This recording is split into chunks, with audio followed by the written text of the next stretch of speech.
Chapter 466. Li Wangyu did not finish his sentence, which made Cheng Chimo's heart itch. He saw his father wearing sunglasses and thought it was very interesting. Naturally, Cheng Chimo wanted to get a pair. But what? Ziyu, if you have something to say, just say it. Even if I have to risk my life, I will not hesitate. Cheng Chimo patted his chest loudly. Li Wangyu heard him say this and could not help but smile until his eyes narrowed into slits. It was as if there was a fox's tail wagging behind him. Hee, since Brother Chimo said so, I will not be pretentious. After Li Wangyu finished speaking, he pulled out a large stack of invitations like magic and stuffed them into Cheng Chimo's arms. I am moving to a new house on the 31st of this month. Brother Chimo, please help me with these invitations, please. The nobles of the Tang dynasty naturally had to formally hand over invitations if they wanted to treat someone to a meal. Moreover, these invitations could not be casually sent by the servants. They had to be of a certain status. This was basic etiquette. Now that Li Wangyu was in Noda's Chang'an city, he knew a lot of rich and powerful people.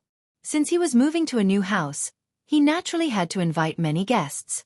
Therefore, on such a hot day, running all over Chang'an city to deliver invitations was definitely a difficult task. Cheng Chimo was naturally aware of this.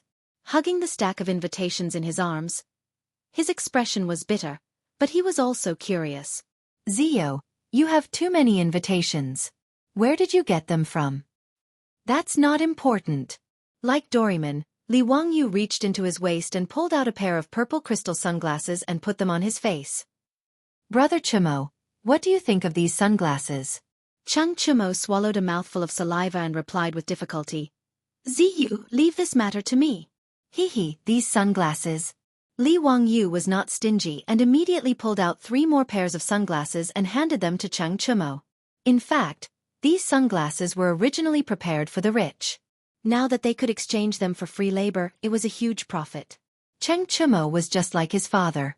After putting on the sunglasses, he immediately asked the servant girl to bring him a bronze mirror. In front of the bronze mirror, he stroked his hair and flirted for a long time. Finally, the flirtatious man was satisfied and put down the bronze mirror. Li Wangyu was about to ask him to take him to see the troops that Cheng Yaojin had given him, when he saw Cheng Chimo waving his hand to summon another maidservant. Go get Erlang and Sanlang. Yes. Under Li Wangyu's puzzled gaze, Cheng Chimo made a shushing gesture to him, indicating that he should not speak. After Cheng Chuliang and Cheng Chubi were called over, they exchanged greetings with Li Wangyu. Then, they saw the rainbow-colored crystal sunglasses that Li Wangyu and his elder brother were wearing. Dalong, what are you carrying? Hee, these are the sunglasses that Zio gave me. These sunglasses can block the sun after you wear them. It's amazing. The most important thing is, don't you think that your elder brother has become a lot more handsome? Cheng Chimo laughed and began to explain the benefits of the sunglasses to his 2 younger brothers. Good stuff, Dalong, lend it to me. When Cheng Chuliang heard this, he could not hold back and reached out to grab it. Cheng Chimo was already prepared and dodged. Do you want it? Yes. But there is no free lunch in the world. Cheng Chimo turned around and stuffed the stack of invitations into the arms of his 2 younger brothers. Zio will be moving to a new house in a few days. You go and help him deliver these invitations. This elder brother will give you 2 these sunglasses. Cheng Chimo's actions left Li Wangyu dumbfounded. F***ck, this is too shameless. Very Cheng Yaojin style. Deceiving his 2 younger brothers like this, really despicable. However, Li Wangyu did not intend to expose Cheng Chimo. He just watched from the sidelines and watched the show with peace of mind. As long as someone helped him deliver the invitations, he did not care whether it was Cheng Chimo or Cheng Chuliang. When Cheng Chubi heard his elder brother's words, he was just about to nod and agree, but he was stopped by Cheng Chuliang.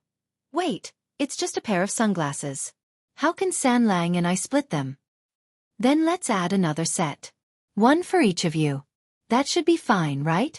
Cheng Chuliang nodded with satisfaction. Okay, then it's settled.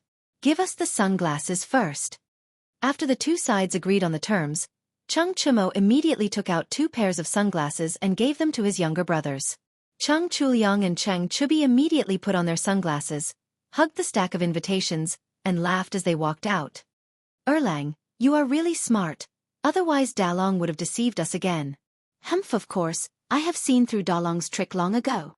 The two brothers walked away with their arms around each other's shoulders, leaving Li Wangyu sweating like a waterfall. It seems that Uncle Cheng's stupid sons have a worrying IQ. Cheng Chumo, on the other hand, was not the least bit ashamed of deceiving his younger brothers. He hooked his arm around Li Wangyu's shoulder and said, "Zio, let's go. My father has already told me to bring you to meet those old ruffians." "Wait, Brother Chumo, what veteran ruffians?" Li Wangyu suddenly felt that something was wrong. Cheng Chumo, who felt that he had misspoken, immediately looked up to the sky and laughed. "Haha, today's weather is really good, the sky is really blue." "Chumo, tell me clearly." Li Wangyu was angry. This bastard, he dared to play dumb with him. There must be something wrong. "That, it's nothing. Don't you want a troop? Let's go, the Jinwu Guards. My family has already prepared it for you." Cheng Chumo still wanted to talk about other things. Li Wangyu was so angry that he grabbed Cheng Chumo's collar. "Tell me clearly, what veteran ruffians are you talking about? Uncle Cheng, what troop did you prepare for me?" "That, actually there are some people, but whether you can take them with you or not, it's hard to say.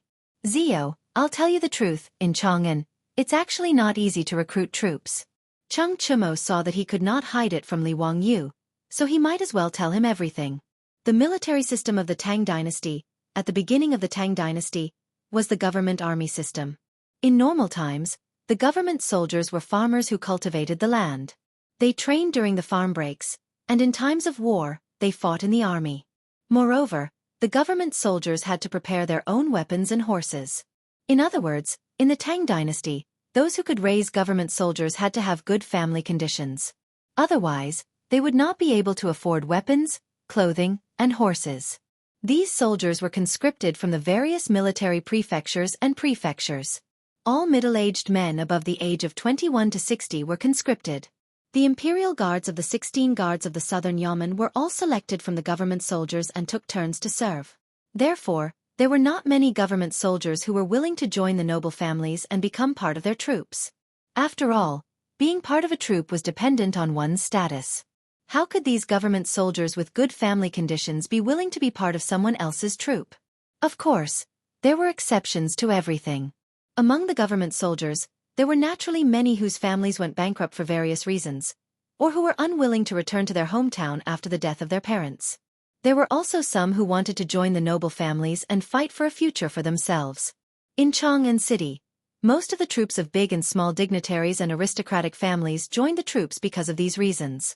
This time, Chang Yaojin found dozens of veterans who were unwilling to return to their hometown and were willing to join the noble families and noble families for Li Wangyu. However, it did not mean that these veterans would listen to Chang Yaojin's words and join Li Wangyu, the county magistrate who founded the country. After all, in Chang'an, there were many nobles and noble families who wanted to recruit troops. As the saying goes, a fine bird chooses a tree to nest in, and a good minister chooses a master to serve. This group of veterans were all very capable, but Li Wangyu might not be able to recruit them. The only thing Chang Yaojin could do was to connect the two parties. As for whether it would work or not, it would depend on Li Wangyu's own ability. After listening to Cheng Chumo's explanation, Li Wangyu could not help but curse in his heart. Damn it, he was tricked by Cheng Yaojin again. In the past, he, Yuqi Jingda, and the others had bragged so much. He really took it for granted that with Chang Yaojin's word, his government would have dozens of loyal troops. It turned out that this was the same as the recruitment in the future. It was a double selection. Chapter 467. Cheng Chumo's words made Li Wangyu feel a little conflicted. The imperial guards were in charge of patrolling the palace and the capital city day and night. They were also responsible for the safety of the emperor. In the words of the later generations, it was equivalent to the Central Guard Bureau. Therefore, the old soldiers of the imperial guards were outstanding and were favored by the nobles and aristocratic families in Chang'an. He was just a powerless county earl who founded the country. How could these old soldiers be willing to submit to him? Compared to those nobles and aristocratic families, he did not seem to have any advantages. Although he was the county earl who founded the country, there were many dukes, county dukes and aristocratic families in Chang'an. Moreover, they all held military power or were officials in the imperial court. If he were one of these old soldiers, he would not choose to submit to an empty shell like him. No wonder Chang Yaojin was not prepared to show up. It seemed that this old hooligan also felt that the old soldiers under his command might not be interested in him. In fact, it was not impossible for Li Wangyu not to recruit these imperial soldiers as his troops.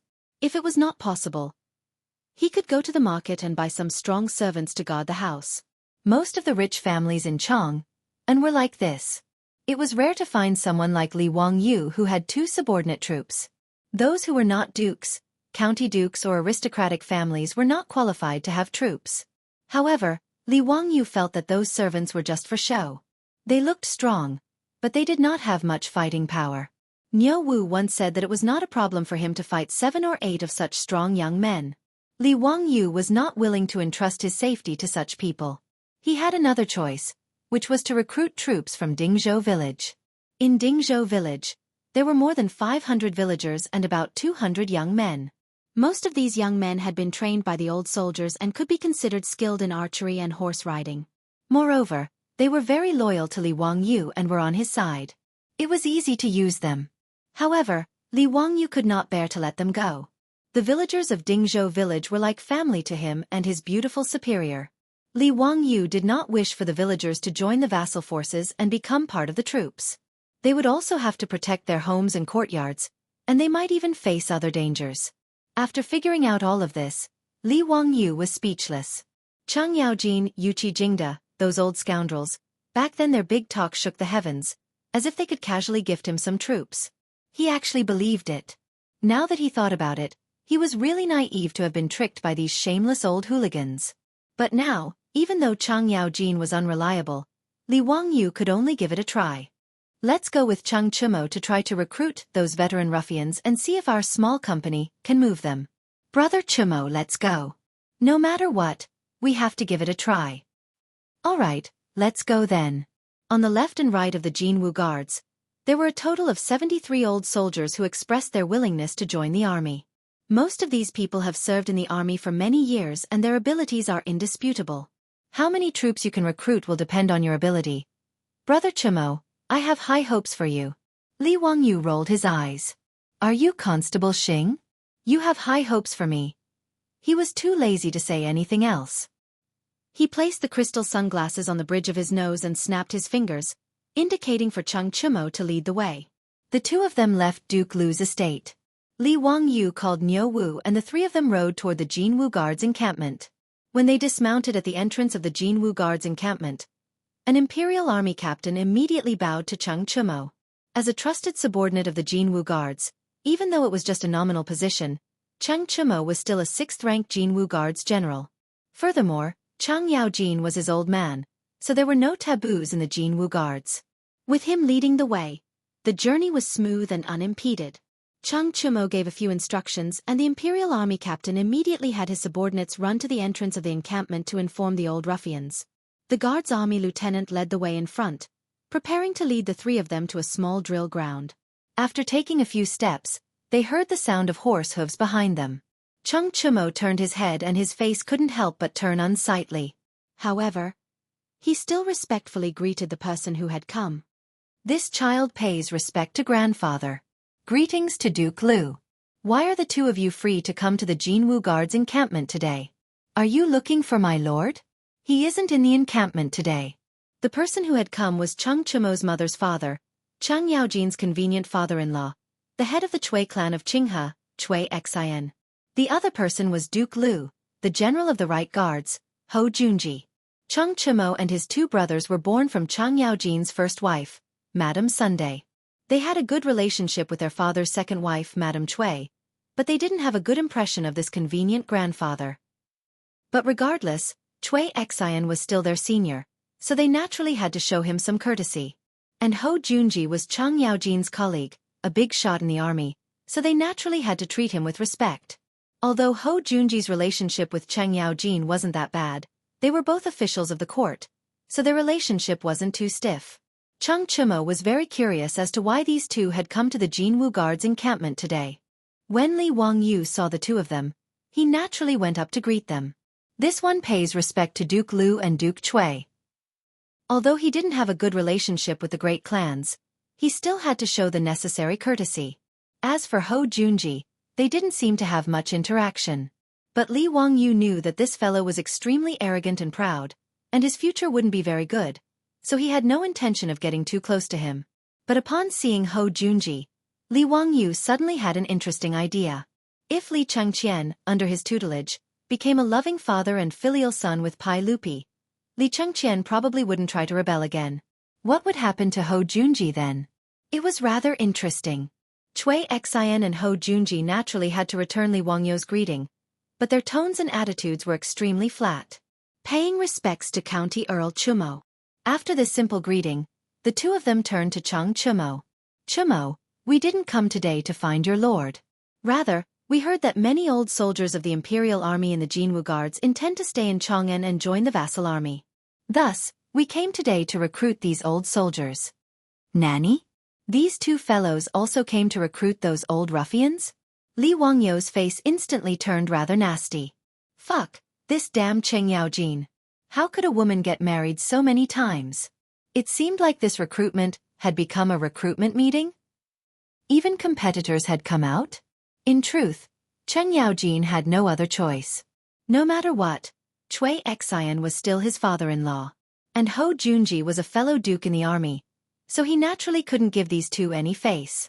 The fact that some old soldiers of the Jinwu Guards wanted to join the vassal army naturally couldn't be kept a secret, and quite a few people knew about it. Hearing this, Chang Chumo's face turned ugly. He looked at Li Wangyu with a troubled expression, but he could only nod his head and say, "If that is the case, then I ask grandfather and Duke Lu to travel with us. County Count who has also come today for this matter." Cui Xian couldn't help but reveal a mocking expression when he heard this. He snorted coldly but didn't say anything. Hou Junji, on the other hand, had a playful smile on his face as he looked at Li Wangyu. "County Count who? You also want to recruit soldiers? That's truly interesting, heh?" After saying this, Hou Junji strode back into the Jinwu Guard camp, leaving Li Wangyu with a pained expression as he mentally cursed, "Interesting your sister." Chapter 468. On a small drill ground in the barracks of the Golden Guard, the old soldiers of the Golden Guard who had received the notice had already gathered. The 73 old soldiers were either standing or squatting, chatting in groups of twos and threes as they waited for Wang Chong and the others to arrive. When they saw Chang Chumo, a general of the Imperial Guard, arrive, they simply stood up and gave a casual bow. But they were more interested in Cui Xian, Hou Junji, and the others behind Chang Chumo. They were well aware that if nothing unexpected happened, this would be the main family they would be joining in the future. As for Li Wangyu, he had long been ignored by this group of ruffians. They all thought that he was just here to watch the show and was a descendant of some noble family. Li Wangyu followed Chang Chumo into the drill ground. When he saw the ruffian appearance of these old soldiers, he couldn't help but be speechless. "Are you sure that these are valiant soldiers? What difference was there between this group of people and the villagers who had finished their farm work and gathered together to chat?" In his imagination, shouldn't these elite soldiers have bright armor, imposing appearances, and valiant spirits as they crossed the Yalu River? Pui wrong, should they be majestic and valiant? These fellows wrapped in jackets and wearing scarves, standing and sitting without a proper posture. Were they really the valiant soldiers of the left and right Golden Guards? Li Wangyu cast a doubtful glance at Chang Chumo, wondering if this old hoodlum Cheng Yaojin was trying to trick him again. Chang Chumo could see the doubt in his heart and chuckled. Before he could explain, Niu Wu suddenly spoke. "Lang Jun, these people are incredible. They are all valiant soldiers who have killed and seen blood." Li Wangyu couldn't help but be stunned by Niu Wu's words. These village-like people were valiant soldiers? "Niu Wu, are you sure you're not mistaken?" Niu Wu nodded with certainty. "There's no mistake. When I was in the army, I saw many valiant soldiers like this. These valiant soldiers seem casual, but they can actually go on a rampage at any time. They seem undisciplined, but they are actually valiant and have a fierce aura. If Lang Jun can recruit these people, it would be quite good." Li Wangyu naturally believed Niu Wu's words. No matter what, the Niu brothers were the kings of the special forces in the Sui army. To be able to become a member of the Tabai army, all of them were elites. Furthermore, the Niu brothers were Turks who had fought bloody battles on the battlefield. They were veterans who had survived hundreds of battles. Speaking of which, he was really lucky to have the Niu brothers wholeheartedly attach themselves to him as part of the troops. Li Wangyu suddenly asked curiously, Niu Wu, how do these people's skills compare to yours? Niu Wu, on the other hand, was not polite at all. He raised his head proudly and said, "Bare-handed, I can fight 1 against 2. If I have a suitable weapon, bow and arrow, I won't be afraid even if there's a fire in the forest." His words made Li Wangyu involuntarily click his tongue. A single flame was equivalent to 10 people. In the era of cold weapons, what kind of concept was it to have 1 person fighting against 10 people? Niu Wu added, "If Big Brother was here, I would join hands with him. Without holding back, I wouldn't be afraid of these 70 people." Li Wangyu took his words as he was bragging. After all, when Zhang Kongbua from the Zhang family led his troops to attack the carriage in the East City, Niu Yong had suffered a little and was slightly injured. How could he be as strong as Niu Wu bragged? What Li Wangyu didn't know was that Niu Yong had also faced the troops of the Zhang family, who were also fierce soldiers. Secondly, Niu Yong's methods were mainly to kill in 1 blow. He was also missing an arm. Under the circumstances where he couldn't kill, he could only use 40 to 50% of his skills. Naturally, he was at a disadvantage. While Li Wangyu and Niu Wu were whispering to each other, Cheng Chimo took 2 steps forward, raised his voice, and introduced to the veteran ruffians the identities of these nobles who wanted to recruit them. "Listen up. This is the family head of the Cui family, Duke Cui. This is the Duke of Lu, Great General Ho. This young man is quite extraordinary. He is the founding county count of the country, the Hu County Count. At present, he has a great reputation in Chong'an. The 3 Kingdoms book that you all liked to listen to recently was written by this Hu County Count." Cheng Chimo also had his differences. He only gave a simple introduction to Cui Xian and Ho Junji, but when it came to Li Wangyu, he was full of praise. However, these words of his were a little useless. In front of the reputation of the Cui family and Ho Junji, there didn't seem to be any old soldiers interested in a minor founding county count like Li Wangyu. After all, there was no one in the world who didn't know of the Cui clan. At the time, the Cui clan was regarded as the #1 clan in the world, the leader of the northern clans. In the 6th year of Zhenguan, in order to suppress the influence of the great clans and strengthen his imperial authority, Pai Lupi ordered people to revise the clan annals and re-rank the clans. But in the 12th year of Zhenguan, when the clan annals were completed, the Cui clan was still ranked first. This infuriated Pai Lupi so much that he wanted to die. Under the forceful suppression of Pai Lupi, he ordered people to revise the clan annals, and only then did he carry out Pai Lupi's orders. With the imperial clan as the leader and the relatives of the emperor as second, the Cui clan was demoted to the 3rd tier. From this, one could see the status of the Cui clan in the eyes of the common people. Today, the head of the Cui clan, Cui Xian, had personally come to recruit them. What sort of glory was this? As for Ho Junji, although he wasn't from a great clan, he was the Duke of Lu and the great general of the Right Guard. To those old soldiers who wanted to fight for a better future, he was rather attractive. As for Li Wangyu, he was beautifully ignored. Although the Golden Guards protected Chong and knew all sorts of things in the city, they had heard of Li Wangyu. They had long ago heard of Li Wangyu, the newly promoted county count of Huxian, and they knew that he had stirred up a great deal of trouble. But in any case, in their view, a young county count who had yet to become an official of the court had no power or influence. How could he possibly compare to the other 2 clans? After hearing Cheng Chimo's introduction, the attitude of these old soldiers became much more respectful, and they once more bowed to Cui Xian, Ho Junji, and Li Wangyu. But the majority of their gazes were on Cui Xian and Ho Junji. They only curiously glanced at Li Wangyu. After all, Li Wangyu was a young county count, and there were many rumors about him in the market square of Chong'an. Some called him a wastrel, some called him the god of wealth, and some said that he was the reincarnation of the literati star or a divine physician. But to these old soldiers, these were just idle chatter. If they wanted to entrust the rest of their lives to such a young man, throw themselves into a vassal state, and regard him as their master, they would almost never consider it. Cui Xian and Ho Junji naturally noticed the behavior of these ruffians. The 2 of them looked at Li Wangyu with ridicule. They felt that this county count was about to lose a great deal of face today. Cui Xian was already thinking that once this matter was over, he would bring this matter to the banquet and have a good talk about it.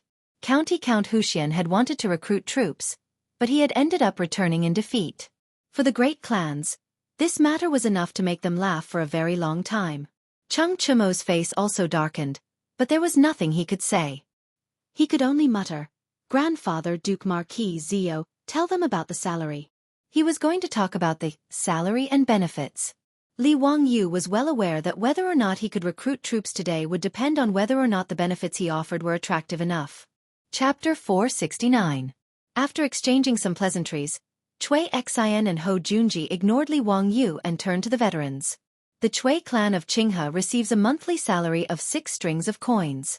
If there is any injury or death, there will be additional compensation and rewards. This one's residence is the same as Duke Cui's. In truth, Cui Xian and Hou Junji's conditions were the customary conditions for the great clans and nobles of Chong, and to recruit soldiers. A monthly salary of 6 strings of coins was truly not a low income. This was the same as the salary of a rank 2 official of the imperial court. Of course, officials also received other benefits, as well as income from land.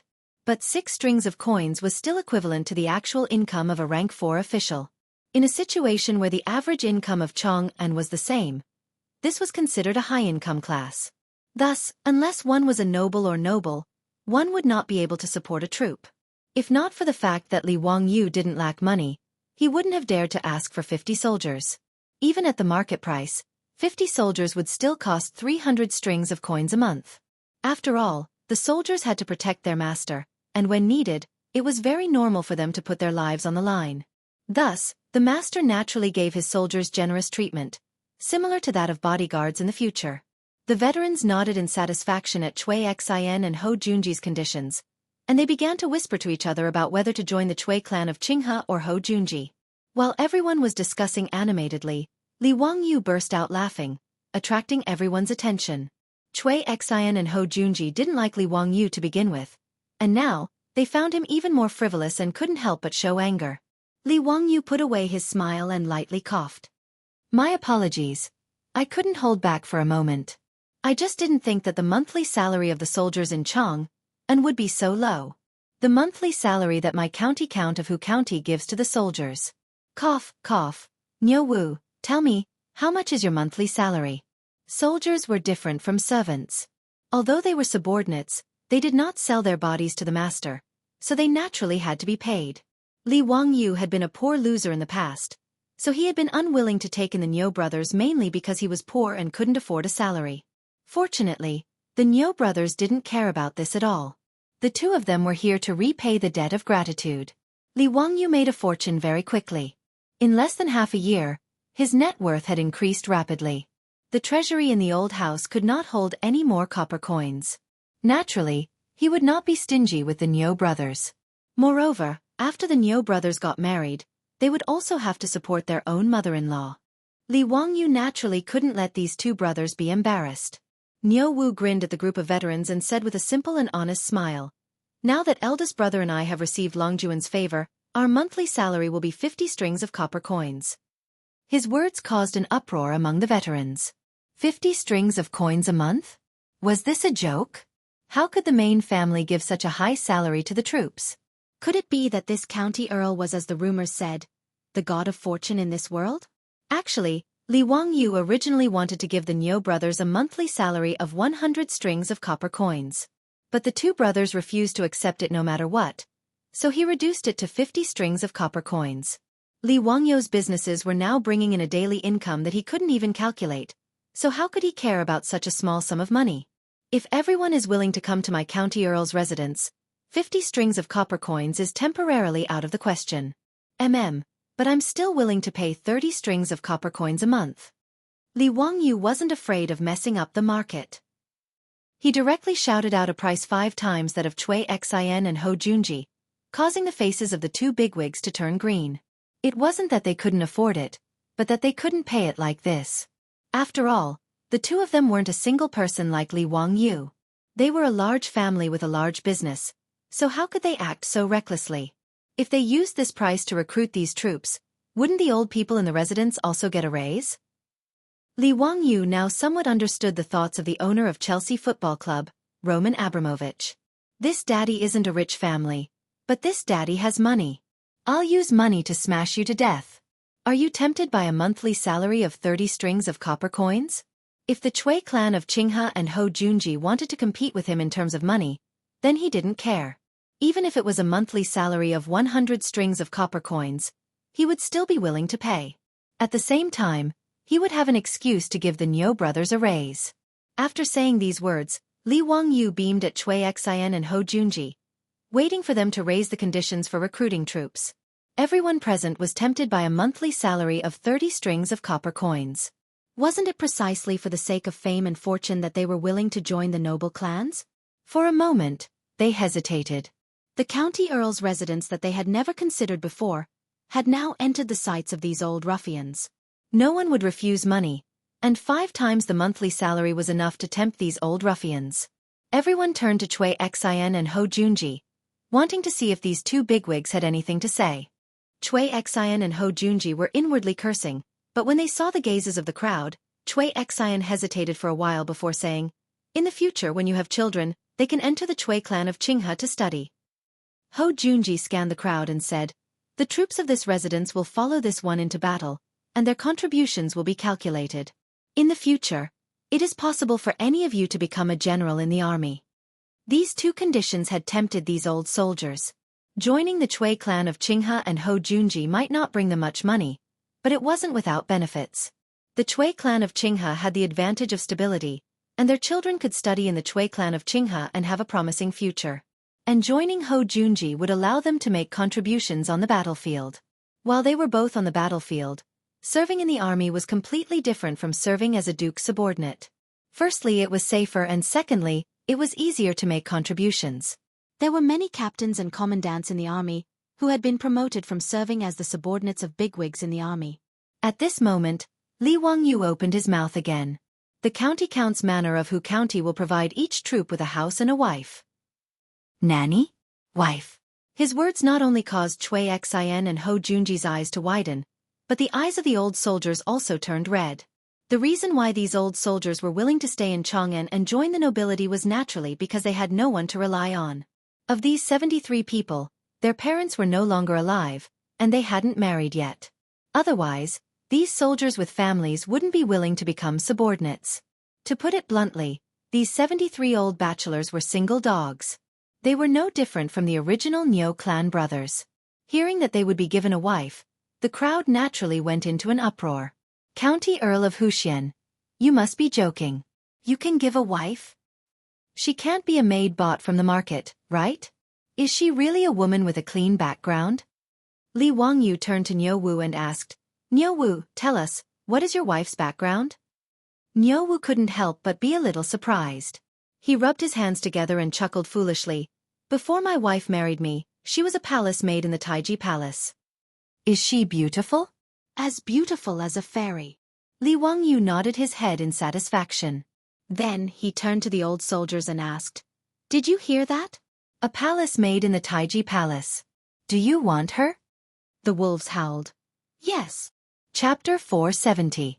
Li Wangyu inwardly cursed, "These old perverts." When they heard that he was going to marry a beautiful wife, they started howling like wolves. His words just now had Chui Xian and Hou Junji panicking. Hou Junji's face turned stiff. "County Count Hu, how could you say such things? Marriage is naturally decided by the parents. What reason is there to give them away? Aren't you a sex matchmaker?" Li Wangyu rolled his eyes. "How am I a sex matchmaker? Of course, it's a formal marriage. Isn't this Chu of mine also a formal marriage? Duke Marquis should know that the sage personally gave her away, right?" Hou Junji angrily retorted, "Even so, the sage showed mercy last time and allowed 3,000 palace maids to leave the palace. Presumably, this Chu of yours is also one of those palace maids. But now, where are you going to give your fellow soldiers the chance to marry palace maids? Aren't you just using your fellow soldiers to tease us?" His words made the old ruffians rather suspicious. Just because County Count whose soldiers could marry palace maids didn't mean that they could as well. Li Wangyu chuckled. "Why not? I can ask the sage to release several dozen palace maids. This isn't a difficult matter." Who do you think you are?" Hou Junji was so infuriated that he almost choked on his own saliva. "Me. Surnamed Li, given name Wang Yu, given name Zio.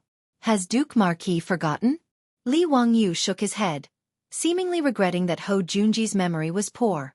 Before Hou Junji could speak, he added, "Right, my uncle's surname is also Li." Hou Junji was rendered speechless by his words. On the other hand, Li Wangyu was delighted. He had finally experienced the pleasure of shouting "My father is Li Gang" in the Tang dynasty. Moreover, how could "My father is Li Gang" compare to "My uncle is Li Shimin"? Saying these words made his mind and body feel refreshed, his thoughts clear. Li Wangyu truly wasn't trying to fool these old ruffians. In any case, there were still several thousand palace maids in Taiji Palace. With his reputation, it would not be difficult to ask Pai Lupi to release dozens of palace maids who were willing to marry. The performance of these veteran ruffians even made Li Wangyu wonder if he could use this method to recruit long-term troops in the future. He didn't think that having a few dozen troops was enough. Even that Zhang Liang had shamelessly taken in 500 fake soldiers. He, Li Wangyu, had so many businesses. If he didn't recruit more troops to protect them, it wouldn't do. If Pai Lupi knew that Li Wangyu used the palace maids in his Taiji palace as a bargaining chip to recruit troops, he would probably chop Li Wangyu into pieces. Li Wangyu's shameless words made even Cheng Chimo's eyes widen. Hedonistic, he was too hedonistic. Seeing that many of the Golden Guard still didn't understand, Cheng Chimo could only lightly cough and say to the stunned veterans, "County Count whose Uncle Tsong is the current sage." The Uncle Tsong who hasn't stepped out of his first marriage. With his explanation, the old ruffians from the Jinwu Guard finally understood why Li Wangyu had said those words. The young county count in front of them was the current sage's nephew Tsong who hasn't stepped out of his first marriage. 5 times the salary, a promised daughter-in-law, and a frighteningly deep background. This county count who seemed to be the one in high demand. Before anyone could say anything, Li Wangyu added another heavy bargaining chip. In the future when you have children, they can study with His Highness the Crown Prince, His Highness King Yu, and the sage's 7th prince, His Highness King Jin. This lord might also accept them as disciples. His words first stunned the veteran ruffians, then they became ecstatic. Yes, how could they forget that this county count who was the crown prince's imperial tutor? If they became his troops, wouldn't their sons be able to study with the crown prince in the future? In comparison, the teachings of the Chui clan of Qinghe weren't even worth a mention. In truth, they had also forgotten that the crown prince was already 9 years old, but they didn't even know where their daughter-in-law was. Even if they were to get married right away and give birth to a son after 10 months, how old would Li Chengqian be by the time he reached the age where he could study? How could he possibly study with those brats? However, Li Wangyu wasn't trying to fool them. After all, the future emperor of the Tang dynasty, Li Ji, had just been born. If they moved fast enough, it wasn't impossible for their children to study with Li Ji in the future. Li Wangyu's many conditions left Cui Xian and Hou Junji with bitter expressions. They had thought that this county count who was overestimating himself by competing with them for a troop. But looking at the gleaming eyes of the veteran ruffians, how could they not know that they had made a wasted trip today? As the head of the Cui clan of Qinghe, Cui Xian didn't like Li Wangyu, but he didn't have much of a grudge against him. Of the 5 clans and 7 watches, only the Zheng clan of Xingyang and the Wang clan of Taiyuan were like fire and water with Li Wangyu. While the other clans didn't like Li Wangyu, they weren't so bad as to make things worse. Seeing that he couldn't do anything, Cui Xian decided to leave. Too lazy to stay any longer. He coldly snorted and led his servants away. Hou Junji wasn't as straightforward. His triangular eyes were filled with hatred as they constantly scanned Li Wangyu's body. Hou Junji had always been a narrow-minded man with a crude personality. The Old Book of Tang described his character as arrogant and reserved. Pai Lupi had ordered Li Jing to teach him the art of war, but this fellow had turned to Pai Lupi and falsely accused Li Jing of plotting a rebellion. From this, one could see just how narrow-minded Hou Junji was. He had rendered a great service in the coup at the Xuanwu Gate and had been made Duke of Lu and Great General of the Right Guard. With his pride, he naturally looked down on Li Wangyu, the founding county count. But today, Li Wangyu had managed to steal the limelight when he had come to recruit soldiers for the Golden Guard, infuriating Hou Junji. In truth, Li Wangyu had never offended him. It was just a fair competition. His offer wasn't as generous as Li Wangyu's, but Hou Junji was so angry that he vented his anger on Li Wangyu. But Hou Junji also knew that Li Wangyu was a noble and also Pai Lupi's nephew, so he couldn't do anything to him. His triangular eyes couldn't help but turn to Niu Wu, who was standing behind Li Wangyu, and a sinister smile appeared on his lips. County Count Hu, this one has heard that one of your two soldiers is one-armed and one-eyed. Today, I see that this is just as I expected. Since you're willing to give this one-eyed soldier a monthly salary of 50 strings of coins, he must be very capable for County Count Hu to value him so highly, right? But County Count Hu is willing to give the one-eyed soldier a monthly salary of 50 strings of coins.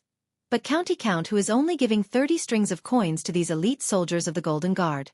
Isn't this a little unfair? Teske, this one truly feels that these soldiers aren't worth it.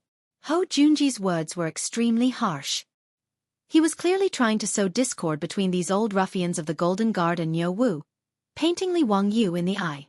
As expected, as he tried to sow discord, those old ruffians of the Golden Guard began to look at Niu Wu with ill intent. They were already planning to submit to Li Wangyu, so they naturally wanted to display their abilities in front of him. Just as Duke Lu had said, if this one-eyed soldier could get a monthly salary of 50 strings of coins, why couldn't they? Chapter 471.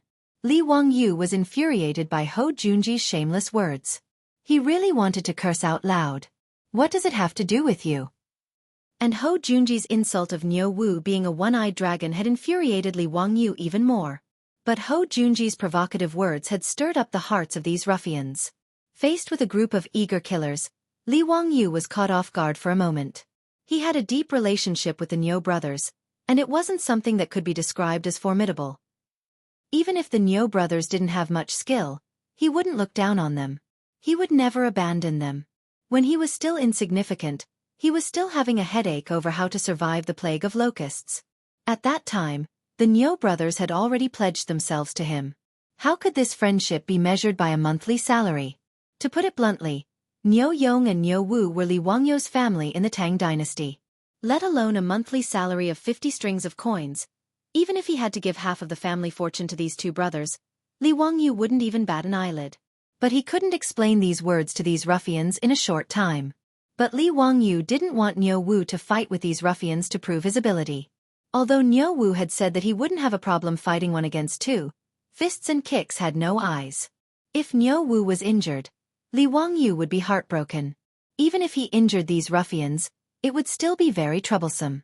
Li Wangyu naturally understood that this group of old ruffians had the intention of throwing themselves into his residence. In the future, these people would be Niu Wu's comrades. If they were to get angry and hurt the harmony, it wouldn't be good. But before he could think of a way to speak, Niu Wu puffed out his chest and strode forward. This one truly doesn't have much skill, and I was even blinded in one eye by the Turks. But if you want to measure this one's ability, you can come and try. Niu Wu seemed rash, but he was actually quite meticulous. The reason he had stepped forward to challenge these ruffians wasn't just because of Ho Junji's provocation. Niu Wu was well aware that if this group of assassins wanted to pledge their allegiance to his Lang Jun, they would become his subordinates. The leader of this song was none other than him and his brother. This was not only due to their confidence in their own abilities, but also due to their understanding of Li Wangyu's righteousness. Therefore, Niu Wu naturally had to consider Li Wangyu. Using his fists to subdue this group of killing geniuses was the best choice. Otherwise, a group of ruffians born in the Jin Wu guards might not necessarily submit to him and his older brother. If they could not achieve unity, how could they protect their own Lang Jun? Niu Wu's words stunned Li Wangyu, and he subconsciously wanted to object. However, Niu Wu's resolute gaze caused him to hesitate. At the same time, he immediately understood Niu Wu's intentions. But he couldn't stop it, and this only made Li Wangyu even more furious at Ho Junji's despicable conduct. Li Wangyu rolled his eyes and said in a clear voice, "Haha, Lord Ho is right. This song of mine doesn't have much skill, just a bit of punching and kicking." After hearing the Marquis's words, I felt that they made sense. This monthly salary of 50 strings of coins was most likely a loss. But since Lord Ho wants to recruit troops today, why don't you let my good-for-nothing troops test their skills against Lord Ho's troops? Let me see the difference between a monthly salary of 6 strings of coins and a monthly salary of 50 strings of coins. TSK, a monthly salary of 6 strings of coins is truly cheap. Lord Ho is truly formidable. Since he couldn't stop Niu Wu, he decided to direct the spearhead to Ho Junji. Didn't you insult Niu Wu for being a one-eyed man? Then let's see how formidable Hou Junji's troops are. Li Wangyou's mention of a monthly salary of 6 strings of coins made the troops behind Hou Junji pale. Just now, when Hou Junji's troops had heard that Li Wangyou's troops were being paid 50 strings of coins a month and that he was offering 30 strings of coins to the veterans of the Jinwu Guards, their eyes had turned red with envy and jealousy. Now that they heard Li Wangyou describe them as cheap goods, they could no longer hold themselves back. Lord Hou, let me test out that one-eyed man's skills. I'd like to see just what sort of person can get a monthly salary of 50 strings of coins. Lord Hou, let this one measure him. Lang Jun, this one requests a battle. Li Wangyou's words had provoked Hou Junji's troops into acting like they had eaten gunpowder. This was far beyond Hou Junji's expectations. He had always been the one scheming against others, but now he had been tricked by this youth, causing Hou Junji's face to scowl. But now that his troops were all asking for a battle, how could he say no? But Hou Junji was in no rush. He naturally had absolute confidence in his subordinates. These were the valiant soldiers of his army who had fought alongside him for many years. Hou Junji felt that dealing with a one-eyed man was no problem. He only regretted that his plan to sow discord had been ruined by Li Wangyou's simple words. Since County Count who is interested, then let them have a match. But Hou Junji's triangular eyes gleamed with cold light as he stared at Li Wangyou like a viper. But since it's a match, there should be a little prize. What does County Count who think? Oh, what does Lord Hou mean? Hou Junji sinisterly chuckled. This one has heard that County Count whose estate has a 40% share in the Shadozi wine workshop. This one is not greedy, so if you use 20% as the wager, does County Count who dare to make a bet? Li Wangyou inwardly cursed at these words. This bastard was actually eyeing his businesses? Li Wangyou was also perplexed. This carriage company, the wine workshop, and the underwear store were all money trees. Which noble in Chong wouldn't be envious? But everyone knew that this was a joint venture between Li Wangyou and Pai Lupi. No matter how envious others were, none of them dared to touch it. So why was Hou Junji so bold as to covet a share in the wine workshop? But when he thought about Hou Junji's reputation in history for being greedy, Li Wangyou understood. This fellow had always been a bastard who viewed wealth as his life. In the 14th year of Zhengguan, Hou Junji had led an army to destroy Gaochong, plundering the kingdom of Gaochong and stuffing his own pockets with treasure. In the history books, it was written that he obtained the essence of gold and mules, but the imperial residents did not have it, so he hid it and did not offer it. He even dared to take the precious spoils of war for himself. From this, one could see just how greedy he was. Li Wangyou inwardly sneered as he calmly asked, if Lord Hou is interested, then there's no problem. But what will Lord Hou use as the prize? Hou Junji heartily laughed and said, this one's residence has 2 supreme beauties. Would County Count who be interested? Li Wangyou's face darkened. Damn, 2 women in exchange for 20% of the wine workshop? Was this Hou Junji crazy? He suddenly recalled a rumor he had read about Hou Junji in unofficial history. After Hou Junji was executed, he made a record of his residence and obtained 2 beauties. Taizong asked about them and replied, ever since you came, you have often eaten human milk instead of rice. This was about Hou Junji's residence being recorded after he was killed for his rebellion. Not only did they find all sorts of treasures, they even obtained 2 supreme beauties. These 2 beauties were peerless in appearance, and their skin was even smoother than a baby's. Pai Lupi curiously asked how they maintained their skin, and the answer was, ever since I entered the Marquis residence, I have eaten human milk as rice every day. Li Wangyou almost got goosebumps when he thought about this unofficial history.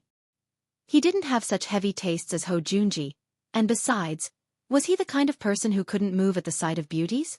Using 2 women to gamble with him for a share in the wine workshop was simply wishful thinking. Lord Hou should keep the beauties for himself to enjoy. I'm not interested, so why don't Lord Hou use some other prize? Chapter 472. Hou Junji could only shake his head at Li Wangyou's words. It seems that County Count Huxian is still young and doesn't understand the benefits of this stunning beauty.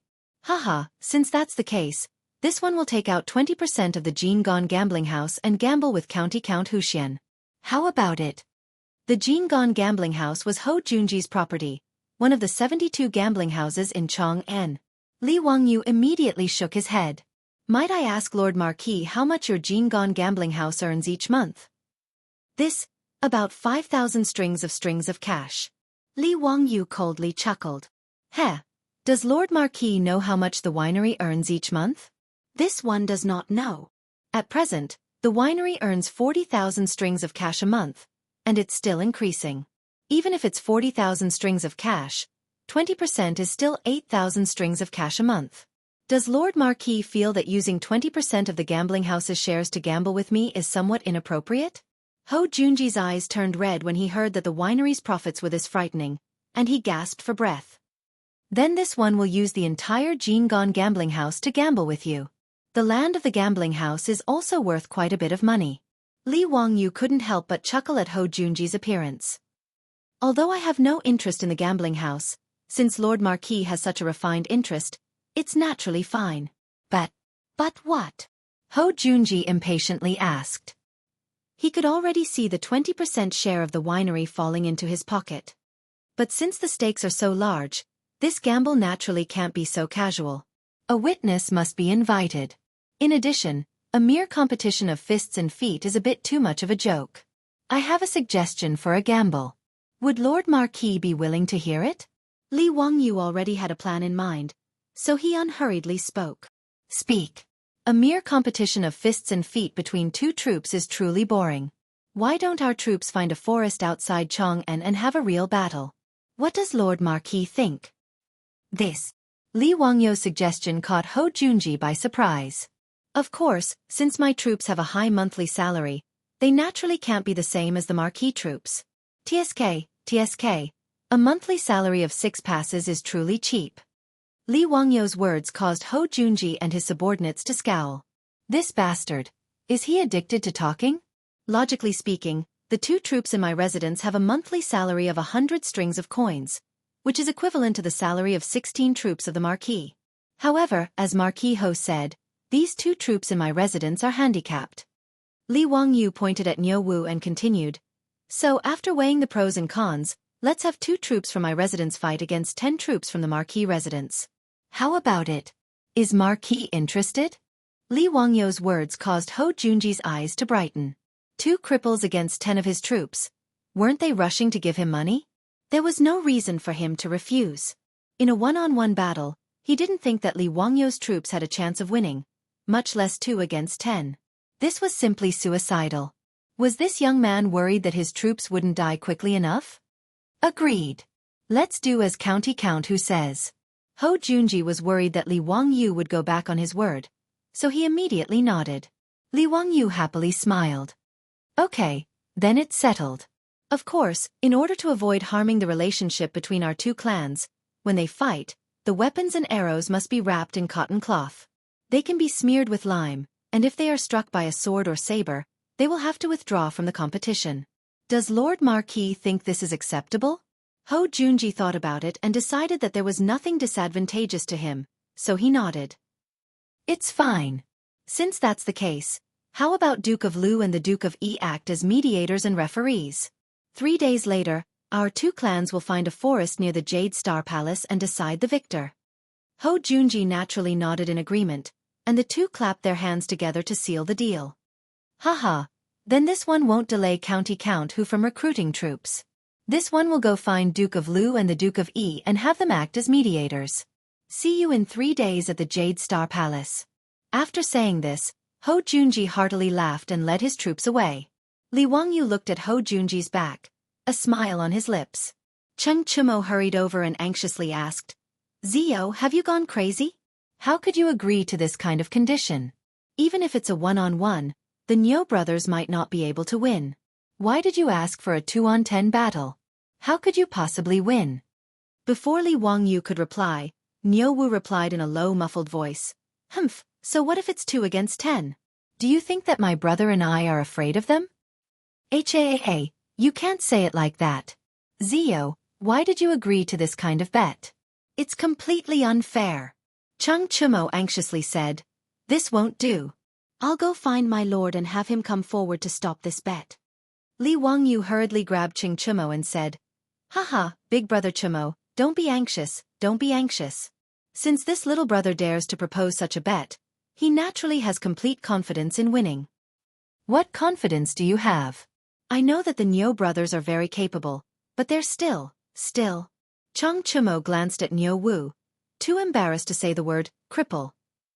Haha, let's keep it a secret for now. In any case, big brother Chumo, be at ease. I'm not a wastrel. How could I possibly go and make a bet with that bastard Ho Junji if I'm not confident? Humph. Just watch. He dared to call Niu Wu and Niu Yong cripples. This time, this old man will definitely make Ho Junji take a big tumble and obediently hand over his gambling house. Right, go back and ask Uncle Chung if he's interested in taking over the Jin Gon gambling house. I have no interest in the gambling house. If Uncle Chung is willing to take over, I'll sell it to him at a cheaper price. Chang Chumo was somewhat dumbfounded by these words. Could it be that he had made an error in judgment? Were these Niu brothers some sort of peerless expert? But now that things had gotten to this point, he could only nod hesitantly. Fine. Then Zio, you have to be careful. Duke Lu's troops aren't easy to deal with. They're all fierce soldiers of the army. Haha, what's there to be afraid of? Isn't it just a troop with a monthly salary of 6 strings of coins? Big brother Chumo, haven't you heard of this saying?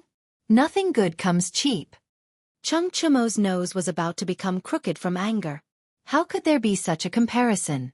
Moreover, didn't the troops of his Duke Lu residence also have a monthly salary of 6 strings of coins? Could they also be cheap goods?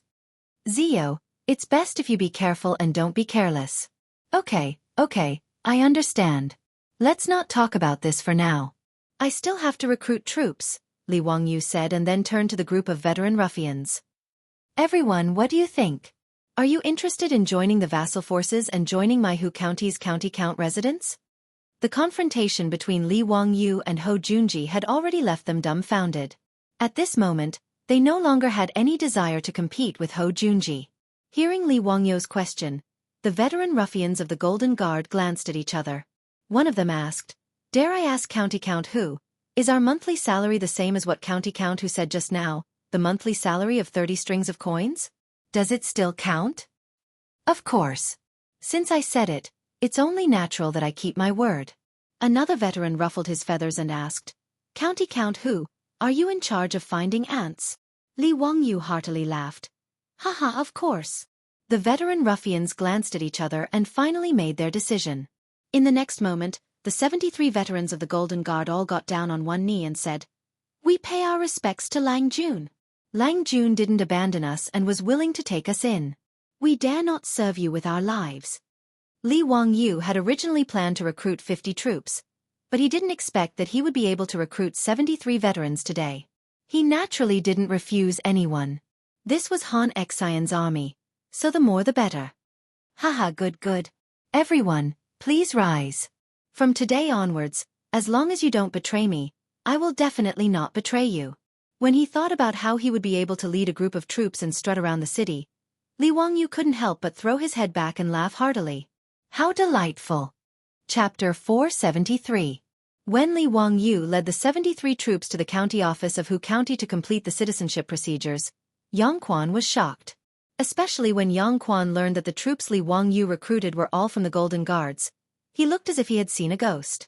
The troops of the Sui and Tang dynasties were very different from the troops of the Wei and Jin dynasties. The troops of the Wei and Jin dynasties were considered private soldiers. It was normal for aristocratic families to have several thousand troops. However, the troops of the Sui and Tang dynasties were more like servants or bodyguards. The troops and the main household had a master and follower status, but they were different from servants. They had their own private property and could marry good girls, but they didn't have an independent household registration.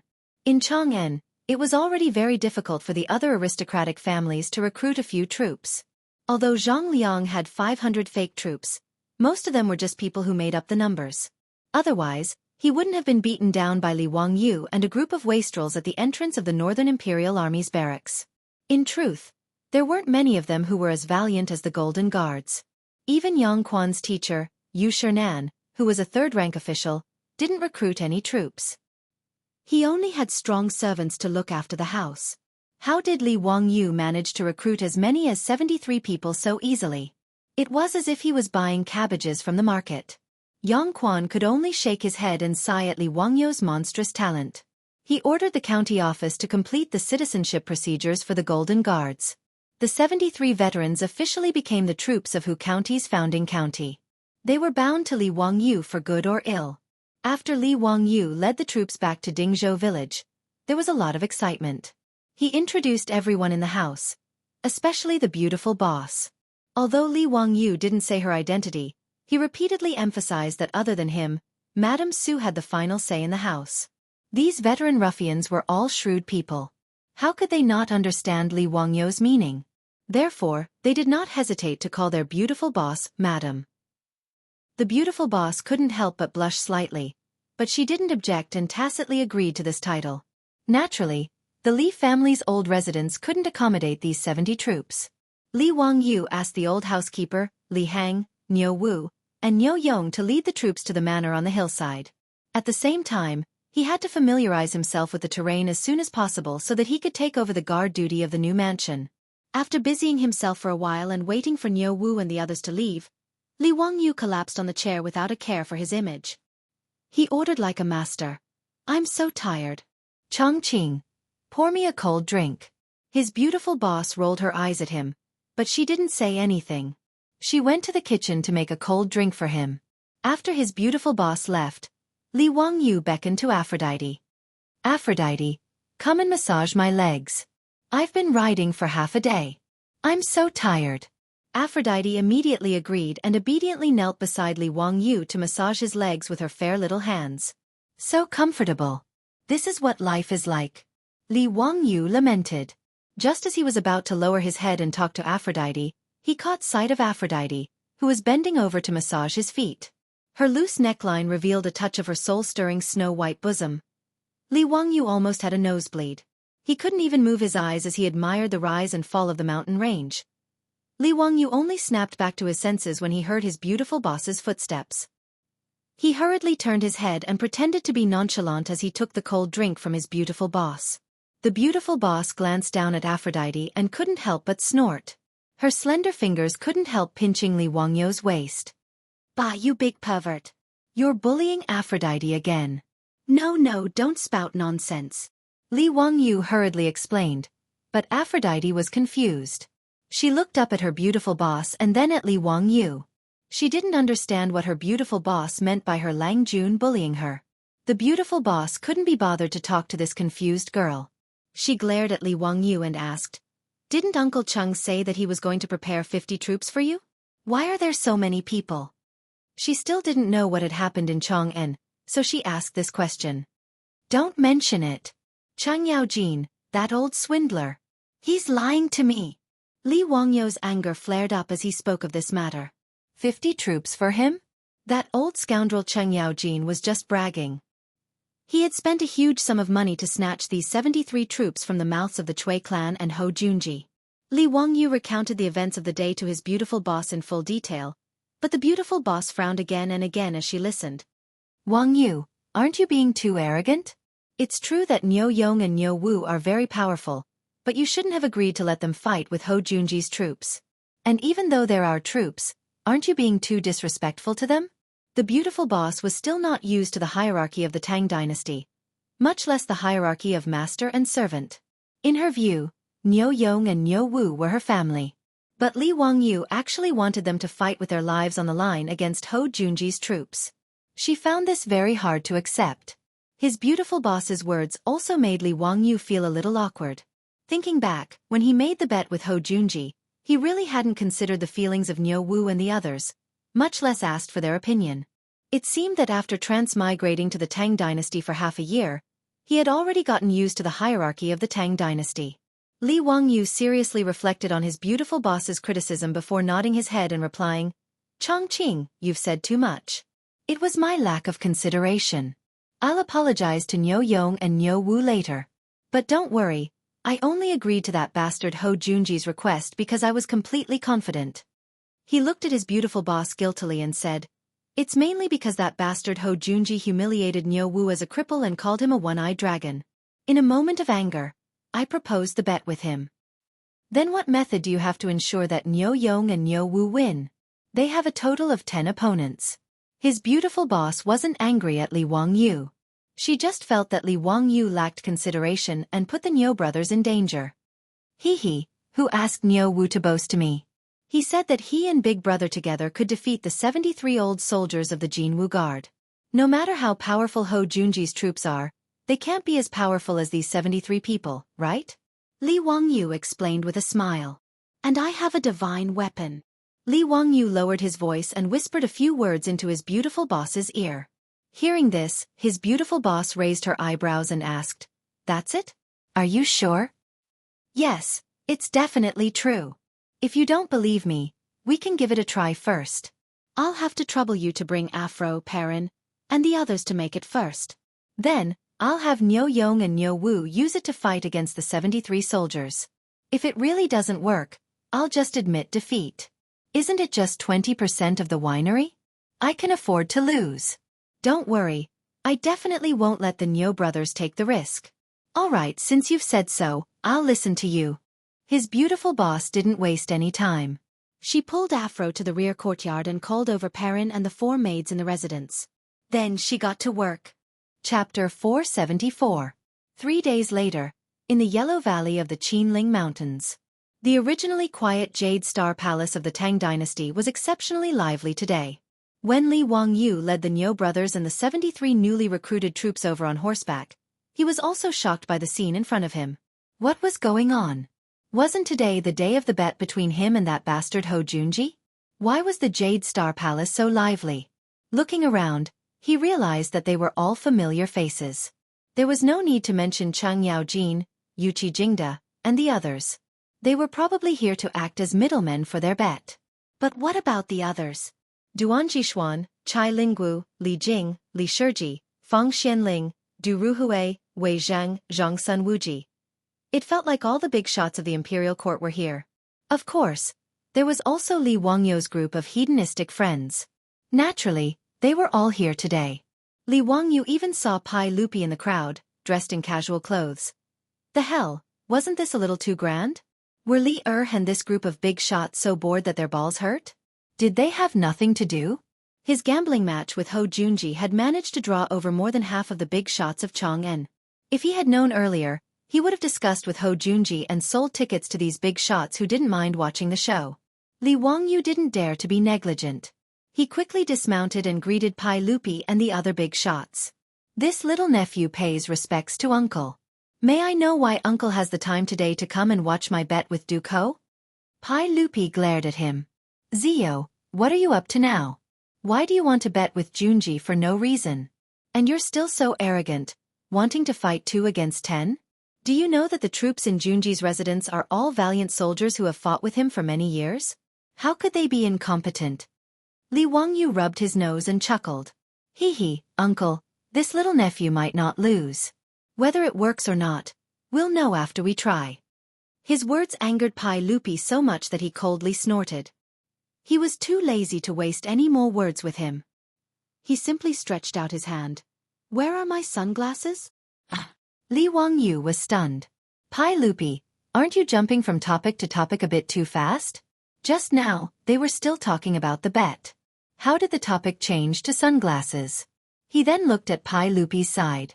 Chang Yaojin, that black-faced old hooligan, was wearing the crystal sunglasses he had given him, proudly showing off to the others. Naturally, he understood everything. Li Wangyu quickly and respectfully took out a pair of sunglasses from his waist and presented it to Pai Lupi. Pai Lupi didn't stand on ceremony. He took the sunglasses and skillfully put them on the bridge of his nose. From the looks of it, he had already learned how to use the sunglasses from Chang Yaojin and had even tried them on. Li Wangyu was even surprised to find that not only was Chang Yaojin wearing sunglasses today, but many of the big shots present were also wearing sunglasses that he had made himself. Chai Linggu, Yuqi Jingda, Niu Jinda, Fang Xianling, Du Ruhui.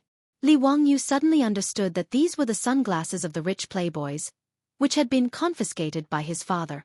He had asked Chang Chumo to give the sunglasses to the debauches. Now, it seemed that these big shots had benefited. Chang Yaojin, who was wearing a pair of sunglasses, came over and slapped Li Wangyu's shoulder heavily. "Wahahaha, my dear nephew, you've got guts. Using 2 troops to fight against 10 troops of Duke Ho, Even this old man wouldn't dare to do such a thing. But don't worry, this old man will definitely support you. This old man even went to those gambling houses of the great clans and placed a bet of 100 taels of gold on your victory. Li Wangyu was confused, but he could only hurriedly bow and say, "Many thanks for Uncle Cheng's great favor. This little nephew can't thank you enough." What bet? What did this old hoodlum bet with the gambling houses? Li Wangyu had no idea that over the last 3 days, everyone in Chang'an knew about the gambling match between him and Hou Junji. It was naturally Hou Junji who had ordered people to spread the news. He had done this because he was worried that Li Wangyu would go back on his word and cause him to miss out on the 20% share of the winery. Thus, when Hou Junji had decided on the gambling match, he had ordered people to spread the news so that Li Wangyu wouldn't be able to go back on his word. This was also why everyone had gathered here today. How could Pai Lupi and the others not come to personally witness such a spectacle? The gambling houses of Chang and had also begun to place bets on the outcome of the battle between County Count Hu and Duke Lu. However, even these gambling houses, including Chang Yaojin, Yuqi Jingda, and the other gambling houses in the Duke's public houses, did not think that Li Wangyu would win. The gambling houses placed the odds that Duke Lu's troops would win, with the odds being 1-1. 2. It meant that if one bet a copper coin and won, the gambling house would pay out 200 copper coins with interest. If the county count of Hu County, Li Wangyu, won, the odds would be 10. If one bet a copper coin, one bet a copper coin, one could win back 10 coins. But even so, very few people dared to bet that county count who would win. Everyone in Chang'an believed that Li Wangyu had brilliant literary talent, was the god of wealth, and was also a divine doctor. But no one believed that his 2 crippled troops could defeat Hou Junji's 10 elite troops. Li Wangyu knew nothing of this. In the last 3 days, he had been holed up in Dingzhou village with the Niu brothers, studying the divine tool. He had not gone to Chang'an even once. After Chang Yaojin left, the 3 Qing brothers appeared out of nowhere and said something that made Li Wangyu so angry that he almost pulled out his knife and hacked at them. "Ziyu, haha, in truth, my family's milord even bet 1,000 taels of gold on Duke Lu's victory." If it weren't for the fact that he was in front of the 3 Cheng brothers, Li Wangyu would have given Cheng Yaojin the middle finger as a sign of respect. This old hoodlum was truly too shameless. He actually bet on both sides. And he even said that he supported him. This was truly a disgrace to the Tang dynasty. The group of silk pants also squeezed to Li Wangyu's side, but all of them looked dejected. "Ziyu, those sunglasses, haha, why don't you give your older brother another pair?" "Ziyu, your older brother is so pitiful. Those sunglasses weren't even warm before my milord took them away." "Me too." "Ziyu, can't you make more sunglasses?" When Li Wangyu saw the wastrel's expressions, he almost burst out laughing. "Haha, brothers, this younger brother doesn't have any more sunglasses. You all know that these sunglasses are made from crystal. Although they aren't expensive, grinding the lenses takes a lot of effort. This younger brother can't take out any extra sunglasses in such a short time. Haha, but don't worry, I've already instructed the craftsman to continue grinding the lenses. In a few days, there will be new sunglasses for everyone." Hearing Li Wangyu's words, the wastrels could only nod their heads helplessly. They then looked at Li Wangyu and the 3 Cheng brothers with incomparable envy. Among the younger generation, only the 4 of them still wore sunglasses. Even the Yuqi twins didn't lose a single pair of sunglasses. They were all snatched away by Yuqi Jingda, saying that he was going to give them away. If their father wanted them, what could these fearless wastrels do? Of course, they could only give them away. After chatting and laughing for a while, Hou Junji walked over. "Haha, County Count who has also come. Very good." This one was worried that County Count who would go back on his word and refuse to show himself. Li Wangyu smiled. "What is Duke Hou saying? If someone wants to give me a gambling house, how could I refuse? Humph, then let's cut the crap. Since the sage has personally come today, let's make a formal bet in front of the sage and begin the gambling match." "Good, that's how it should be." Li Wangyu was not the slightest bit hesitant. For today's gambling match, he had spent a great deal of effort over the past 3 days waiting for Hou Junji to say these words. Chapter 475. At this point, neither Pai Lupi nor Chang Yaojin had any intention of stopping this gambling match. Li Wangyu and Hou Junji had made their bet in front of Pai Lupi and everyone else, signing their names and using their personal seals. With this, the bet was officially established, and no one could go back on their word. The great clans and many of the nobles present were all envious of Ho Junji's good luck. Everyone agreed that the astute Count Wuxian must have lost his mind to make such a bet with Marquis of Lu. Wasn't he just in a hurry to give Ho Junji a share of the winery? For his own benefit, Pai Lupi had made sure that the winery was well guarded. Not even a fly could get in, much less leak the secrets of the winery. As a result, the high quality of sorghum wine on the market was the only one of its kind. There was no one in Chong, and who wasn't jealous of the daily income.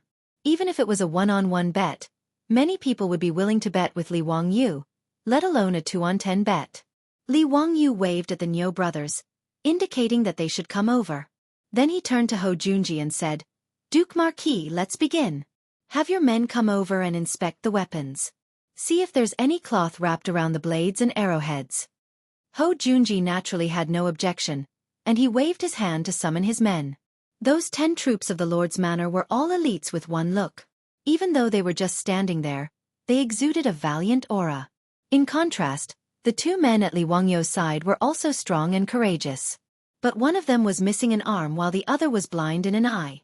No matter how one looked at it, they didn't think that these 2 could win against these 10 men.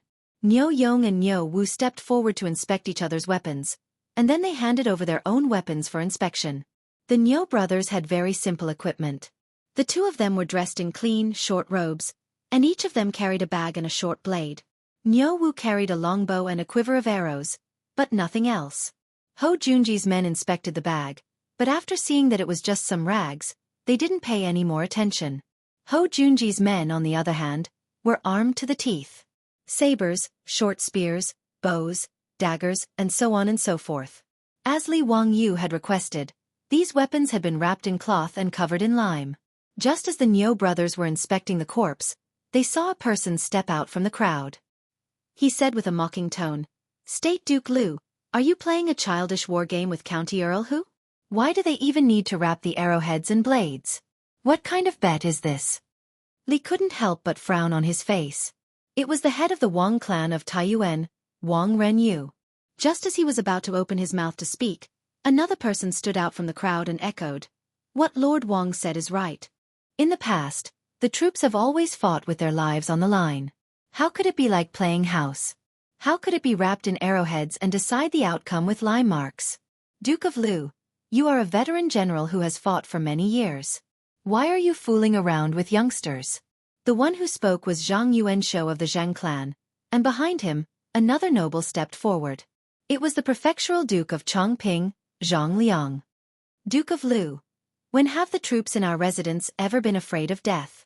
We have always licked blood from our blades and sought survival from the jaws of death.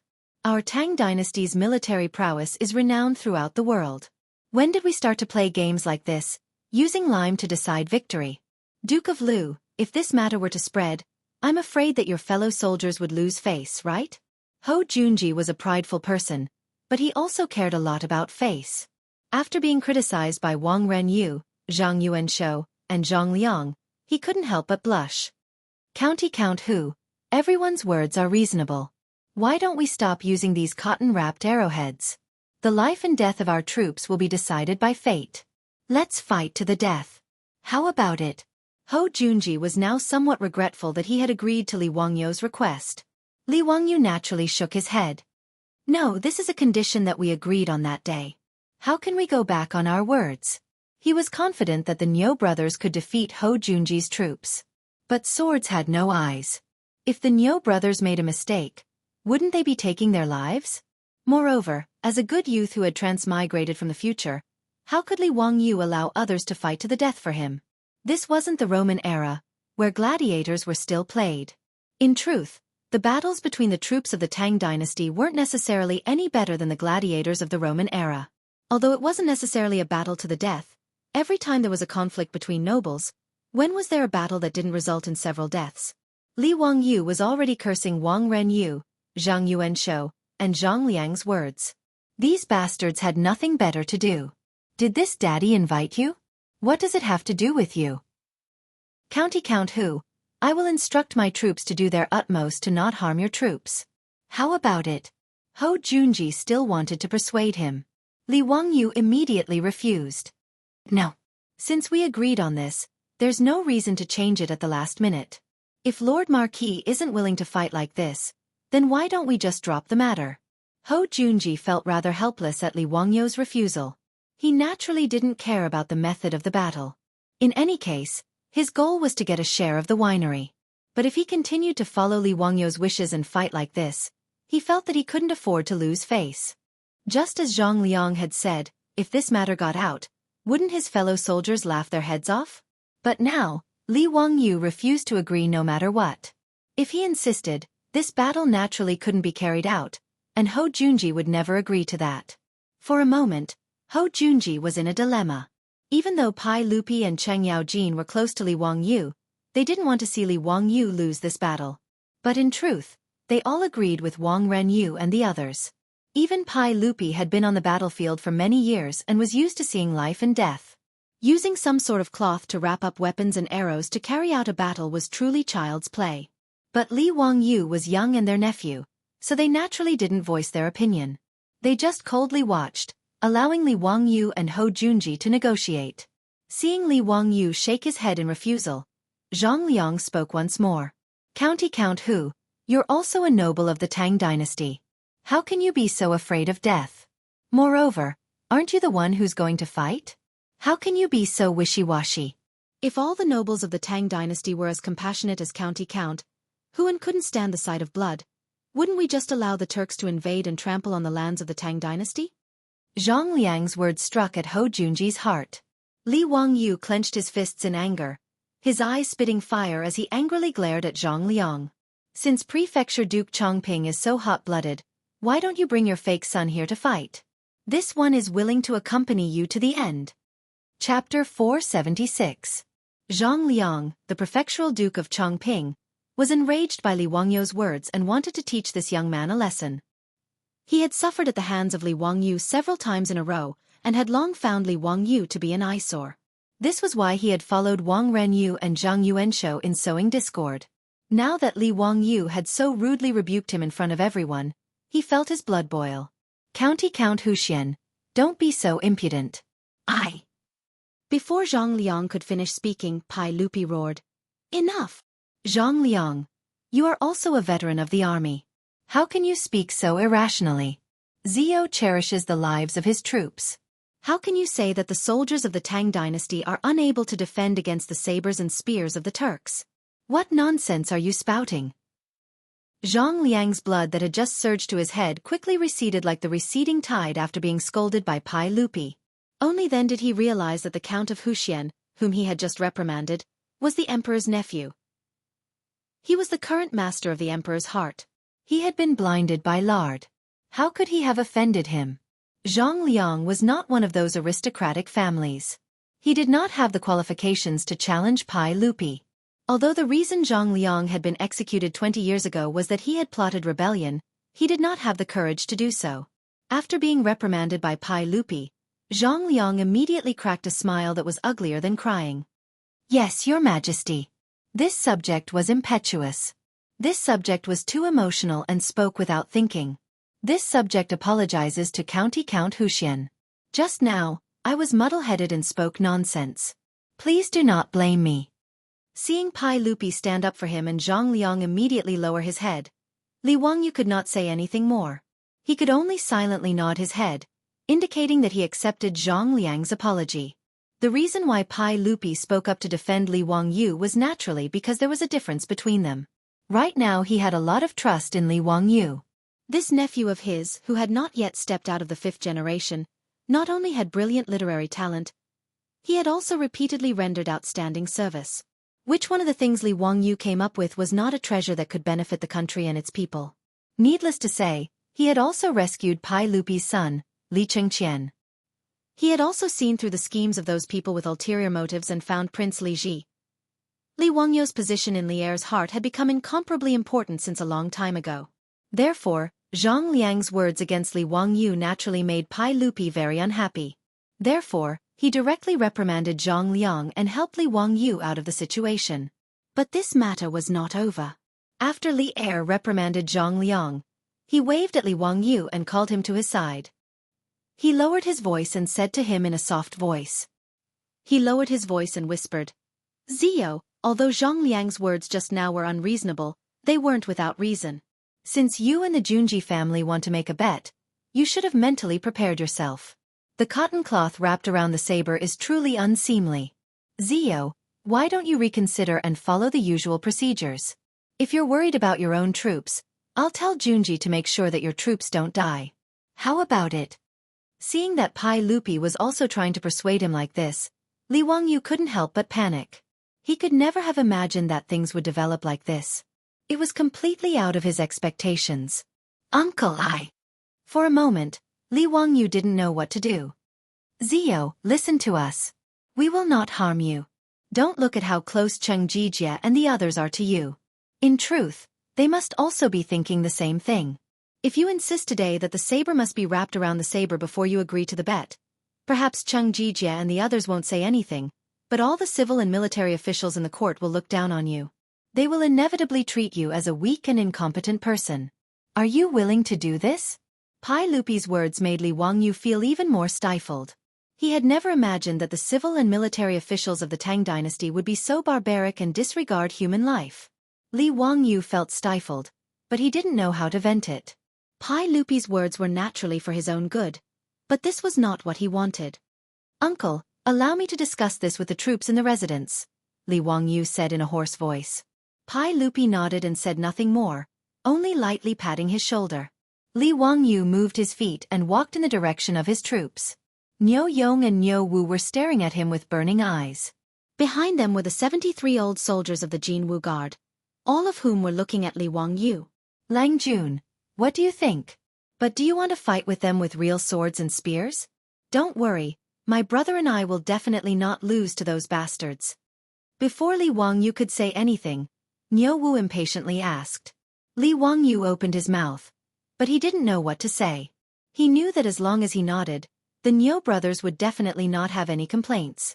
They would definitely draw their swords without hesitation and fight with the troops in Ho Junji's residence. But, in Li Wangyu's mind, he recalled the words of his beautiful superior 3 days ago. Although they are our troops, aren't you being too disrespectful to them? He looked at Niu Yong's severed arm. That was the arm he had thrown away when he was fighting with the Turkic wolf cavalry at Yanmen Pass. They were fighting for the country and its people. They could die without regrets. Niu Yong's severed arm and Niu Wu's blinded eyes were the insignia of heroes. They were the pride of the Great Han. They were the backbone of the Great Han. But now, he wanted them to fight with the troops of that bastard Ho Junji. What was the meaning of this? What right did he have to make such heroes fight for him? Was it just for that damn 50 strings of cash? If anything happened to the Niu brothers, how could he face the 2 daughters-in-law of the Niu clan? No, this shouldn't be the case. Absolutely not. Li Wangyu finally understood what he wanted. He slowly but firmly shook his head and raised his voice. Even if he was speaking to Niu Yong and Niu Wu, he was also speaking to Pai Lupi and the nobles present. No, I won't agree to Duke Ho's words. If we have to fight to the death in this battle, I am willing to admit defeat. He turned his head to look at Li Er, Chang Yaojin and the others and continued to speak. I admit that just now, I also thought about letting my troops fight it out with the troops of the Duke Marquis Manor. Even though I knew that they would definitely win, I immediately regretted it. It wasn't that I was afraid of losing, but that I wasn't worthy. The more Li Wangyu spoke, the more agitated he became. He patted Niu Yong's chest and said, Niu Yong, from Dingzhou village in Hu County, fought a bloody battle with the Turkic army at Yanmen Pass in the 11th year of the day. He killed a total of 31 enemies. This arm was severed by a Turkic wolf cavalry and was saved by a comrade.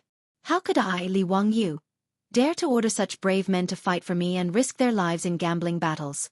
He pointed at Niu Wu and said, Niu Wu, in the 11th year of the day, at Yanmen Pass, he killed 27 enemies and suffered countless injuries. This I was also blinded in a bloody battle. Don't say that I can't bear to part with the Niu brothers. Even the old soldiers in my residence have fought for the country for many years. What right do I, Li Wangyu, have to order them to fight for me? Forgive me for not being able to comply. Li Wangyu took a deep breath, as if he wanted to shout out all the suppressed anger in his heart. Isn't it just 20% of the winery's shares? I can afford to lose. In today's duel, I, Li Wangyu, admit. Before he could utter the words admit defeat, Niu Yong and Niu Wu had already rushed over and hugged him tightly. Niu Yong covered his mouth with his broken arm. Lang Jun, you can't admit defeat. You can't. You can't. Chapter 477. At this moment, the Niu brothers' eyes were filled with blood and tears. Even the 73 veteran ruffians that Li Wangyu had recently recruited were so excited that they couldn't control themselves. Their chests were straight. With such a loyal and righteous master, how could they not be excited? Li Wangyu's words made the 73 veteran ruffians who had just been registered feel a sense of recognition and belonging in their hearts. These veterans of the Golden Guards naturally knew about the burning knife wine that was currently popular in Chang'an. Although the old soldiers didn't know how much the 2 ingredients of a brewery that could brew such a unique wine were worth, they were sure that it was an astronomical figure. And their own master would rather give up the money than let the Niu brothers take the risk. Who had ever seen such a master?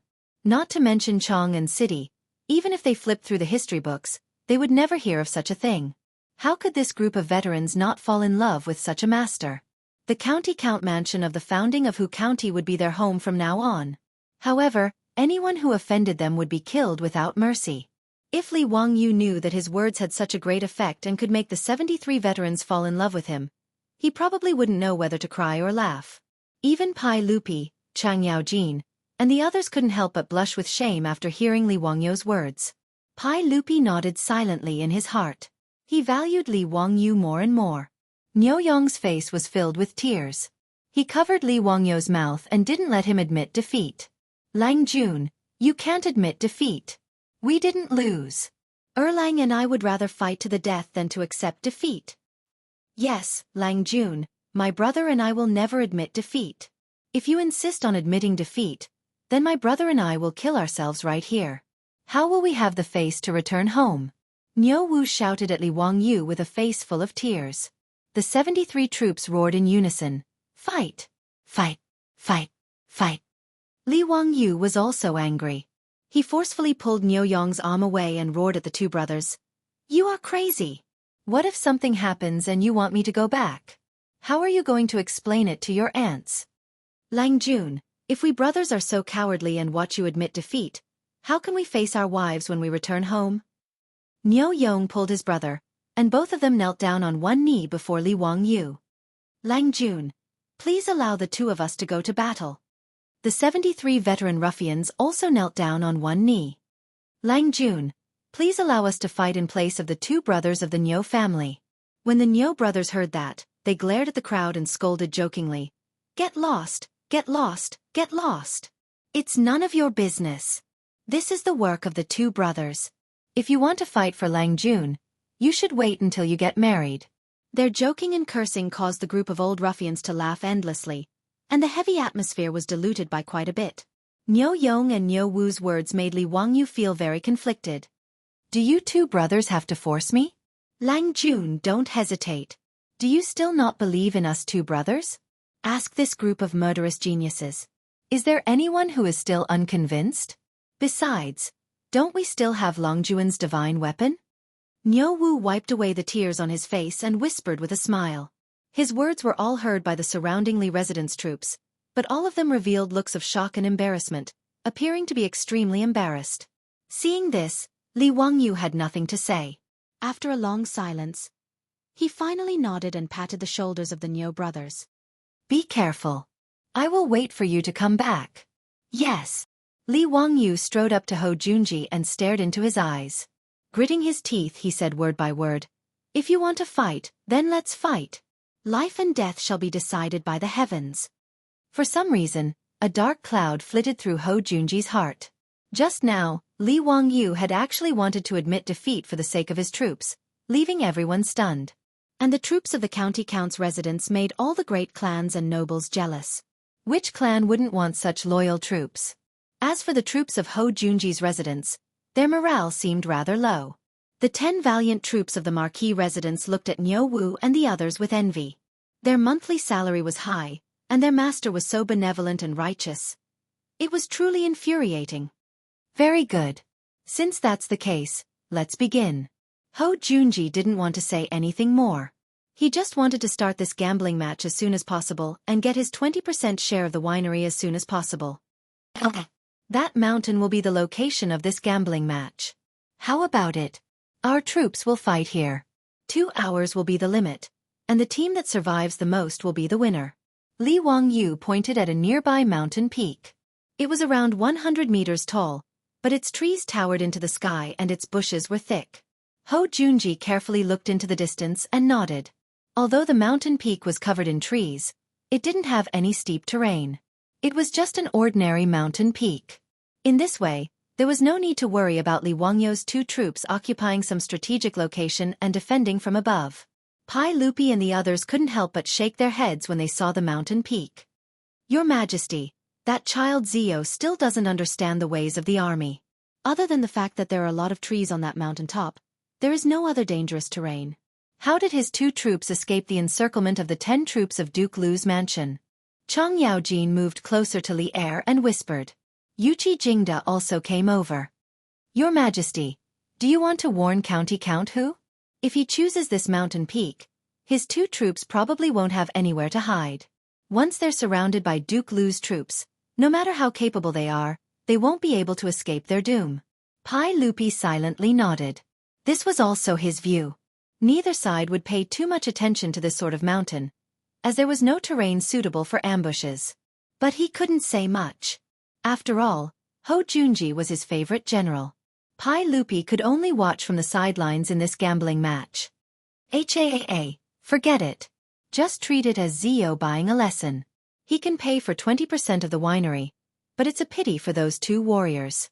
Pai Lupi decided not to interfere in this matter. Pai Lupi had a deep impression of Niu Yong and Niu Wu, and he couldn't help but sigh. Duke Lu, since you have no objections, let's begin. But since my residence only has 2 troops, I presume that Duke Lu won't mind if they go first, right? Li Wangyu asked with an indifferent expression. Ho Junji naturally didn't mind and gestured for them to go first. Niu Yong and Niu Wu glanced at each other and then got down on one knee. After bowing to Li Wangyu, they turned and rushed toward the mountain peak. Li Wangyu and his 73 troops all bowed to the departing figures of the 2. The figures of the Niu brothers quickly disappeared into the forest not far away and could no longer be seen. 15 minutes later, Ho Junji waved his hand, and his 10 subordinates all pulled out their shining weapons and charged into the forest. Chapter 478. Once Ho Junji's troops entered the forest, everyone, including Pai Lupi, craned their necks to look up the mountain to see what the result was. The mountain peak that Li Wangyu had pointed out was only a few hundred meters away from where everyone was. Ho Junji was a high-profile individual, and the clothes he had distributed to his troops were also the same. The troops of his residence all wore red cloaks over white robes embroidered with violet flames, making them appear rather imposing. The color of these clothes was very conspicuous, so even after entering the forest, everyone could still make out their silhouettes. From the occasional red and white silhouette, everyone could see that Ho Junji's troops had distanced themselves from each other and were beginning to search the mountain for the Niu brothers. As for the Niu brothers, no one had seen them since they had entered the forest. The mountain wasn't big. From the foot of the mountain to the top, it was only about 100 meters high. The troops of the Marquis's residence had only needed 15 minutes to find the mountain. But even those at the base of the mountain could see that the troops of the Marquis's residence had come up empty-handed. There was no sign of the Niu brothers. Could the Niu brothers have ascended to the heavens on such a flat and unassuming hill? Pai Lupi and Chang Yaojin glanced at each other, confused as to why the troops of the Marquis's residence had failed to find them. Wang Renyu chuckled and said, County Count Huxian, those 2 troops of your family didn't just speak pretty words but have already crossed the mountain and fled for their lives, right? Haha, no wonder the troops of the Duke of Lu residence couldn't find them. That's most likely the case. As expected, anyone can speak pretty words. This old man thought that County Count Huxian's troops were truly chivalrous and courageous men, but in the end, they ran away. Truly laughable. Zhang Yuanshou naturally wouldn't let go of this chance to ridicule Li Wangyu. Zhang Liang's lips twitched, but when he thought about how he had been angrily reprimanded by Pai Lupi, he swallowed his words, but everyone could see the sneer on his face. Pai Lupi, Chang Yaojin, Yuqi Jingda, and the other big shots were also suspicious. They couldn't help but be filled with doubt. He was somewhat skeptical of Wang Renyu and Zhang Yuanshou's words. The hillside was not big. Other than the towering trees and shrubs, there was no place for people to hide. The 10 troops of the House of the Marquis formed a human net and searched from the foot of the mountain all the way to the top of the mountain. However, they did not find anything. This was naturally abnormal. Those were 2 living people. Could it be that they could dig a hole and hide? Ho Junji stared at the faintly discernible figures of his own troops on the mountain and couldn't help but jeer. Count Huxian, those 2 warriors of yours shouldn't have already run off, right? Haha, that's really a good idea. But in this way, there's no need for this battle to continue. Li Wangyu showed a look of disdain towards the crowd's mockery. Even the 73 old ruffians behind him were the same. There were even some people who couldn't help but chuckle, thinking that Wang Renyu, Zhang Yuanshou, and Ho Junji were telling an extremely laughable joke. Li Wangyu was in no rush. In any case, he couldn't stop the Niu brothers from putting their lives on the line, so he would just wait and see. He had absolute confidence in the divine tool he had given the Niu brothers, and he had even more confidence in the skills of the Niu brothers. Upon hearing Ho Junji's words, Li Wangyu adjusted the sunglasses on his nose and calmly replied, "Why is Duke Lu in such a rush? Only the time it takes for an incense stick to burn has passed since the 2 hours. Could it be that Duke Lu is so impatient to see your own troops lose their lives?" "Humph. Count Huxian and your troops are all so eloquent. Since that's the case, this lowly one would like to see what sort of tricks those 2 troops of yours can play. What's the point of just saying nice things?" Quite a few of the great clans and nobles who had come to watch the show began to chatter. They all wanted to see just why Count Huxian dared to send his 2 crippled troops to challenge Duke Lu's 10 elite troops. They had originally believed that they would be able to see a hot-blooded battle today, but they hadn't expected it to be so bizarre. The fact that the 2 troops from the Count Huxian's residence had fled without a fight caused the spectators to begin to whisper derisively. Another 15 minutes passed, and the crowd looked at the troops of the Marquis residence that were barely visible in the forest. They once more searched the mountain, but they still found nothing. The jeers only grew louder. Count Huxian, don't waste any more time. Just concede. This is simply a farce. No one here is blind. The troops of the Duke Lu residence have already searched the mountain twice, but there's still no sign of them. Could it be that those 2 troops of yours know how to hide themselves? That's right. If you're afraid, you should have said so earlier. Why put on such an act? Haha, Count Huxian, in the future, when you're recruiting troops, you should keep your eyes open. Just what sort of people do you have in your residence? They actually fled without a fight. What a disgrace. Li Wangyu was no longer in a rush, and his expression was growing more and more relaxed. The situation on the mountain was exactly what he wanted to see. Li Wangyu was unperturbed by the jeers of the crowd, and his smile only grew more and more dazzling. Is that so? Since that's the case, I wonder if sirs are interested in making a bet with me? Wang Renyu and Zhang Yuanshou immediately stepped forward. With things as they are, who does a young man like you want to fool? If you want to make a bet, fine. This one will use Yongyi Gambling House to wager the remaining 20% of your winery. Does Count Huxian dare? This old man will use Lekong Gambling House to wager the 20% of your Shun Feng Express Carriage Company. Will Count Huxian accept? Lekong Gambling House was the gambling house of the Zhang clan estate in Xinjiang. Li Wangyu raised his head to the sky and heartily laughed. Why not? Write the bet. His words caused Pai Lupi to furrow his brows. Pai Lupi naturally did not want the winery and carriage company to be interfered with by the aristocratic families. Originally, he was already unhappy that Ho Junji was betting with Li Wangyu on the winery. However, seeing that Ho Junji was his favorite subordinate, he did not say anything and tacitly agreed. But now, Li Wangyu was actually betting with the Taiyuan Wang clan and Xinjiang Zheng clan. This made Pai Lupi extremely unhappy. But now he could not stop it. He could not say that Ho Junji could gamble, but Wang Renyu and Zhang Yuanshou could not, right? That did not make sense. Cheng Yaojin was even more anxious. Li family brat, you're crazy. How can you still dare to gamble with them at this time? Li Wangyu did not panic at all. Hee, Uncle Cheng, someone insisted on giving me a gambling house, so how can I not accept it? But Uncle Cheng, Uncle Yuchi, are you interested in these gambling houses? This little nephew has no interest in running a gambling house. If you're interested, I can give you a discount and transfer them all to you. Chang Yaojin was almost angered to death by his words. At this time, he was still speaking such nonsense. In a fit of pique, he said, Good, good, this old man wants to see how you'll win. If you win, this old man will take all of these gambling houses. I won't let you take advantage of me. This old man will even give you more money. Li Wangyu chuckled. Then I'll have to thank Uncle Cheng. When Chang Yaojin heard this, he was so angry that he turned his head away and couldn't be bothered with him anymore. Li Wangyu, Wang Renyu, and Zhang Yuanshou immediately wrote down the terms of the bet in front of everyone and signed with their seals. Hou Junji coldly watched from the side. In his heart, he also felt that this county count was crazy and completely unreasonable. But this had nothing to do with him.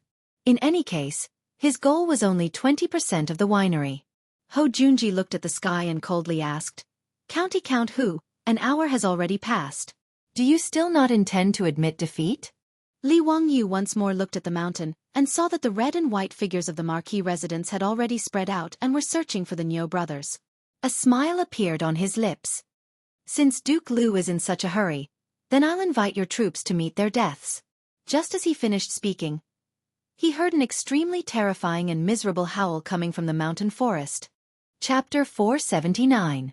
Hou Junji was rather surprised to hear Li Wangyu say, Invite your troops to their deaths. But before he could ridicule Li Wangyu's wishful thinking, he heard a scream coming from the nearby mountain. This scream immediately attracted everyone's attention. The people who had been discussing spiritedly before didn't say anything. They all widened their eyes and looked towards the mountain top. What's wrong? What's going on? What was that scream just now?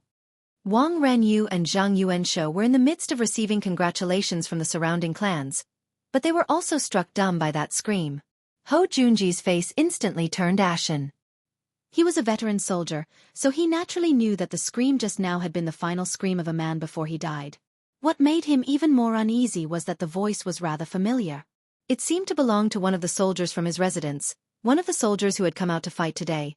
Before Hou Junji could suppress his fear, he heard someone call out from behind him, One person is missing. The Duke of Lu Residence's soldiers are missing one person. Everyone carefully counted the red and white figures that could be vaguely seen in the forest. 1, 2, 3, 8, 9. No matter how they counted, there were only 9 figures. As expected, one person was missing. The soldiers of the Marquis' residence had apparently been alarmed by that scream, and they were all running toward the source of the scream. Could it be that one of the soldiers from the Marquis' residence accidentally slipped and fell off the mountain? Someone guessed. Don't speak nonsense. This mountain is so flat. How could there be a place where someone could slip and fall to their death? Someone immediately retorted.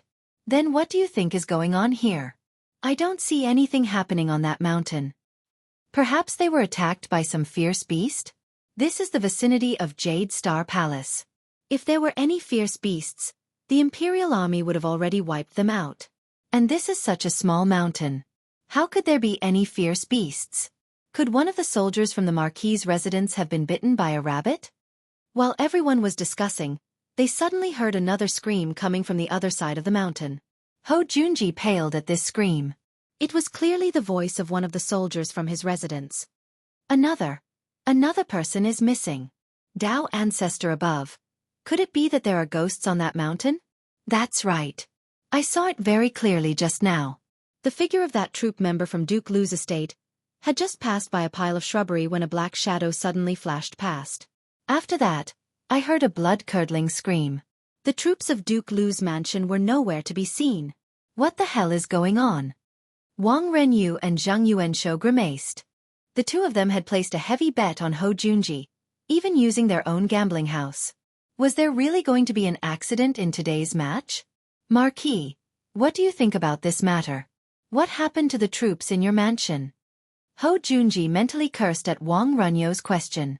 If you're asking me, who am I supposed to ask? However, there was a smart person who suddenly asked Li Wangyu, County count who? Could it be that 2 of your troops made a move just now? Li Wangyu had a smile on his face, but in truth, his palms were covered in sweat. Hey Marquis, just keep watching. Although he had been brimming with confidence and accepted the enormous bet between the Wang clan of Taiyuan and the Zhang clan of Xingyang, How could he not be nervous? Moreover, he had been an ordinary white-collar worker in his last life. How could he have ever experienced such a bloody scene of slaughter? Although he was very far away and couldn't see what was happening on the mountain, and the dense foliage obscured his view. However, every time they screamed, Li Wangyou's heart would beat violently. On the mountain top, the troops of Duke Lu's mansion, who had been silent all this time, also discovered the corpse of their comrade at this moment. They couldn't help but shout in panic. "Hurry, he was struck. Dead. You, keep your eyes open, pay attention to the trees." Ho Junji's face turned even paler as he heard these shouts carried by the wind. It seemed that his conjecture had been correct. The screams just now really had come from one of his troops. This meant that not only had those two of Li Wangyou's troops not fled, they had hidden themselves and used this chance to ambush his troops. Humph, County Count Hu, what a good scheme. You even dared to use such a despicable method. He coldly snorted as he glared at Li Wangyou. Li Wangyou was not to be outdone, his death's eye glaring back. What? When Duke Marquis went to war, did you not use the art of war, only your saber? That's rather strange. It seems that Duke Marquis views this art of war as a despicable method. You! Ho Junji didn't know how to respond to Li Wangyou's rebuke, so he coldly snorted and ignored him. Although Ho Junji was rather nervous, he wasn't too worried. After all, both sides had agreed that after 2 hours, whoever had the most troops left would be the victor. So what if those two cripples had used sneak attacks to ambush 2 of his troops? In less than 2 incense sticks of time, the time for this gambling match would be up. And there were still 8 of his troops on the mountain. Although the situation was rather ugly, Ho Junji was still the victor. In Ho Junji's view, those soldiers of his weren't idiots.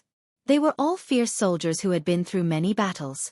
Now that 2 of their comrades had died, the rest of them should be on high alert and not give those 2 cripples a chance to ambush them. Wang Renyu and Zhang Yuanshou had gathered at Ho Junji's side to ask for his opinion. Ho Junji naturally informed the pair of them of his analysis, and only then did Wang Renyu and Zhang Yuanshou feel much more at ease. But before the 3 of them could breathe a sigh of relief, another scream came from the mountain.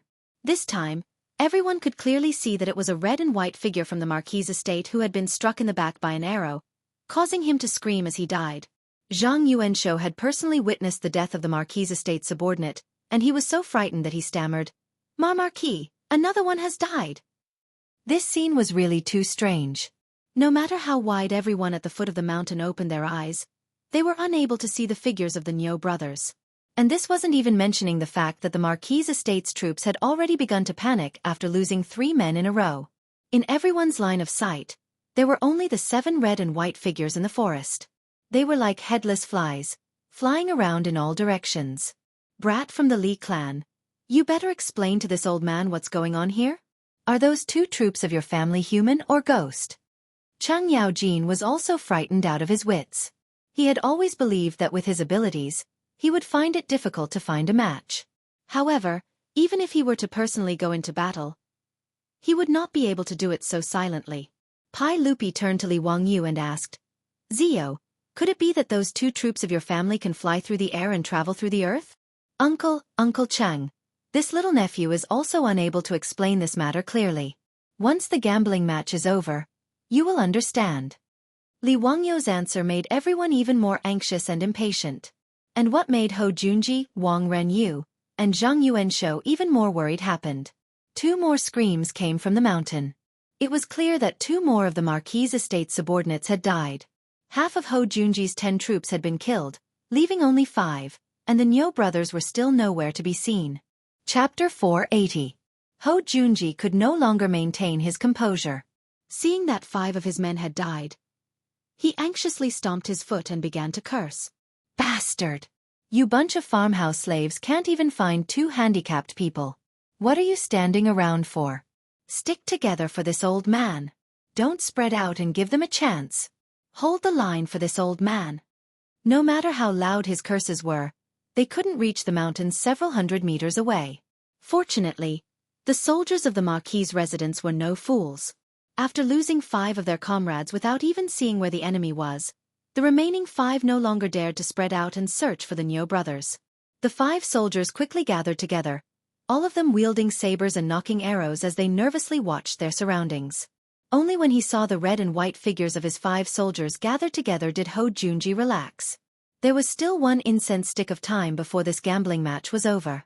Ho Junji was confident that as long as his soldiers stayed together and guarded against the sneak attacks of those 2 cripples, they would have no problem enduring this incense stick of time. Although the scene was very ugly and his soldiers had been completely defeated, what did it matter? In short, he would be the one to win the bet. Wang Renyu and Zhang Yuanshou, the 2 patriarchs of the aristocratic families, naturally saw this scene on the mountain top and could not help but let out a long breath. What they had feared the most was that the soldiers of the Marquis' residence would not know when to retreat and search for the 2 brothers, only to be defeated one by one. But Chang Yaojin couldn't help but coldly snort when he saw the 5 soldiers of the Marquis' residence. Ho Junji, your soldiers are really quite good. 5 against 2, but they're still scared out of their wits, trembling in fear and huddling together for warmth. What is this? Have their guts been scared out of their wits? Ho Junji's face was ashen at Chang Yaojin's jeers, and he said nothing, pretending not to hear. He also knew that he, Ho Junji, had lost a great deal of face in this gambling match. 10 soldiers of the Duke of Lu's residence had been beaten so badly by 2 crippled soldiers of the county count of whose residence that they didn't even dare to move. If this matter were to spread, it would probably cause massive waves in Chang'an. But at this point, it was too late for regret. Winning the bet was the most important thing. As for losing face, so be it. Between face and 20% of the winery, Ho Junji would rather win the bet. At this moment, on the mountain top, the remaining 5 troops of the House of Marquis stood back to back in a circle. All of them were extremely nervous. Even the slightest movement would make them extremely nervous. Sweat was already dripping down from the foreheads of the 5 men. Just now, 5 of their fellow soldiers had died in the forest one after another. This had already scared the guts out of these 5 men.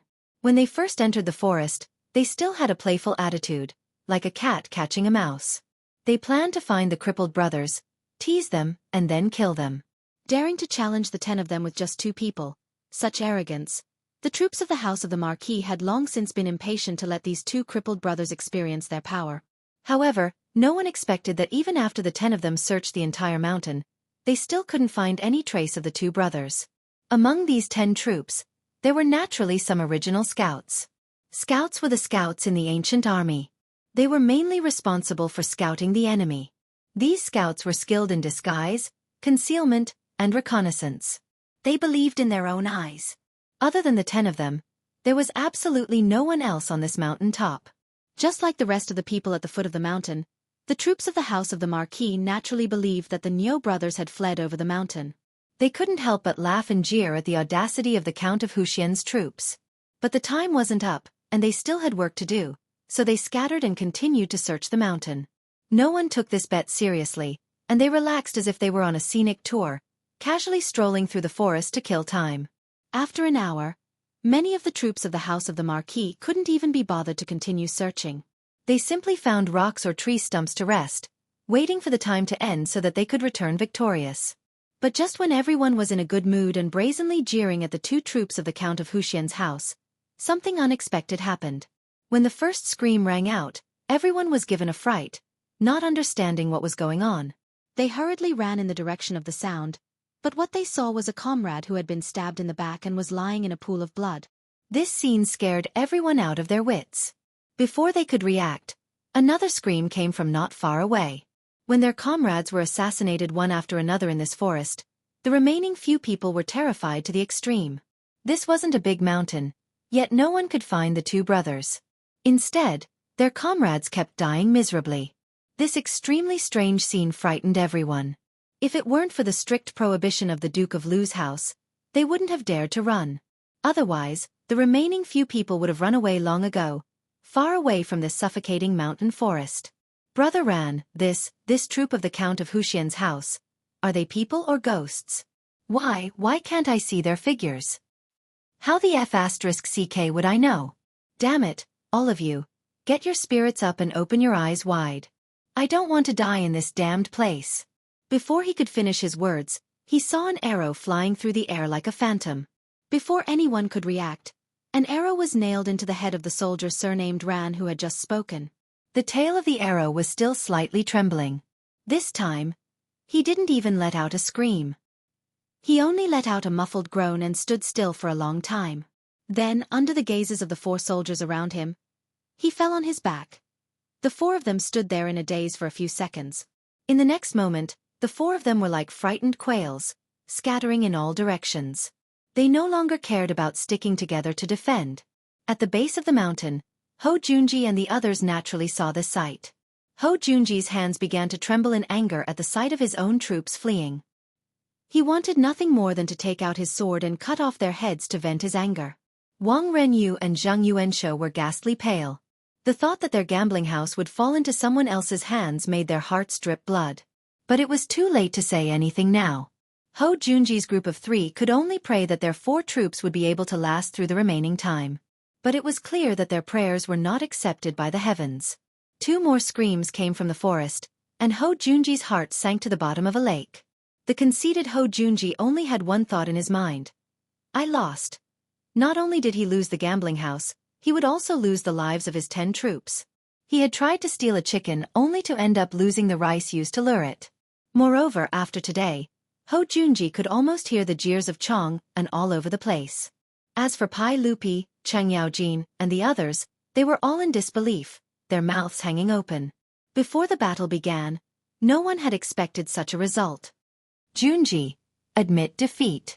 Don't take the lives of those 2 troops in your residence. If you continue, you have no chance of winning, Pai Lupi finally said, hoping to stop the slaughter. But Ho Junji firmly shook his head. His eyes bloodshot as if ready to devour someone. Your Majesty, no, this one still hasn't lost. Before he could finish his words, another wail was heard from the mountain forest. Chapter 481. On the nameless mountain, the last soldier of the Duke Lu residence participating in the gambling match was already scared out of his wits. He no longer cared about the rules and immediately prepared to charge out of the mountain. He would rather accept Duke Lu's punishment than stay in this man-eating forest any longer. For humans, the fear of the unknown was the most frightening. An invisible enemy could hunt and kill them silently. This psychological pressure caused this troop of the Marquis' estate to collapse. He madly ran down the mountain, not even daring to stop when he fell. He got back up and continued running. However, just as he passed by a bush, something strange happened. The bush that seemed to be the same as the other bushes on the mountain suddenly stood up and rushed toward him. Without waiting for him to react, a sharp cold light flashed by, directly aiming for his throat. In the next moment, the last troop of the Marquis' estate tightly clutched his throat that was constantly gushing out blood. His eyes looked in disbelief at the one-armed man in front of him.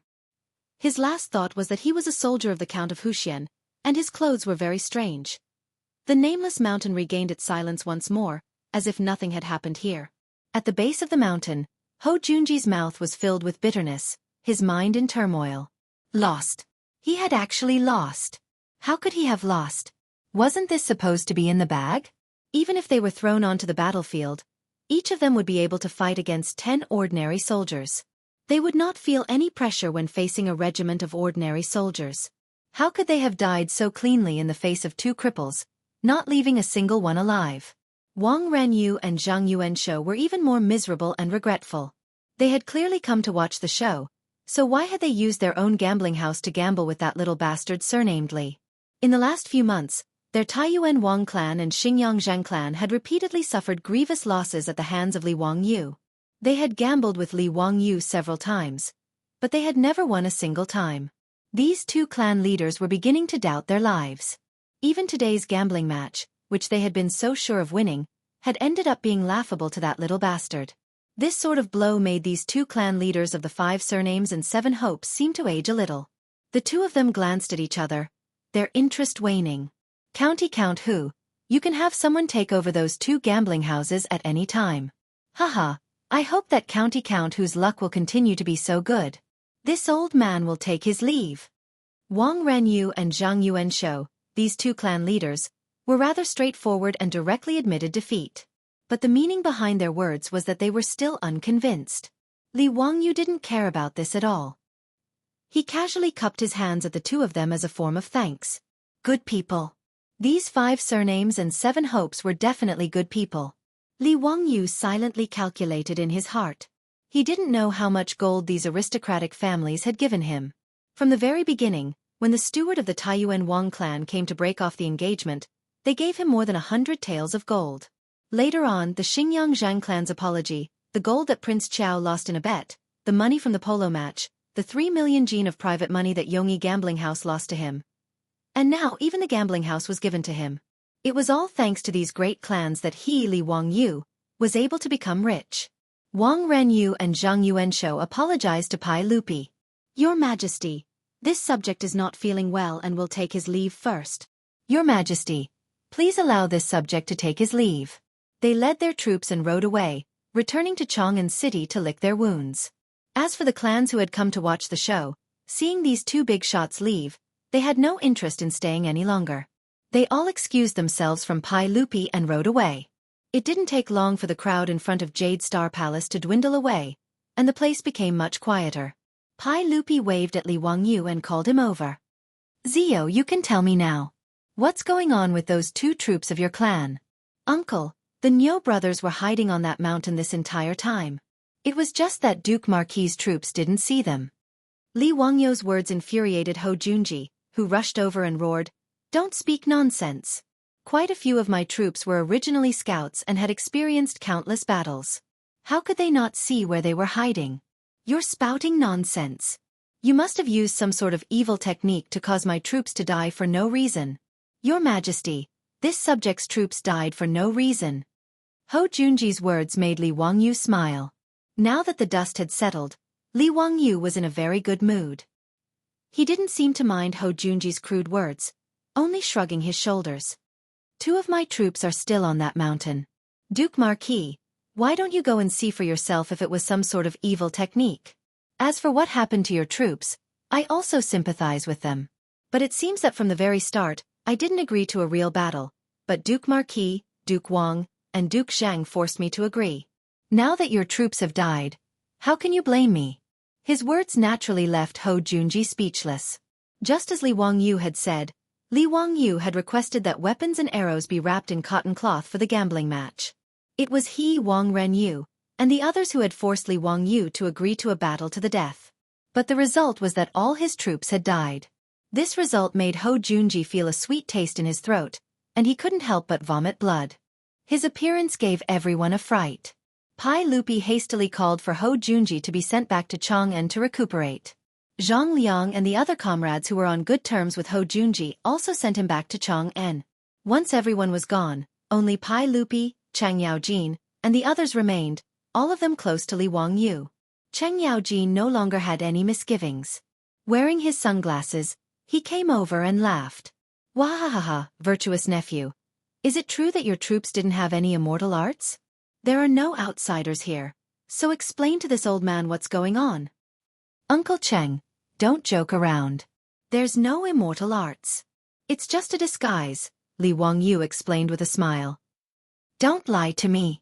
I've seen a lot of scouts in the army.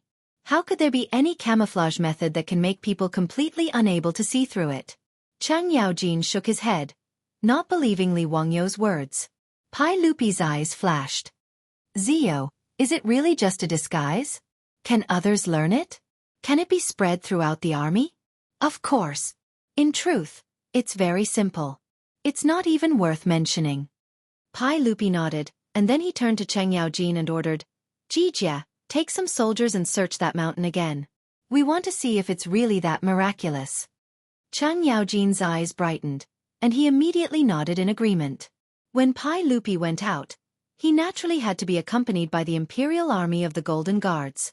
As the great general of the Jinwu Guards, Chang Yaojin gave the order and several hundred Imperial Army soldiers immediately rushed toward the mountain. They were prepared to conduct a thorough search to find the Nyo brothers. Chapter 482. Hundreds of Jinwu guards searched the mountain on a large scale and almost dug 3 feet into the ground. However, other than finding the corpses of the 10 Ho Junji's troops, they still found nothing. Chang Yaojin was even more confused when he heard the report from his subordinate. He carefully examined the corpses that were carried down the mountain by the soldiers. Other than a few people who died from arrows, the others were killed by a sneak attack from behind by a sharp blade. Chang Yaojin even had the soldiers hold up the corpses while he simulated an attack from behind the corpses. Seeing this, Li Wangyu felt a wave of nausea. Li Wangyu didn't dare to look at the bloody corpses carefully. He hid far away while cursing Cheng Yaojin in his heart. This old man's taste was too heavy. He was a pretty boy from the modern era. When had he ever seen so many bloody corpses? Not vomiting on the spot was already a sign of his strong mental fortitude. After Cheng Yaojin finished looking at the corpses, he casually wiped the blood on his hands on the corpse's clothes and strode to Li Wangyu's side. Boy, tell me honestly, are your two subordinates still on the mountain? I don't believe that someone can hide so well that hundreds of Jinwu guards can't find them. Did the Niu brothers really become immortals?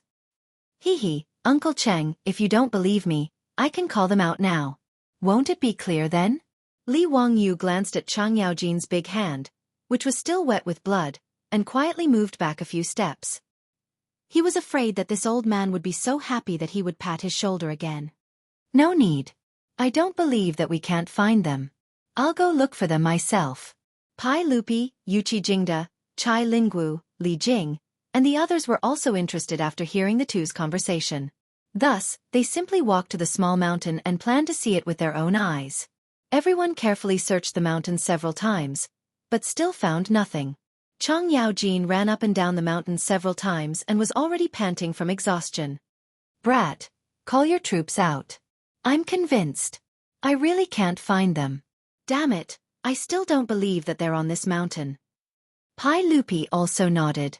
Ziyu, call your troops out. I want to see how they hide themselves. Li Wangyu nodded. Just as he was about to open his mouth to summon Niu Yong and Niu Wu, he saw a bush beside them suddenly shake a few times. Then, two figures stood up. Husband, there's no need to shout. My brother and I are here. Niu Wu grinned and said in a low and muffled voice. Everyone was shocked. Cheng Yaojin did not expect that two people would appear from the bushes near his feet. He was so scared that he pulled out his knife. Where did the two of you come from? Hee. Greetings. Hi Duke Lu. Niu Wu laughed. It was no wonder that Cheng Yaojin could not recognize the Niu brothers. At this time, their faces had been painted black. When they smiled, other than their snow-white teeth, they did not look like humans at all. Furthermore, the clothes they were wearing were even stranger. They were all dirt-colored and dark green rags that hung on their bodies. There were also all kinds of shrubs, branches, and leaves on them. Li Wangyu did not know that the Niu brothers were nearby. When he saw the two of them appear, he quickly ran forward and looked at them carefully. How are you? Are you hurt? Hee. Husband, don't worry. Those are just chickens and pottery dogs. How could they hurt me and my brother? Seeing that the Niu brothers were not hurt, Li Wangyu was finally relieved. Pai Lupi and the others were also shocked. No one expected that the Niu brothers would be lying in the bushes near their feet. Niu Yong, Niu Wu, the two of you have been here all this time? Your Majesty, the two of us have been here all this time. Hide again for me to see. Yes. Niu Yong pulled Niu Wu and lay down in the bushes again. Cheng Yaojin rubbed his eyes hard. Damn it, it's really strange. There are two living people lying there, but I can't tell them apart. Li Jing took a few steps forward and sized it up carefully for a long time before he kept shaking his head. Unbelievable. It's really unbelievable. How can it be so magical? I know that the Niu brothers are here, but I can't tell. Tisk, if this is used to ambush the enemy or to scout, who can find out? Pai Lupi also nodded. He had thought of this just now. My two Niu brothers, please get up. Pai Lupi called the Niu brothers up again and asked, if I'm not wrong, the two of you can hide your bodies because of the clothes you are wearing, right? Your Majesty is right. This set of clothes was specially made for us two brothers by my husband. My husband said that this is called auspicious clothing. Li Wangyu almost spat out blood. What the hell is auspicious clothing? Auspicious? This Niu Yong is really infuriating. He should be punished and not allowed to sleep with his wife. Brother, it's auspicious clothing. Niu Wu quickly corrected his brother. Niu Yong patted his head. Yes, auspicious clothing. My husband said it a few times, but I can't remember it. Pai Lupi couldn't help but shake his head. Your husband is good at everything, but why is the name so unpleasant? What auspicious clothing? I don't know what it is. I think this clothing can hide your bodies, so it should be called evasive clothing. Li Wangyu silently rolled his eyes. You are the boss, so you have the final say. The cement was changed into mirage mud by Pai Lupi, so the auspicious clothing didn't escape from Pai Lupi's evil claws. He understood what Pai Lupi meant. Evasive clothing was the ancient Chinese name for chameleons. It was not bad to call it evasive clothing. Anyway, the so-called ghillie suit was just a transliteration of the later generations. It didn't have any practical meaning. Li Wangyu was just used to calling it ghillie suit. The clothing that the Niu brothers were wearing was the disguise clothing used by the special forces in the future. The auspicious clothing. The auspicious clothing was invented by a Scottish hunter during the First World War. It was basically a coat made of cloth with many ropes and strips. It was usually made into the color of the soil or plants.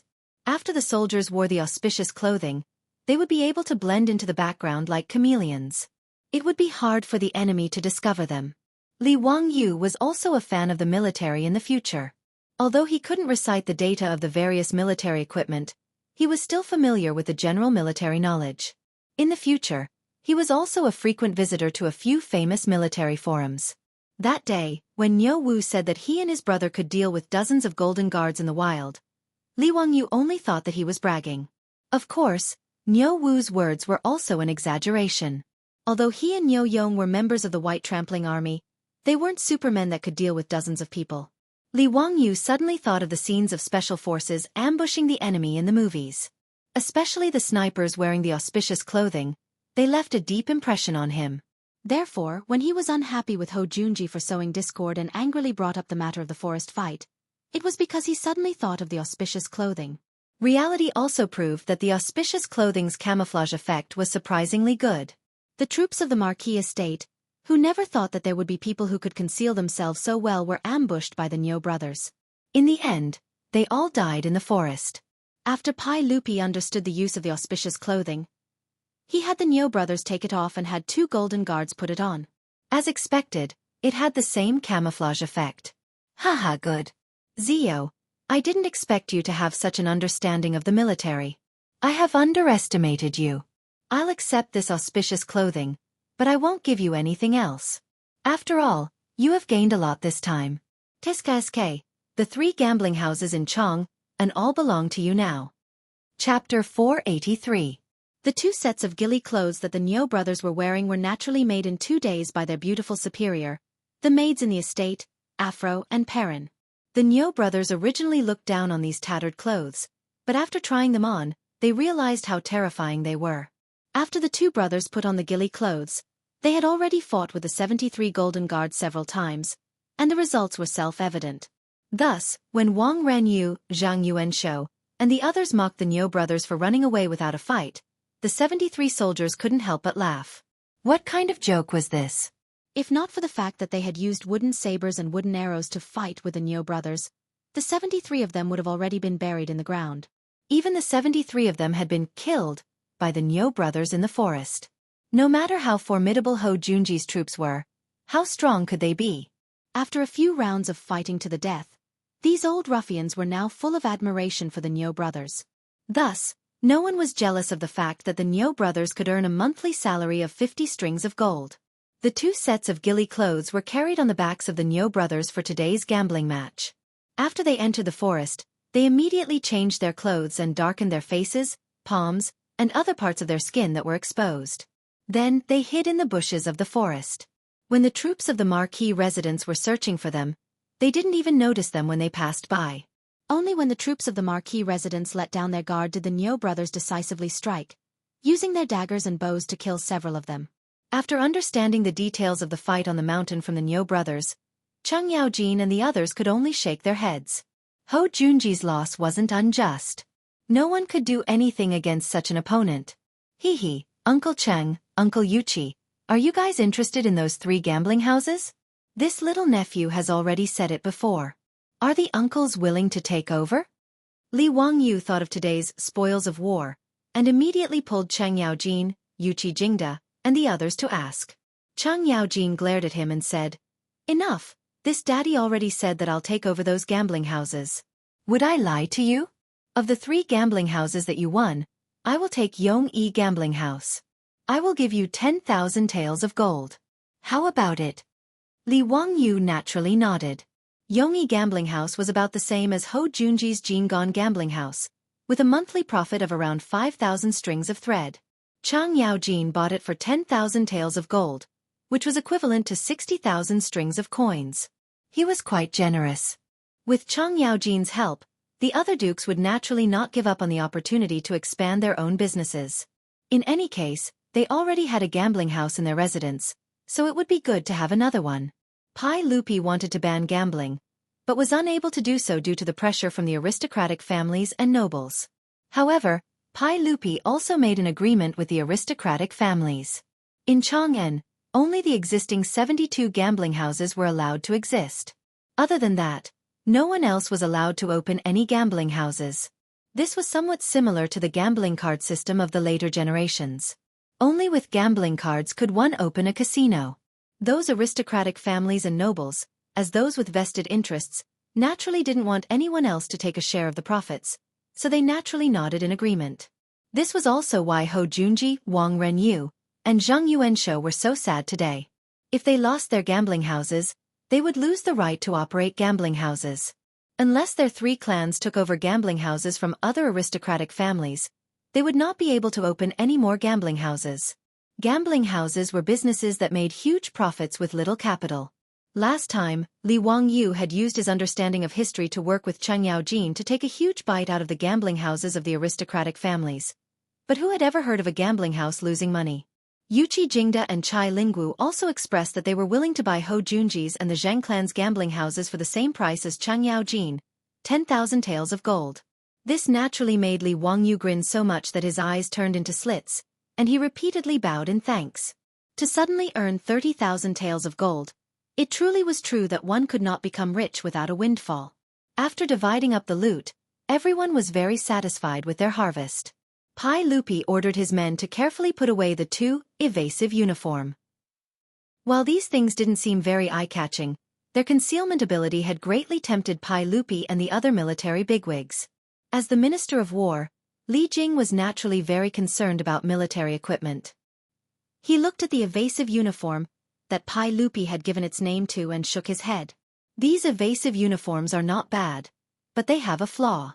These clothes are too trivial. The cloth, ropes, and branches on them hinder the soldiers from wielding their weapons. Pai Lupi and Chang Yaojin nodded in agreement, finding Li Jing's words reasonable. That's right, the evasive uniform is not suitable for ordinary soldiers. How can they fight when they're dressed like this? Chang Yaojin also shook his head. Hearing this, Li Wangyu couldn't help but burst into laughter. Duke Wei, Uncle Cheng, this auspicious, oh no, evasive uniform is used for special operations. It's used by special forces when they are in hiding. They are used for special operations, but normal soldiers don't need them.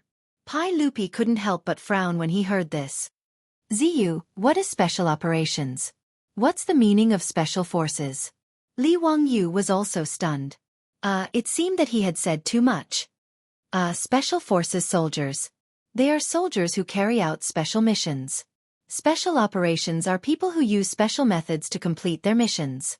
Yes, it's like sneak attacking the enemy's camp, killing the enemy's chief, burning their provisions, spying for information, and so on. Li Wangyu's forehead was almost covered in sweat. It was so tiring to make this up.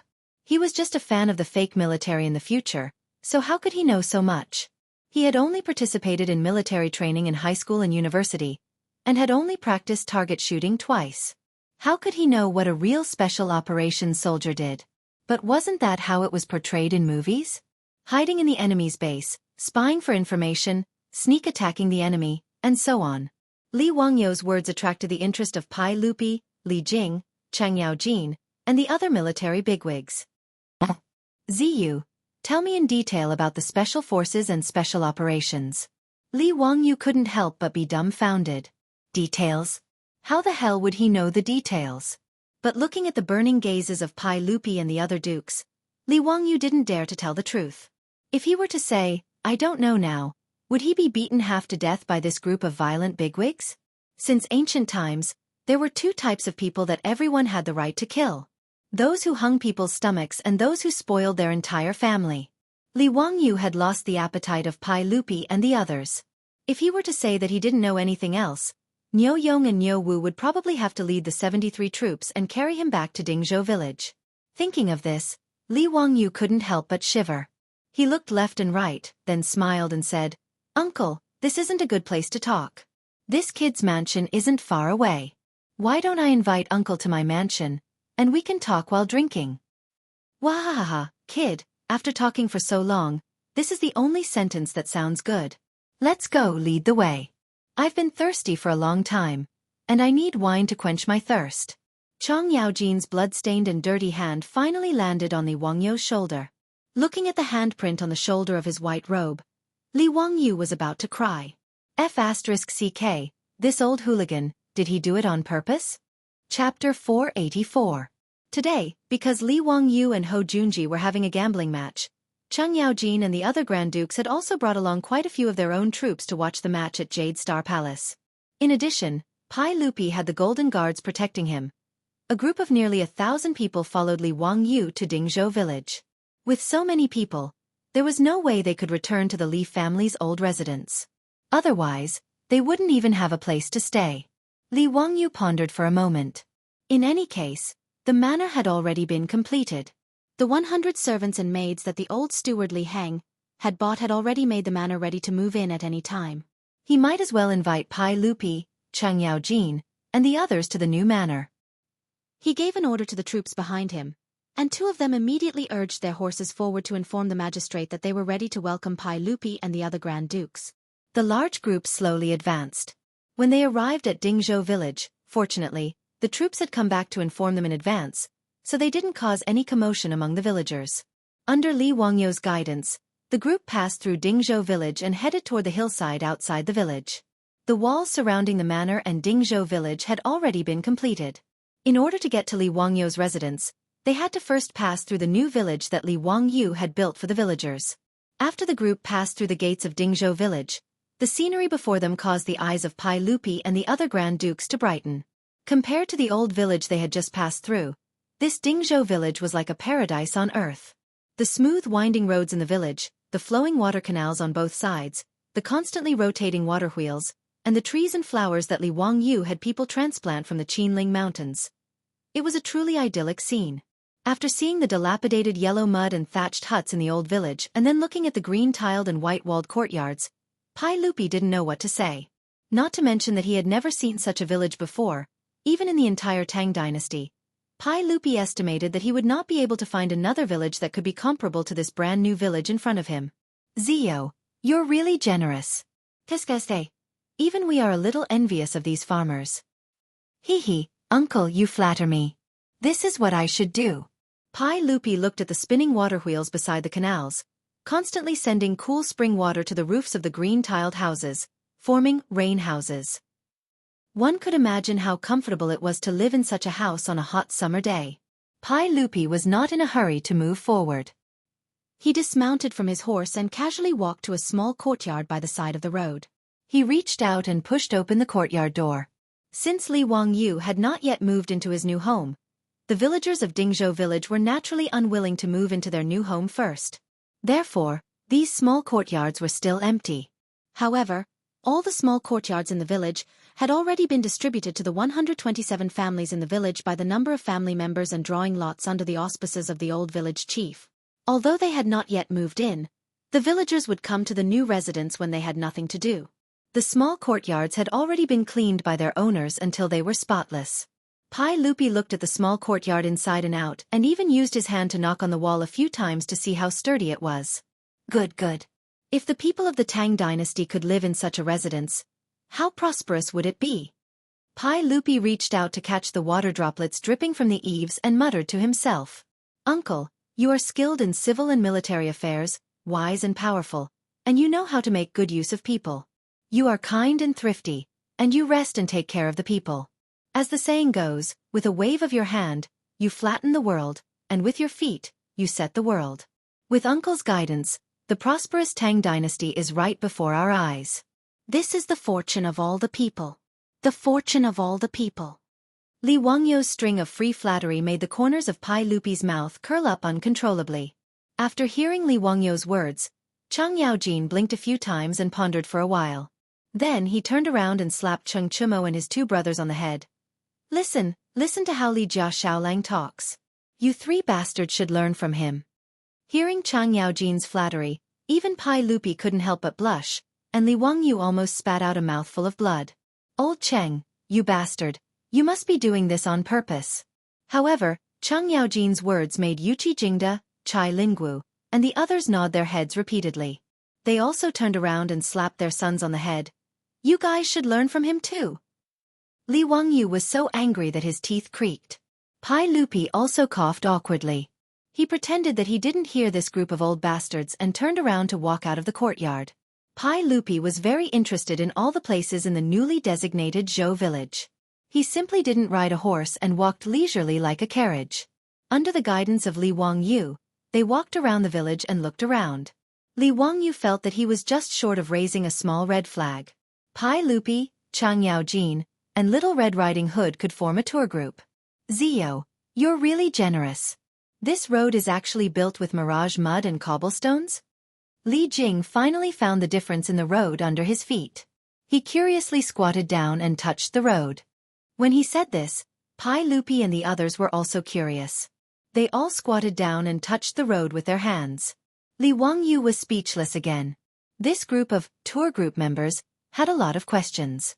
Was it strange that the road was paved with cement and cobblestones? However, he didn't know that ever since the Ministry of Works started to make mirage mud, it was used to make bricks and walls. No one had ever used it to pave the road. Moreover, the production of mirage mud wasn't high now. Who would be willing to use such precious mirage mud to pave the road? Hee, Duke Wei, this mirage mud is a good thing to pave the road. Not only is it flat, but it's also sturdy and won't be washed by the rain. If the roads of the Tang dynasty were all paved with mirage mud, then it would be called a natural moat changing the road. Li Jing couldn't help but shake his head. How is that possible? How much mirage mud is needed to do that? Although mirage mud is a good thing, it's not easy to make. It's a waste to pave the road. What a waste. Pai Lupi and the others also shook their heads. They looked at Li Wangyu as if they were looking at a prodigal. Li Wangyu was so angry that he cursed this group of country bumpkins in his heart. He was too lazy to explain. If I'm a prodigal, then I'm a prodigal. I'm rich, so what? Everyone continued to move forward. They were like a group of curious babies who kept asking questions. The tour guide, Li Wangyu, was almost dry from talking. Finally, he led Li Er and the others to the entrance of his mansion. The beautiful boss and the old butler, Li Hang, were already waiting in front of the mansion. When they saw Pai Lupi and the others arrive, they quickly went forward to greet them. All right, there's no need to be so polite. Today, I'm here to visit Zio's new mansion. I didn't send any congratulatory gifts today. In a few days, when Zio moves in, I'll send a congratulatory gift. Pai Lupi smiled and gestured for everyone to stand up. He then turned his head and looked at Li Wangyu. Zio, lead the way. Show me and everyone else your new mansion. Duke Duan has complained to me a lot about your mansion. He said that your mansion doesn't conform to the rules of the Tang dynasty. Duan Luen was the Minister of Works. Li Wangyu's mansion was built by the Ministry of Works. Naturally, this European-style mansion didn't conform to the rules. Fortunately, Pai Lupi saw Li Wangyu's hard work and contributions, so he made an exception and allowed it to be built in violation of the rules. Hee, I thank Uncle for your kindness. Uncle, everyone, please. Li Wangyu didn't waste any time and led everyone into the mansion. Chapter 485. Li Wangyu's manor covered an area of nearly 1,000 mu, making it extremely huge. Even if one rode a horse, it would still take a while to get to the castle from the gate.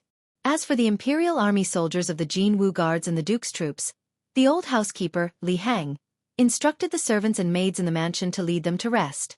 Li Wangyu, on the other hand, led Li Er and the others on horseback and slowly moved forward in the mansion, admiring the scenery. Unlike the mansions of the nobles of the Tang dynasty, Li Wangyu's manor did not have many courtyards. On the hillside of Noda, other than the main castle, there were many small buildings scattered around. They were the residences of the manor's troops, servants, and other facilities. Pai Lupi, Chang Yaojin, and the others had already seen a model of the manor and had a preliminary impression of it. But when they saw the real thing, they were still shocked. After entering the manor, not far away, there was a wide lake. The ripples were faint, and when the breeze blew, ripples appeared on the water surface. It was almost dusk. The setting sun sprinkled mottled dots on the surface of the lake, making it look like a dream. Li Er and the others couldn't help but stare in a daze. After a long while they muttered, "Zio, your residence is really amazing." After admiring the scenery by the lake, they continued forward. Along the way, the sounds of admiration were endless. Whether it was the European-style gardens that they had never seen before, or the pavilions and waterside pavilions, they all made Cheng Yaojin and the other big shots dazzled. Cheng Yaojin pulled Li Wangyu over and said, "Kid, what's going on in your head? How did you figure out so many things? These pavilions and waterside pavilions aren't anything special, but how come other people's mansions aren't as exquisite as yours?" "Hee, I figured it out blindly. Uncle Cheng, you flatter me." Li Wangyu replied very humbly. What else could he say? Could he say that he had copied the garden designs of the later generations? After visiting the manor, Chang Yaojin, Yuqi Jingda, and the others thought about their own mansions in Chang'an City and couldn't help but feel a little stifled. The mansion of the founding duke was not even as big as the lake in Li Wangyu's mansion. Not to mention the beautiful pavilions in the mansion that would make anyone's eyes green with envy. Of course, Chang Yaojin and the others knew that although Li Wangyu's manor was big, the Ministry of Works did not spend much on it. At the very least, it was far from the upper limit of the cost of the founding duke's manor. First of all, almost all of the land was Li Wangyu's own land. And the land price of their mansions in Chang'an City was sky high. Although the manor was big, except for the man-made lake, which required a lot of manpower, almost everything else was made from local materials. As for the castle, it was even built with mirage mud and bricks, and it didn't have any carved beams, painted rafters, or carved balustrades. This made Chang Yaojin, Yuqi Jingda, and the others wonder if they should also ask Li Wangyu to build a manor for them so that they could come here to avoid the summer heat during their holidays. If Li Wangyu knew what these big shots were thinking, he would probably be overjoyed. There was no other reason than the fact that the real estate business could be developed in the Tang dynasty. It was a profitable business with little capital. Everyone looked around and finally arrived at the main building of the manor, the castle made of bricks. Pai Lupi could not help but shake his head. "Zio, I really don't know what you're thinking. You actually like such a stone house?" "Yes, nephew, everything about this manor is good, but this manor is really outrageous. I heard from the barbarian merchants in Chang and City that in the far west, there is a country called Daqin. They like to live in stone houses like this. Nephew, did you learn from them?" Chang Yaojin and the others also didn't like this castle. Li Wangyu could understand. After all, castles were incompatible with Chinese traditions. In fact, he didn't necessarily like castles. It was purely his bad taste that made his manner like this. "Uncle Cheng, you're indeed knowledgeable.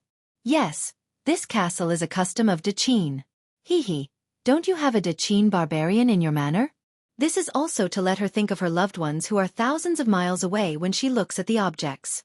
Li Wangyu could only use Afro as a shield.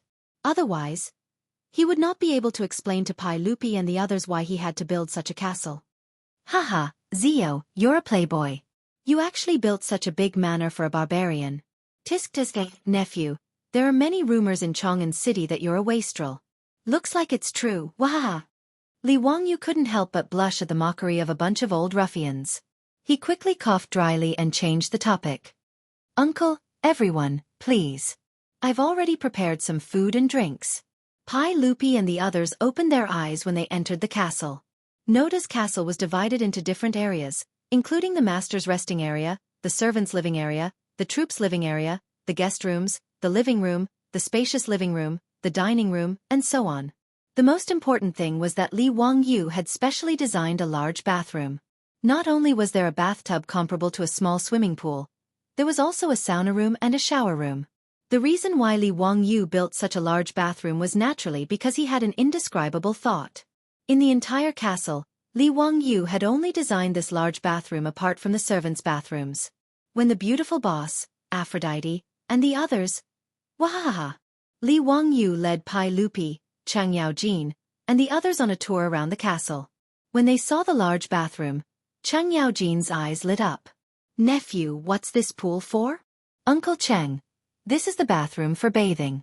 Li Wangyu didn't think too much about it and answered casually. Wahahaha, great.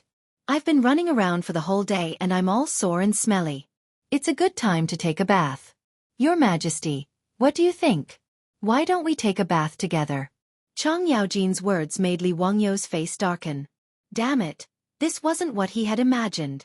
Chang Yaojin, this old man, was he being too friendly with others? He really didn't treat him as an outsider. He actually came all the way to his residence to make such a request.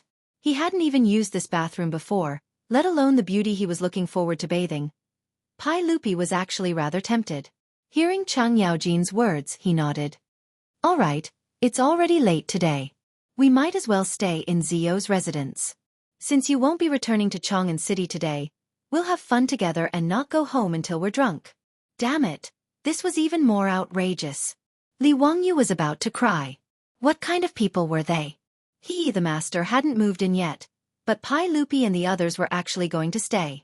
Even if he could tolerate it, his aunt, he had to tolerate it too. After all, Pai Lupi was the boss. Moreover, his residence was paid for by Pai Lupi, who had ordered the Ministry of Works to build it for him.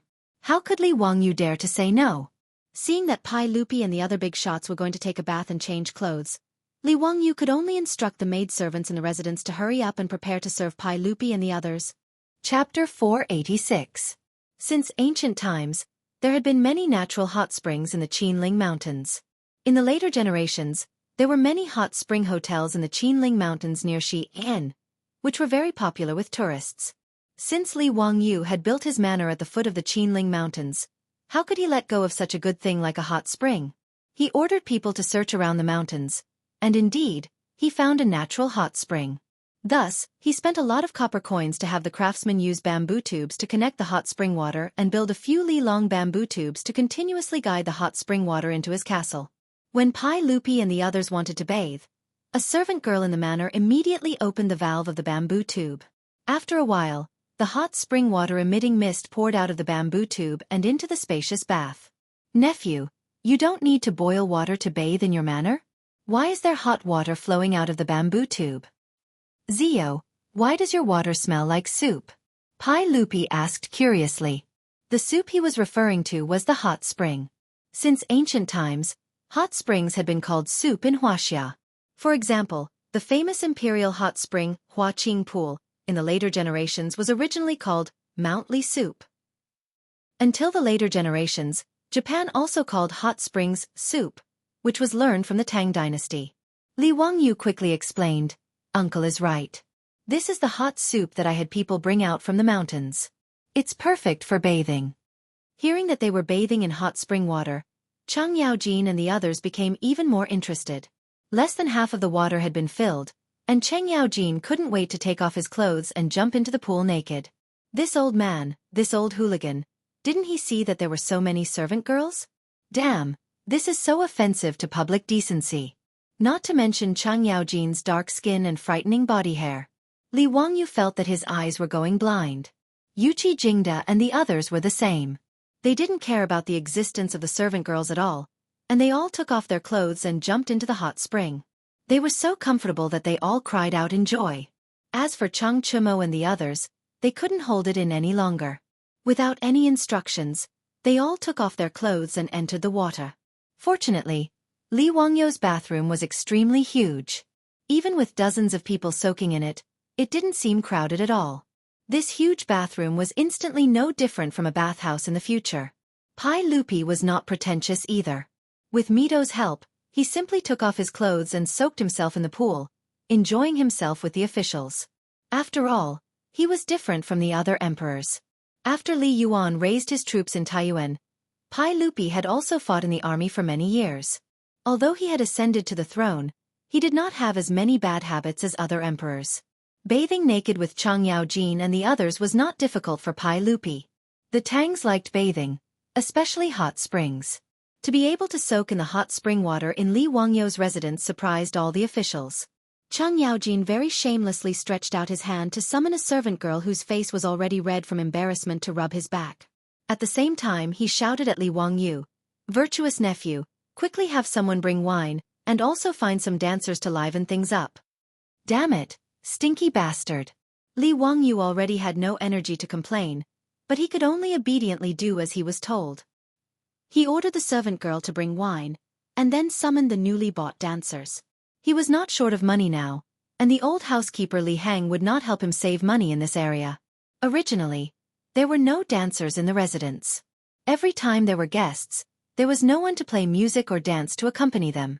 This already made Li Hang feel very embarrassed. Now that the new residence was completed, Li Hang naturally did not want his Lang Jun to be looked down upon by others. This time, when the residence was completed, the old man bought 10 servants in the market, including the expensive dancers. He was so capricious when he was rich. This was the custom among the nobles in the Tang dynasty. Although Li Wangyu did not like it, there was nothing he could do. He just let the old man do as he pleased. When the wine and food were served, the sound of drums began to ring in the bathroom of Noda. When the dancers danced to the cheerful music, Li Wangyu could only secretly complain in his heart, this decadent aristocratic life of the Tang dynasty. Indeed, it should be criticized. Pai Lupi felt very comfortable soaking in the hot spring water. With the smooth little hands of the hot servant girl rubbing his back, he was very satisfied. When he looked up and saw Li Wangyu still waiting on the side, he waved at him. Zio, why don't you come down and soak with us? Li Wangyu was about to cry. Dozens of naked men were crowded in the pool. Did he have to go down?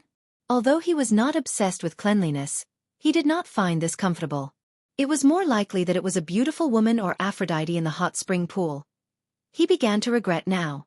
Why did he build such a huge bathroom? At this moment, in the bathroom, there were more than 20 maids serving everyone.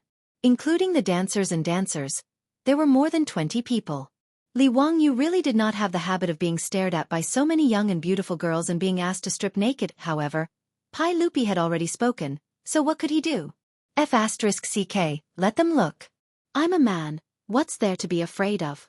Li Wangyu gritted his teeth, quickly took off his clothes, and jumped into the pool. It was his first time soaking in this hot spring water. The hot spring water, which he had spent a lot of money to get from the hot springs on the mountain, was indeed very comfortable. Li Wangyu silently gave himself a thumbs up. Comfortable. Chang Yaojin also noticed that there was a wooden hut in the bathroom. Nephew, what's the use of that wooden hut? Uncle Cheng, that's a sauna. It's used for a sauna. What's a sauna? Why do you have such strange names? Li Wangyu was speechless. He was just used to it. The word sauna was indeed a transliteration. The original meaning seemed to be a small wooden hut with no windows. When he thought about it this way, it was indeed not a fancy name. Uncle Cheng, it's a steam house. There are heated stones in the wooden hut. Pouring water on the stones with a ladle will generate a lot of steam, raising the temperature in the wooden hut very high. After a while, you come out and soak in the cold pool. It's quite comfortable. Li Wangyu saw that everyone was curious, so he explained in detail. Wahahaha, it sounds quite interesting. Your Majesty, why don't we go to that sauna and have a steam bath? Pai Lupi nodded. Sure. Therefore, a group of big shots climbed out of the bathtub naked and rushed into the sauna room. Li Wangyu could only shake his head with a wry smile. He asked the maid to bring him a bath towel to wrap around his lower body and followed in. Knowing that the big shots were going to take a bath, the mansion's maids had already heated up the stones in the sauna. As soon as Chang Yaojin came in, he picked up a ladle and poured water on the stones. With a sizzling sound, the water vapor rose, and the sauna room was instantly filled with smoke. The people who were going to a sauna for the first time were so happy that they made a big fuss. The foppish lords even fought over the ladle and poured water on the stones. They were having a lot of fun. Li Wangyu was already speechless. This group of country bumpkins. How could they have the nerve to call themselves the nobles of the Tang dynasty? After steaming for more than 10 minutes, the group of dukes finally couldn't stand the heat anymore. Even Chang Yaojin and Yuchi Jingda's dark skin had turned red and black, looking like steamed crabs. Li Wangyu hurriedly led everyone out of the sauna and took the lead to jump into another cold pool. The stimulation of the hot and cold made Chang Yaojin burst out with vulgarities. Bastard, so addictive, so king addictive. This cold and hot, I actually feel all the bones in my body go soft. Nephew, King know how to enjoy yourself.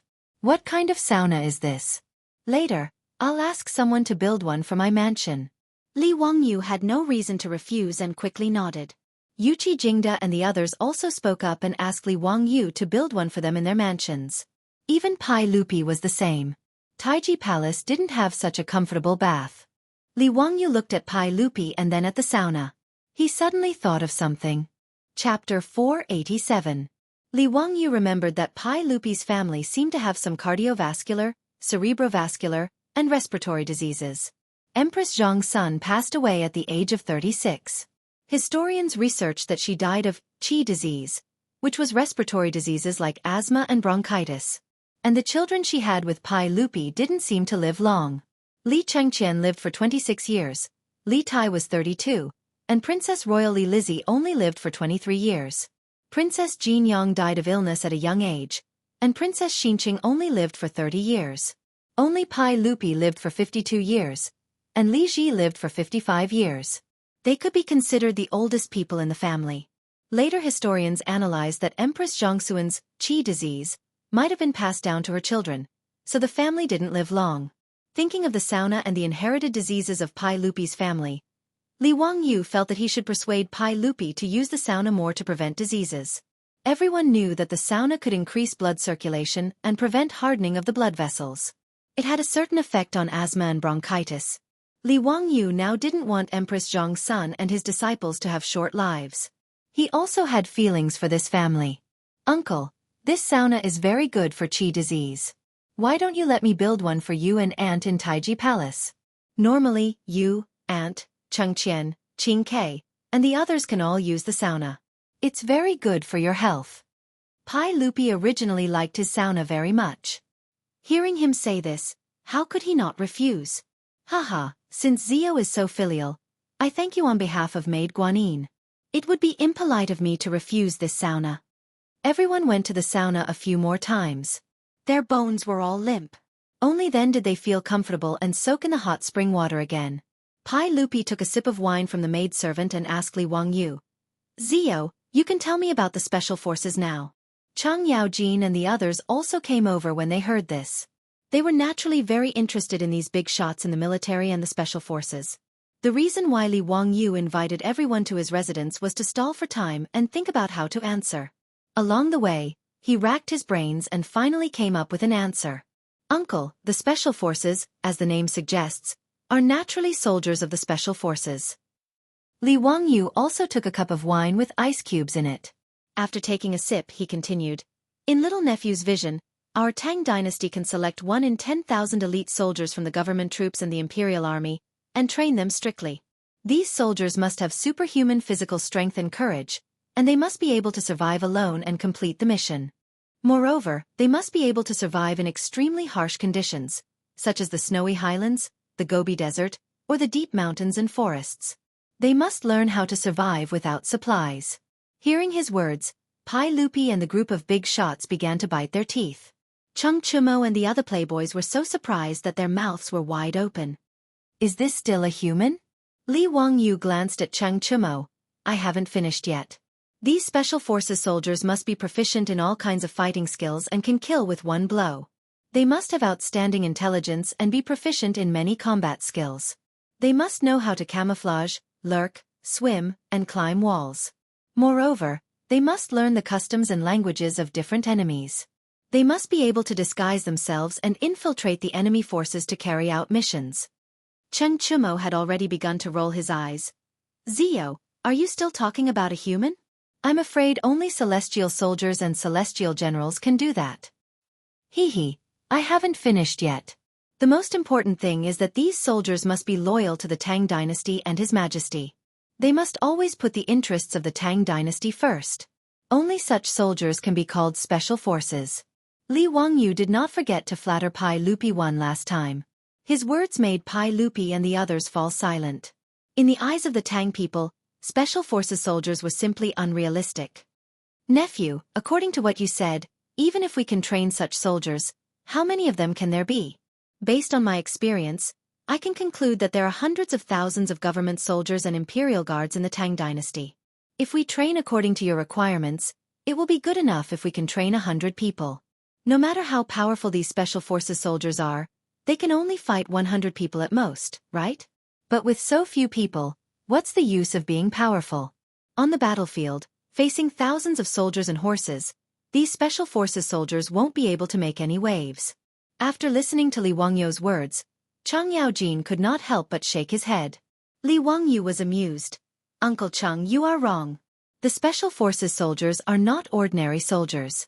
Even if they are few in number, their usefulness is not trivial. Then tell me, what is the use of these special forces soldiers? Looking at the unconvinced Chang Yaojin and the puzzled eyes of Pai Lupi, Li Jing, and the others, Li Wangyu could not help but laugh. He did not expect that there would be a time when he, a fake military fanatic, would teach the Minister of War and the generals. Li Jing, the Minister of War, was basically the Minister of Defense in the future. Chang Yaojin and Yuqi Jingda, these big shots, were at least equivalent to military commanders, right? Listening to a fake military fanatic like him talk about how to fight with such a group of big shots, Li Wangyu felt inexplicably amused. Cough. Li Wangyu coughed lightly. It was a pity that he was currently soaking in the bathtub with his butt naked. He did not have any glorious image to speak of and could not pose as a great and wise person. During the Three Kingdoms period, Cao Cao and Liu Bei discussed heroes while drinking wine. Today, Li Wangyu and a group of big shots were going to talk about soldiers without soup. And, at least everyone was honest with each other. They were all naked. Uncle Cheng, this nephew would like to ask, what is the most important thing in a battle? Of course it is the provisions. As the saying goes, before the troops and horses move, the provisions move first. If you lack soldiers and generals, you can still fight, but without provisions, you will lose without a doubt. Then this nephew would like to ask, if when Uncle Chang is leading the troops into battle, this nephew sends out the special forces to burn Uncle's provisions. Can you still continue to fight? Chang Yaojin could not help but stare. The military supplies are naturally guarded by a large army. How can they be so easily burned? You bastard. Do you think it is as simple as what is written in the Three Kingdoms? Uncle Cheng, don't forget, the special forces that I mentioned know how to hide and disguise themselves. How can they not burn your provisions? If they wear evasive uniforms and sneak into the camp at night, can Uncle Cheng's soldiers find out? Or if they disguise themselves as soldiers in your camp and sneak into the main camp, can Uncle Cheng really defend against them? Chang Yaojin thought about how everyone had gone to search the small mountain today, but they still couldn't find the Niu brothers. If there was really a sneak attack by the special forces that Li Wangyu mentioned, he really might not be able to do anything. Uncle Cheng, the special forces can also continuously harass your army when it is marching, assassinate the generals, poison, set fires, and do anything. And every move of your army is under the eyes of these special forces hiding in the dark. They will report to the rear army at any time. Uncle Cheng, do you think that you still have a chance of winning against such an opponent? Chang Yaojin opened his mouth, but he really did not know what to say. He hit the water fiercely. Damn it! If there is such an enemy, I am afraid that I will have to sleep with one eye open. Kid, is this the special forces you mentioned? Chapter 488. Li Wangyu's words seemed to have opened a window to a whole new world for Pai Lupi, Chang Yaojin, and the others. None of them had heard of the concept of special forces and special forces before. And when they came into contact with this kind of combat thinking, Li Wangyu, the fake military fan, could step aside. Pai Lupi and this group of bosses had been fighting wars for half their lives. They had experienced countless battles big and small and had a wealth of experience. Li Jing, Chang Yaojin, Yuqi Jingda, and the others immediately came up with dozens of ways to use the special forces. Their methods were so sinister that Li Wangyu's back broke out in cold sweat when he heard them. This group of old assassins were indeed not some good birds. The more they talked, the more they felt that the special forces were powerful. Your Majesty, in my opinion, the special forces proposed by County Count who is a powerful weapon for the country. It's no small matter. Your Majesty, please issue an imperial edict and order the special forces to be selected from the government soldiers and imperial guards of the Tang dynasty. In time, the special forces will be a sharp blade in your Majesty's hands that can pierce through the enemy's vitals.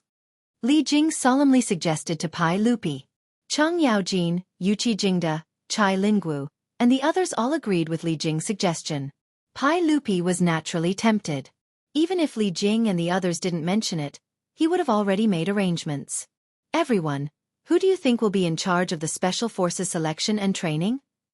Pai Lupi looked at the bosses and wanted to hear their opinions.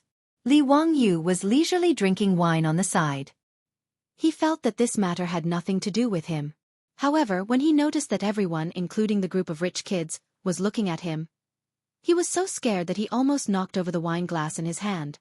Duke Wei, Uncle Cheng, Uncle Yuqi, everyone, why are you looking at me? Li Jing twirled his beard and smiled. County count who? I'm afraid that no one in the world knows the special forces better than you. Since you proposed this, why don't you build this army? What the hell do I know?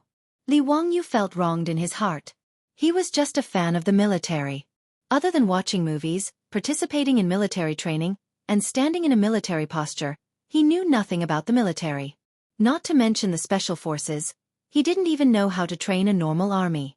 What he had said just now was purely based on the movies he had seen and the military forums he had browsed in his previous life. He knew the facts, but he didn't know the reasons. He was absolutely unwilling to take over this kind of thing. Li Wangyu rolled his eyes, and the same old excuse came out of his mouth. Hee, thank you for your kindness, Duke Wei. However, I am still in the middle of cutting off my late father's decline, and I am truly unable to help.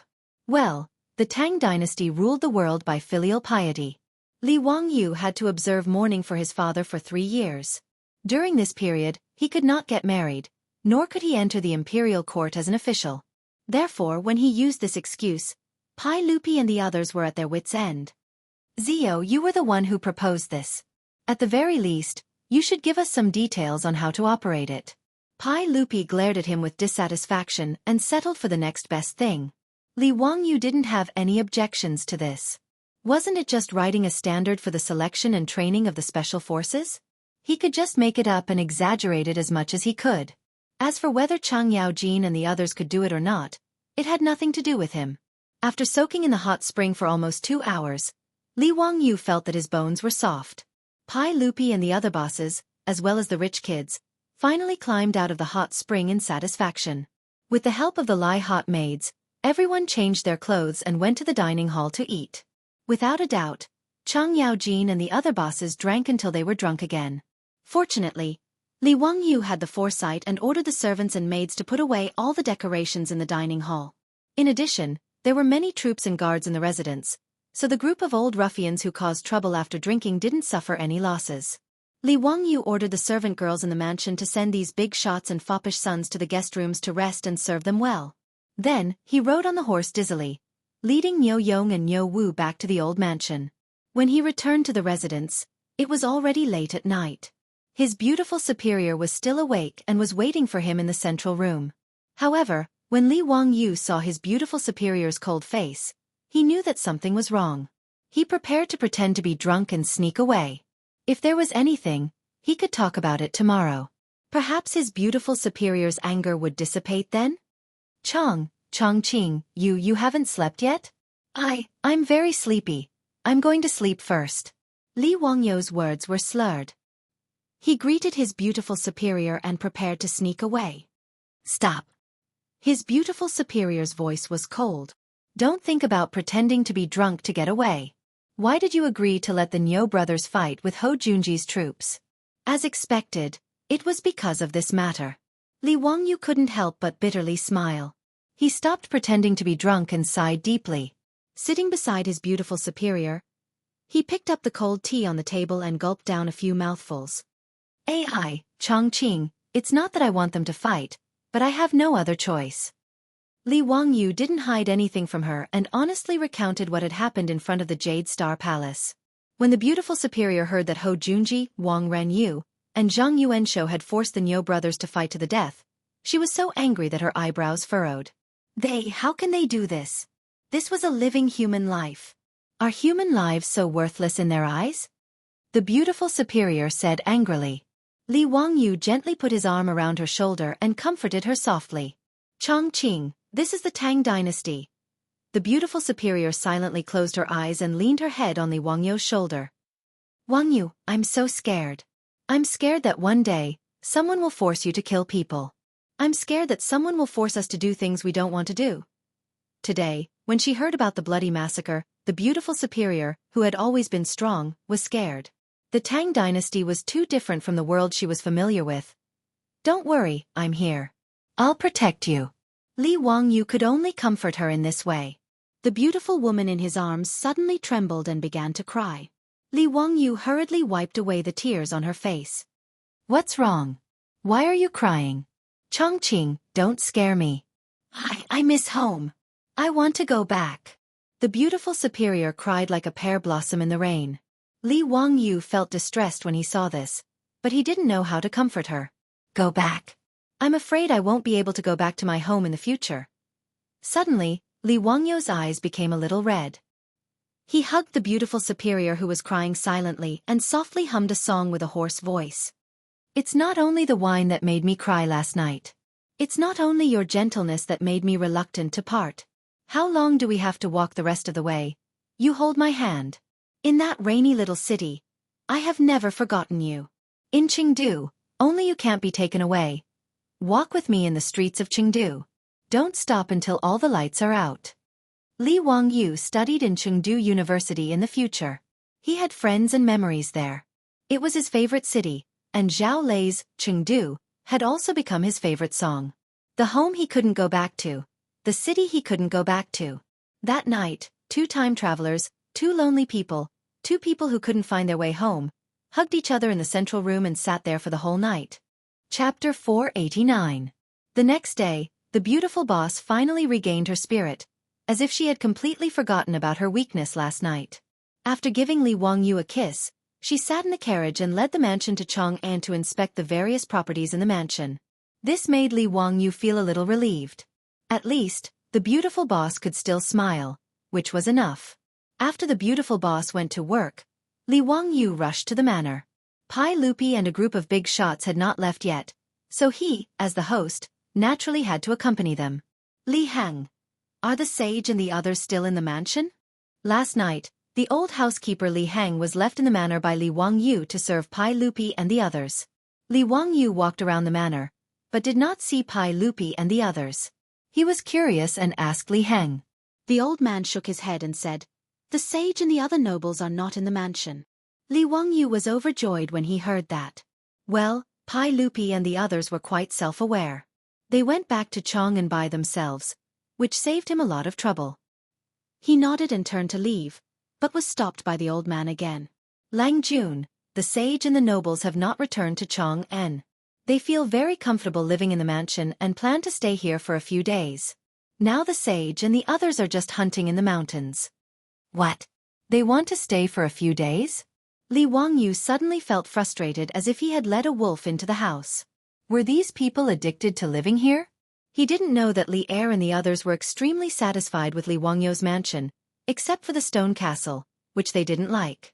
This morning, before dawn, Pai Lupi sent people back to Chang'an. He informed Fang Xianling and the others that the court would be suspended for the next few days. If there was anything, they could send it to the county magistrate's manor of Dingzhou village. He would be resting here for a few days. At this time, Pai Lupi, Chang Yaojin, Yuqi Jingda, Qin Qiong, and the others had already led a large group of people to the Qinling Mountains to hunt. After Li Wangyu figured it out, he couldn't help but look up at the sky and sigh. F***ck, the mansion that his master had never lived in had actually become Pai Lupi's temporary residence? The Jade Star Palace was not far away. Why didn't Pai Lupi go to his palace? Although he was cursing in his heart, he still had to continue receiving Pai Lupi and the others. Everyone in the mansion, including the old housekeeper Li Heng, was extremely excited. Even the newly bought maids in the residence had proud looks on their faces. What kind of honor was it to be able to serve a saint? Li Wangyu could only shake his head. He took a fishing rod and went fishing in the lake in the mansion to pass the time and wait for Pai Lupi and the others to come back. After noon, Pai Lupi, Chang Yaojin, and the others finally returned from the mountains, bringing back a lot of big and small prey. Wahahaha, virtuous nephew. Quickly tell the cook in your residence to clean up the game. We'll be eating this tonight. Nephew, you really chose a good place for your mansion. Not bad at all. Chang Yaojin laughed. He was obviously very satisfied with the manner. Li Wangyu could only squeeze out a smile. If Uncle Cheng likes it, you can stay in my mansion for a few more days. Wahaha, well, since nephew said so, I will stay for a few more days. Chang Yaojin's words made Li Wangyu almost cry. F***CK. Does this old hooligan not know what politeness is? When Li Wangyu was busy calling the maids in the mansion to serve everyone, there were more guests in the mansion. Looking at Feng Xianling, Du Ruhui, Zhang Sun Wuji and the others who dismounted from their horses, Li Wangyu was about to cry. What was going on? Although he had made a little money now, he could not bear such a torment. The landlord did not have any surplus food, did he? Feng Xianling and the others came for official business. Pai Lupi had not been in Chang'an City for 2 days, but he had accumulated a lot of official business for him to decide. Master Feng, Master Du, Wuji, you came at the right time. Haha, this morning, Jijia and I went up the mountain to hunt a lot of prey. Don't go back to Chang'an City. Zio's mansion is very comfortable. You can stay here with me for a few days. Pai Lupi completely regarded himself as the master. Li Wangyu could only look at the sky silently and draw circles in his heart. I'm sweaty from hunting today. I don't feel good. Your Majesty, why don't we take a bath and have a sauna? Chang Yaojin turned to look at Pai Lupi. Pai Lupi immediately nodded. Then, the group of men rushed to the huge bathroom in Li Wangyu's mansion. Feng Xianling and the others were confused. Why would they take a bath in broad daylight? Then what was the meaning of a sauna? Seeing that they were confused, Chang Yaojin and the others showed off for a while. They looked like bathhouse experts. After Feng Xianling, Du Ruhui, Zhang Sun Wuji and the others tried the hot spring and sauna in Lai Hot, they were full of praise. After the excitement, everyone comfortably soaked in the hot spring. Pai Lupi turned to look at Feng Xianling. Master Feng, is there any official business that requires you, Master Du and Wuji to come to Hu County? Yes, Your Majesty. This year, there was a locust plague. Although Your Majesty gave an edict to exterminate the locusts and save the people, there will be a decrease in grain production. It is now the end of the 8th lunar month. There will be a shortage of food and resources everywhere. The people lack grain and the farmers live in poverty. I'm afraid it will be difficult for them to survive.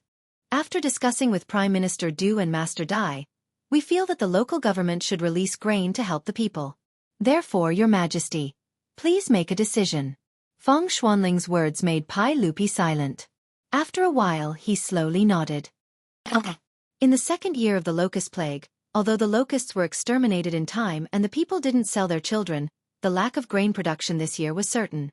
The people had a difficult life.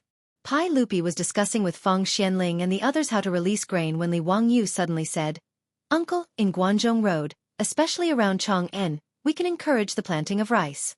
The maturity period of rice is shorter than that of wheat. Moreover, I estimate that with the current weather, it is possible to plant 2 crops of rice a year in Guanzhong Road. It is now the end of the 8th lunar month. Those lands where wheat production is seriously low can urgently plant a season of rice. In this way, the harvest can be harvested at the end of the year. Food will not be a problem. After he finished speaking, Li Er, Feng Xianling, and the others were stunned. After a while, they suddenly burst into laughter. Chang Yaojin laughed so hard that tears came out of his eyes. He pointed at Li Wangyu and laughed. Wahahaha, nephew, I really thought that you knew everything from the heavens to the earth, but I didn't expect that you would also talk nonsense. Since ancient times, wheat has been cultivated in Guanzhong Road. How can we change it to rice? Moreover, in the Tang dynasty, except for a few provinces, other places ripen only once a year. How can we plant 2 crops of rice a year? How can we change the wheat fields to rice fields? Nephew, don't be ridiculous. Although Feng Xianling and the others didn't speak, the smile on their faces was undoubtedly the same attitude as Chang Yaojin. Pai Lupi couldn't help laughing. He coughed softly and helped Li Wangyu out. Well, Zio is still young. It's normal that he doesn't know about farming. Li Wangyu was speechless. He was a child who grew up in the countryside. How could he not know about farming? Are you kidding? And what he said was not nonsense. Naturally, there was a reason behind it. Chapter 490. In the future, Guanzhong Road was the Guanzhong area with Xi'an as the center.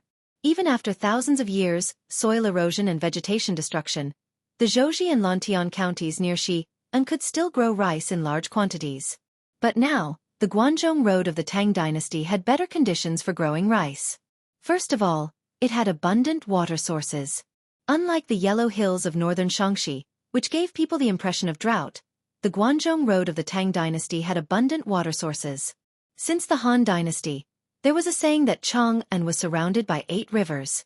The 8 rivers, Wei, Jing, Feng, Watershed, Bai, and Mu, flowed around Chang'an City. The 8 rivers diverged into different directions, opposite each other. With abundant water sources and Li Wangyou's water wheel, rice could naturally be grown in large quantities. Now, the Tang dynasty was in a warm period. Even in the Guanzhong Road north of the Yangtze River, the temperature was not inferior to the areas in the future where rice could be grown 2 crops a year. At least, Li Wangyou felt that Chang'an was much hotter than Chengdu in the future.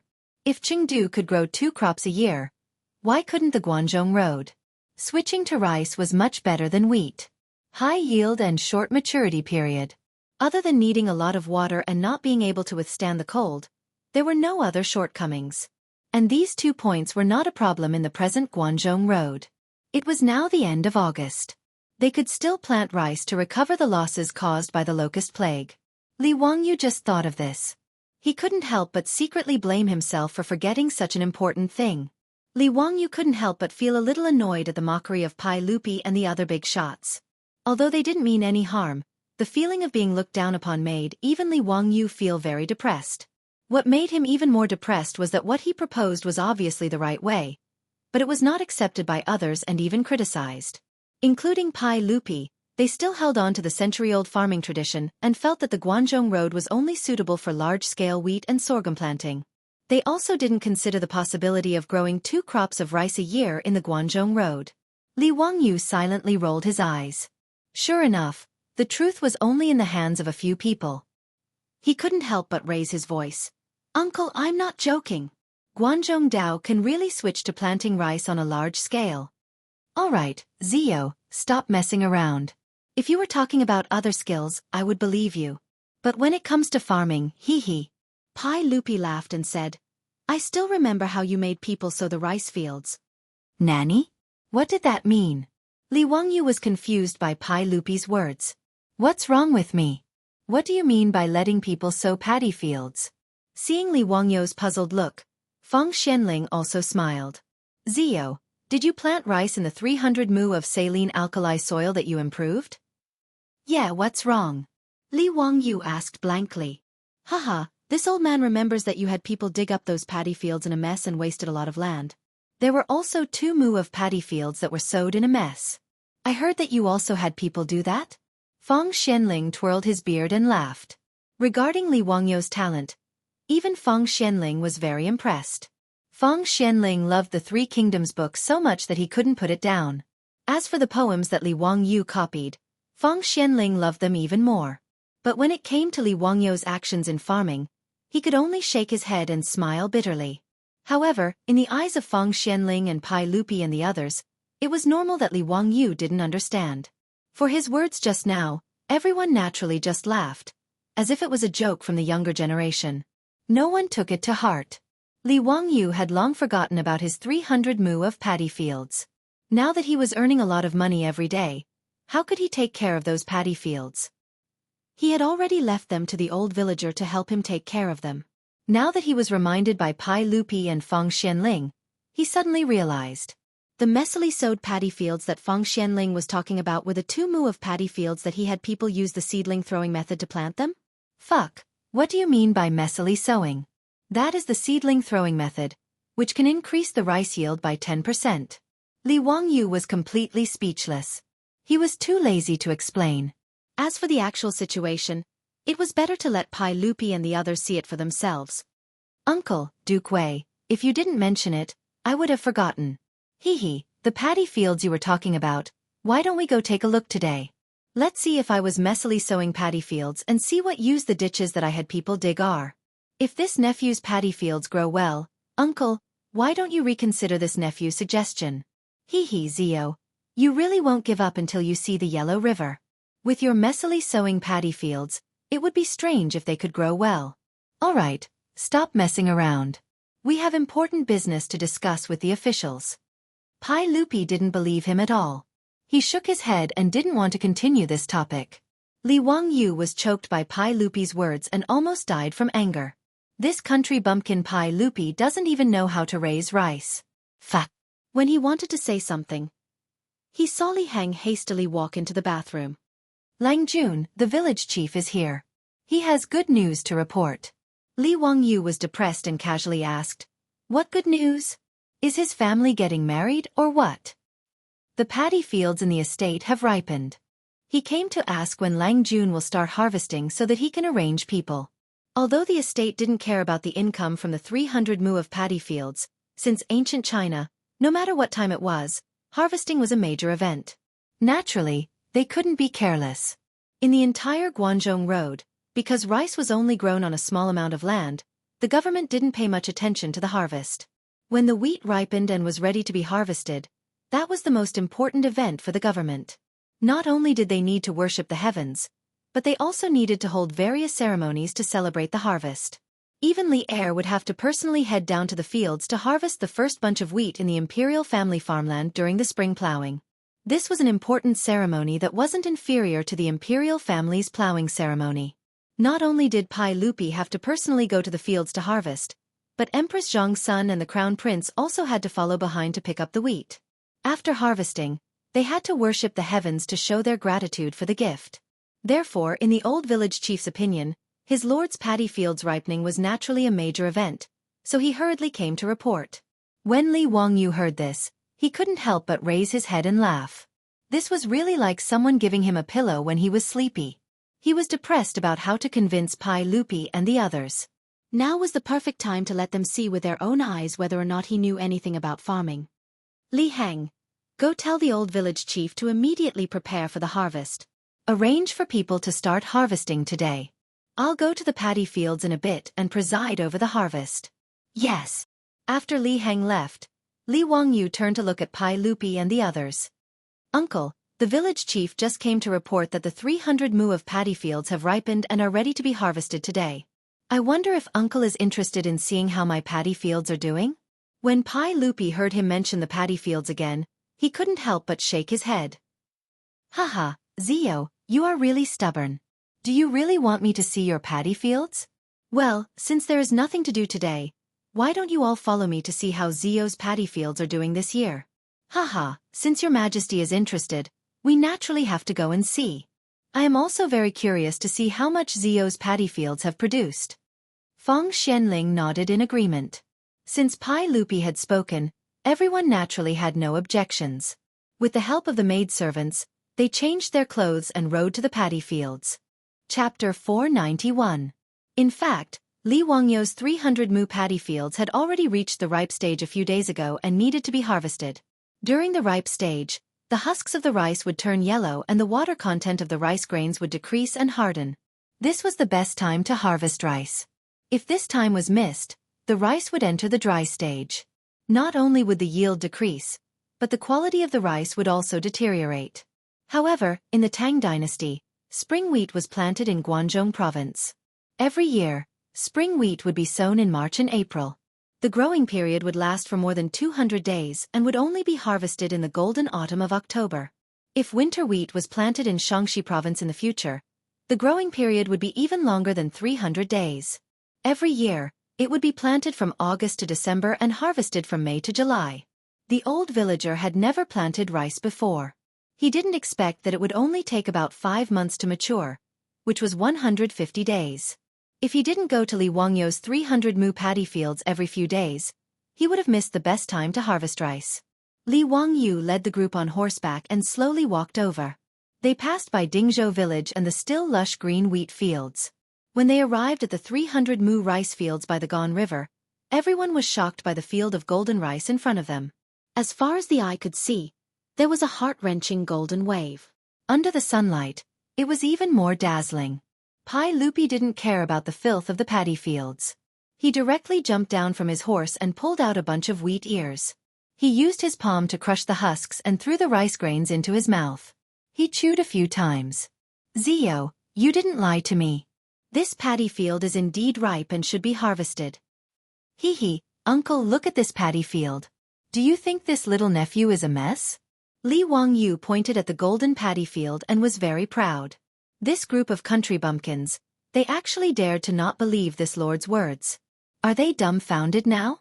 Li Wangyu was very proud. He happily waited for Pai Lupi and the others to worship him. However, he didn't expect Pai Lupi to coldly snort, "Humph, you little bastard. Look at what you've done to the paddy fields. Only 90% of the land can be used to plant rice. Aren't you wasting it? Using paddy fields to raise fish was ridiculous. Remember not to mess around like this in the future. Farming concerns the people of the world. You can't treat it carelessly." Li Wangyu was stunned by Pai Lupi's lecture. What the hell was going on? Fang Xianling, Du Ruhui, and the other bigwigs were also trying their best to persuade him. Zio, agriculture is the great cause of the world. The foundation of agriculture was important, and the outline of the country was important. Don't underestimate them, and don't treat them like child's play.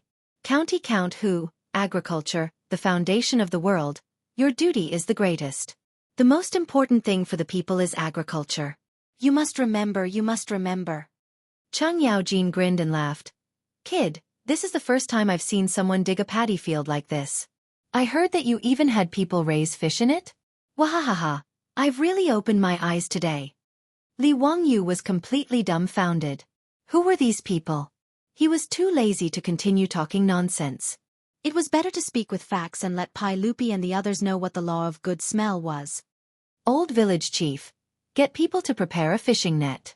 First, dig the ditch of this few mu of land. I want to collect fish. By the way, bring me a big scale. Later, I'll measure how many fish can be produced in 1 mu of land. The old village chief immediately responded.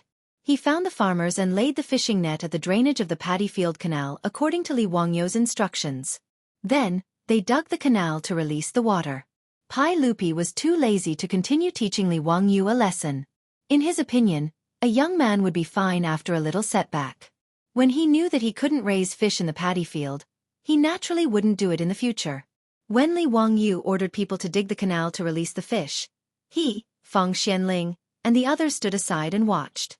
Everyone was talking and laughing, waiting to see Li Wangyu make a fool of himself. Even Pai Lupi thought about how to educate this kid later, and let him know that farming was not something to mess around with. After the canal was dug, the water in the canal immediately spewed out of the gap and into the Gone River. Cheng Yaojin stood beside the drainage hole and talked and laughed with Qin Qiong about Li Wangyu's whimsical ideas. Suddenly, he saw a school of fish swimming out of the water and was suddenly shocked. Fish, fish, so many fish.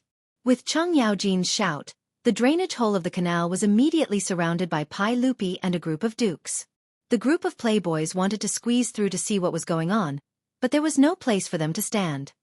Heh, there are actually so many fish in this canal? Teskeske. It's really fat. Are my eyes playing tricks on me? Such a big fish, I'm afraid it's 3 or 4 gene. There are really fish? This fish can be raised like this? As the water in the canal continued to be discharged from the rice field, more and more fish were caught in the fishing net. Catfish, spotted silver carp, white carp, crucian carp, carp. There were all kinds of fish, and they were all quite big. They were constantly jumping and struggling in the fishing net. The old villager has long been shocked by the catch of fish. He has never seen so many fish caught in a net at one time. The old housekeeper Li Heng was even more anxious and kept shouting at the villagers who were holding the fishing net. Be careful, pull it. Don't let the fish escape. Li Wangyu saw that there were too many fish in the fishing net. He was afraid that the villagers couldn't hold the net, so he quickly called the troops behind him to help. With the help of everyone, after a quarter of an hour, the water in the canal was finally discharged, and the fishing net was full of fish. Pai Lupi has been shocked by the scene in front of him. In the Tang dynasty, when artificial fish farming was not popularized, who had seen so many fish caught at one time? Fang Xianling didn't care about what he had said before, and repeatedly urged everyone to carry the fishing net and weigh it. He couldn't wait to know how many fish were raised in this 1 mu of rice field. The old villager hurriedly asked the villagers to bring bamboo baskets to load the fish. The big bamboo baskets were actually filled with 4 baskets. The result of the weighing made Pai Lupi, Feng Xianling, and others' jaws drop. A total of more than 300 jin of fish. And this was only the harvest of 1 mu of rice field. Pai Lupi, Feng Xianling, and others couldn't help but blush at this time. Just now they had been teaching Li Wangyu a lesson, saying that he didn't know farming, digging ditches in the rice field to raise fish, and was fooling around. They didn't expect that a moment later, they would be slapped in the face by the fish catch of more than 300 jin. Only 10% of the field could be exchanged for more than 300 jin of fish. What kind of concept was this? In today's Tang dynasty, the harvest of rice fields was only about 300 jin per mu. And those fields that were planted with wheat had even lower harvests. Later historians inferred from the history books that in the Tang dynasty, the yield of rice per mu was 1.5 dan, and the yield of wheat was 1 dan. In the Tang dynasty, 1 dan weighed about 50 kilograms, which was 100 jin. In this way, the harvest of fish raised in 1 mu of rice field was about 3 dan. Twice the yield of rice, 3 times the yield of wheat. How amazing this was. When everyone's jaws dropped, Li Wangyu was a little disappointed. He remembered that in the later generations, the harvest of fish raised in rice fields was more than 700 jin. His harvest of fish was less than half of that of the later generations, which was really not good. He didn't think about how advanced the agricultural breeding technology of the later generations was. The yield of the super hybrid rice had reached 1,149 kilograms per mu. That was 10 times the yield of rice in the Tang dynasty. How could this be compared? After the surprise, Pai Lupi didn't care about anything else and quickly shouted, "Quick, dig another mu! I don't believe that there can be so many fish in 1 mu of rice field." Chapter 492. Pai Lupi, Feng Xianling, and the others successively ordered people to dig 3 rice paddies and canals in different locations. As for the fish they got, there wasn't much difference between them. They were all about 300 catties. This result finally made Pai Lupi and the other officials speechless. They looked at each other and felt very embarrassed. Looking at the dozens of baskets full of fish that were still alive on the embankment, the old villager and the villagers were very excited. Li Wangyu waved his hand and shouted to the old villager, "Old villager, take all these fish to the village and distribute them to each family. Today, I'll treat everyone to fish." Ha ha ha ha. He was so excited that he started to howl like Cheng Yaojin. The old villager and the villagers were so happy that they couldn't close their mouths. They bowed to Li Wangyu again and again to express their gratitude. Cheng Yaojin was so thick-skinned that he pretended that he hadn't said anything before. He went to the bamboo baskets, picked out a few of the fattest carps, and threw them to the Lai Hot's troops. "Quickly send them back to your house and ask the cook to raise them in a basin. Later, I'll use these fish to eat fish slices." Ha ha ha, delicious, very delicious. Fish slices were sashimi. Fresh fish was cut into thin slices and dipped in seasoning. It was the favorite dish of the Tang people. However, there was no artificial fish farming in the Tang dynasty. It was all fishermen who caught the fish on the river. Such fresh carps were rare. Even a big shot like Cheng Yaojin couldn't eat them at any time. Cheng Yaojin's action relieved the embarrassment of Pai Lupi and the officials. They began to talk about how to make the fish more delicious. They didn't mention that Li Wangyu didn't know anything about farming.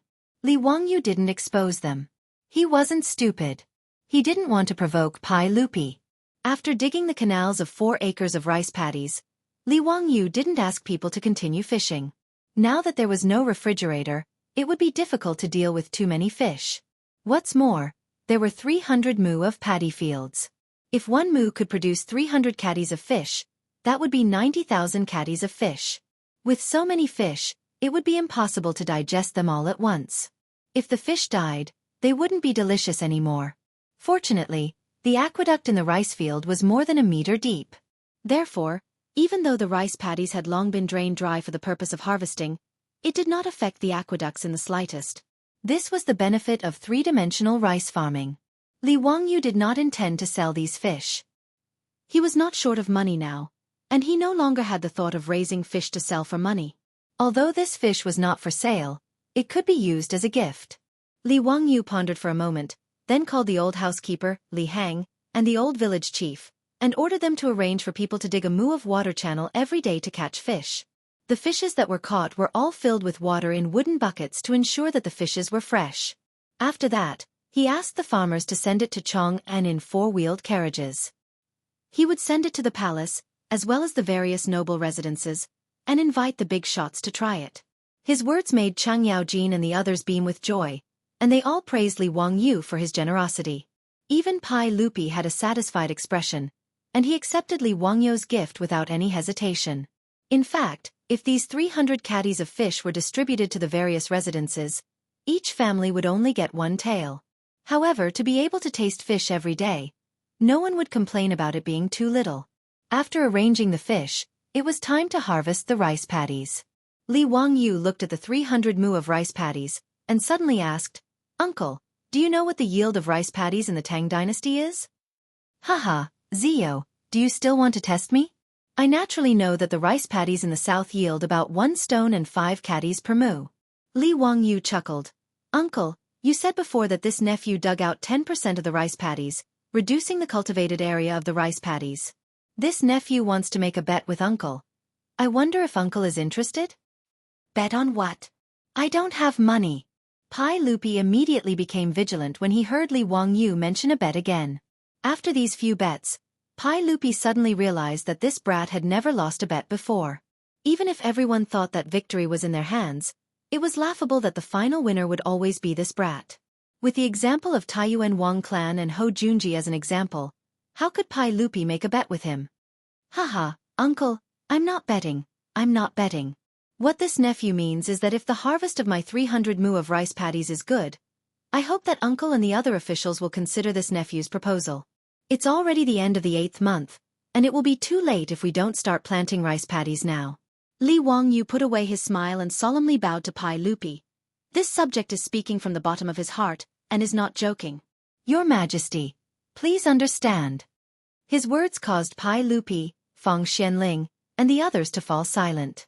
It was already the end of the 8th month and the beginning of the 9th month. Sowing seedlings and fighting over rice paddies was unheard of. Of course, they didn't believe Li Wangyu's words and only treated it as a joke. But wasn't it also unheard of to raise fish in rice paddies? But those 300 gene of fish were still alive and kicking in front of their eyes, so they had no choice but to believe it. In truth, Li Wangyu wasn't very confident when he brought up this matter. After all, although his hometown in the past had 2 seasons of rice paddies, it was usually 1 season of rice and 1 season of rape. There had never been 2 seasons of rice paddies. And according to what he knew, the 2 seasons of rice paddies in the past would be harvested around the 7th month. Then, they would immediately rush to plant the late rice paddies and harvest the late rice paddies in the 10th or 11th month. But now, it was already the end of the 8th month. By the time the rice was ready to be planted, it would be at the end of the 9th month. Thus, it would be December or January of the following year before it could be harvested. Whether this kind of rice paddies could survive the winter was a fatal problem. If the winter this year was too cold, the seedlings would all freeze to death in the field before they could mature. It would be a waste of effort. He was gambling. He was gambling that the temperature in the Tang dynasty would still be hot and it would be a warm winter. Li Wangyu remembered that during the Tang dynasty, the earth was in a warm period and the temperature was unusually high. Chang'an and Luoyang had no snow all year round. Because of the high temperature, even Sichuan could grow lychees. It wasn't until the end of the Tang dynasty and the beginning of the 5 dynasties that the climate began to become cold. In Chang'an and Luoyang, it often snowed heavily in winter. If the temperature was high enough in the 2nd year of Zhengguan, it wasn't impossible to harvest the rice paddies at the end of the year. In response to Li Wangyu's words, Pai Lupi was silent for a long time before he said, "Ziyu, arrange for people to harvest the rice paddies first. We'll discuss this matter later." In response to Pai Lupi's reply, Li Wangyu was helpless. He couldn't come up with any more words to persuade Pai Lupi and the officials. He could only give up and order the old village chief to start harvesting the rice paddies. After the old village chief received the order from the old housekeeper Li Heng, he had already started to arrange for people to harvest the rice paddies. However, most of the farmers in Dingzhou village were now working as drivers for the 4-wheeled carriage in Chang'an City. They couldn't find enough young men in such a short time. Pai Lupi saw that there weren't many farmers harvesting the rice paddies, so he ordered the accompanying Jinwu guards to take off their armor and weapons and go to the fields to help harvest the rice paddies. These Imperial Army soldiers were all mansion soldiers. They were used to farming, so they naturally didn't slack off when it came to farm work. As the saying goes, there is strength in numbers. With the help of a few hundred Imperial Army soldiers, they finished harvesting 2 to 3 mu of rice paddies in less than half an hour. The rice paddies were piled up in bundles on the ridges of the fields, looking very pleasing. Feng Xianling immediately summoned a few soldiers and asked them to bring bamboo mats and wooden sticks. Li Wangyu was confused. Why would they need bamboo mats and wooden sticks to harvest the rice paddies? Chapter 493. Li Wangyu was confused. He watched as the soldiers took out a bamboo mat and spread the harvested wheat on it. Then, they held a wooden stick in their hands and continuously beat the wheat. Only then did he realize what was going on. Then he was speechless. So they were shedding grains. He had forgotten that there was no threshing machine in the Tang dynasty. Shedding grains seemed to be done by manually beating the wheat to make the grains fall off. Even in the future, Li Wangyu remembered that he had seen a video taken by a travel blogger. In the mountains of India, farmers were still using this method to shedding grains. However, if they were to use this method to shedding grains, how long would it take? The efficiency was really too low. Li Wangyu did not talk nonsense. He excused himself from Pai Lupi and immediately led Niu Wu onto the horse's back. Then, he turned around and galloped towards the village. His destination was naturally Carpenter Lu's house. When Li Wangyu was young, his family used a wooden threshing machine. When shedding grains, they had to use their feet to step on the transmission pedal. Then, they had to grab the rice with their hands and stuff it into the rapidly rolling threshing machine to knock the grains off. It was not until the mechanical threshing machine was gradually popularized in the village that these old-fashioned manual threshing machines were slowly phased out. They became decorations and were placed in the corner of the yard to collect dust. In fact, it was quite tiring to constantly step on the pedal. However, Li Wangyu never got tired of it when he was young. Although he was so tired that his legs would constantly tremble and cramp, during the busy farming season, he would still rush to help step on the threshing machine. After working on the threshing machine for a long time, it was inevitable that he would need to do maintenance on the threshing machine. He would need to apply oil, change the belt, and so on. After a long time, Li Wangyu naturally understood how the threshing machine worked. As for this type of threshing machine, there was one that was the simplest and had a rather simple structure. It was a wooden box that was used to hold the grains that had fallen off. A wooden drum was installed on the box. Many curved iron nails were nailed on the surface of the drum.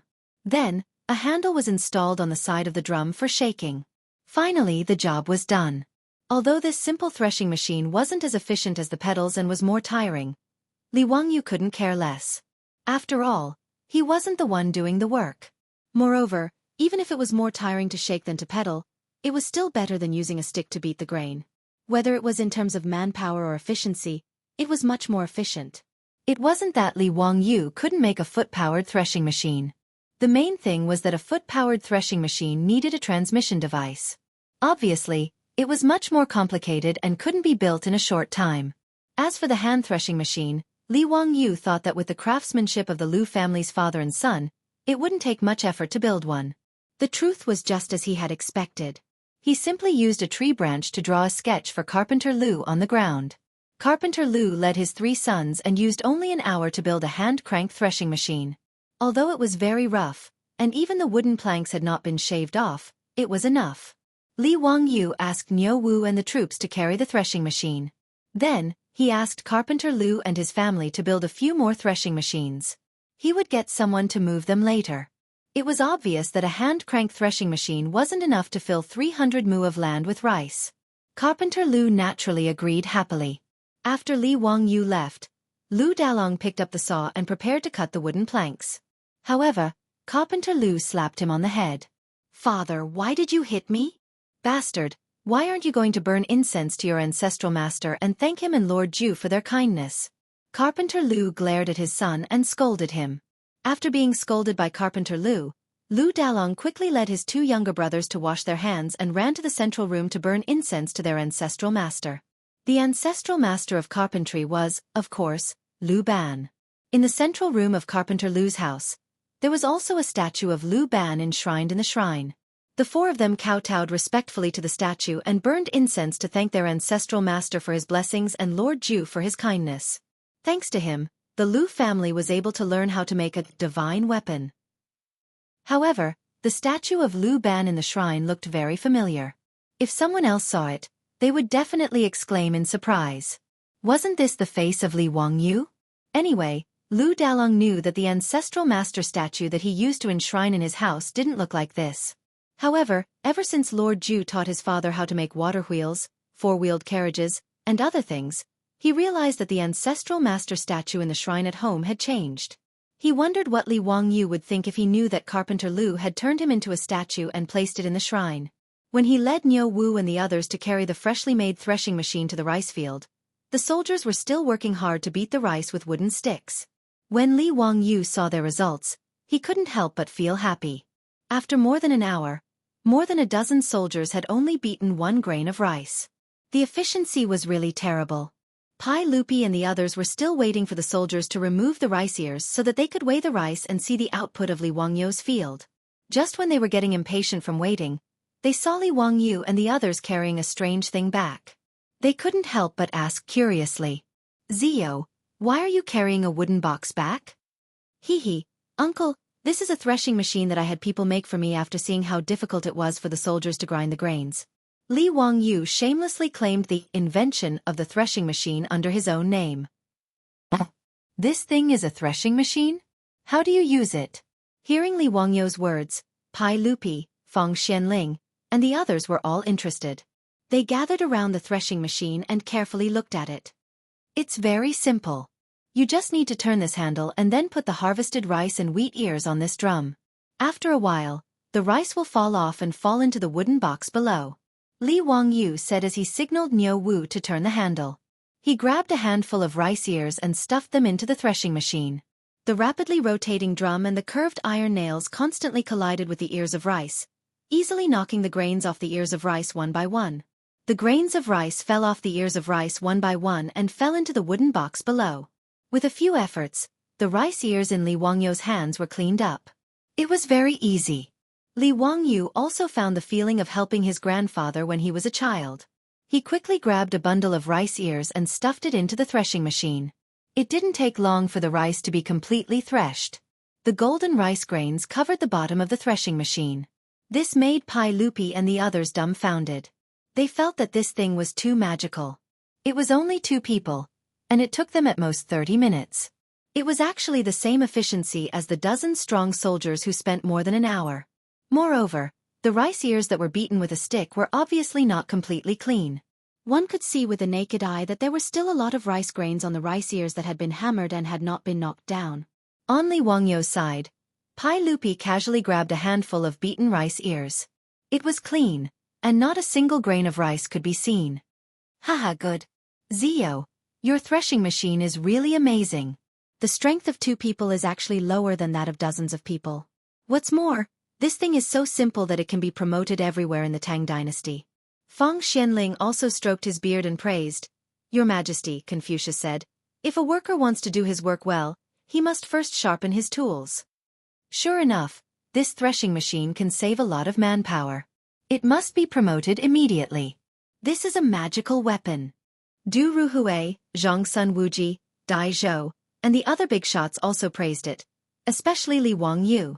They were almost praising him to the heavens. "Haha, that's right.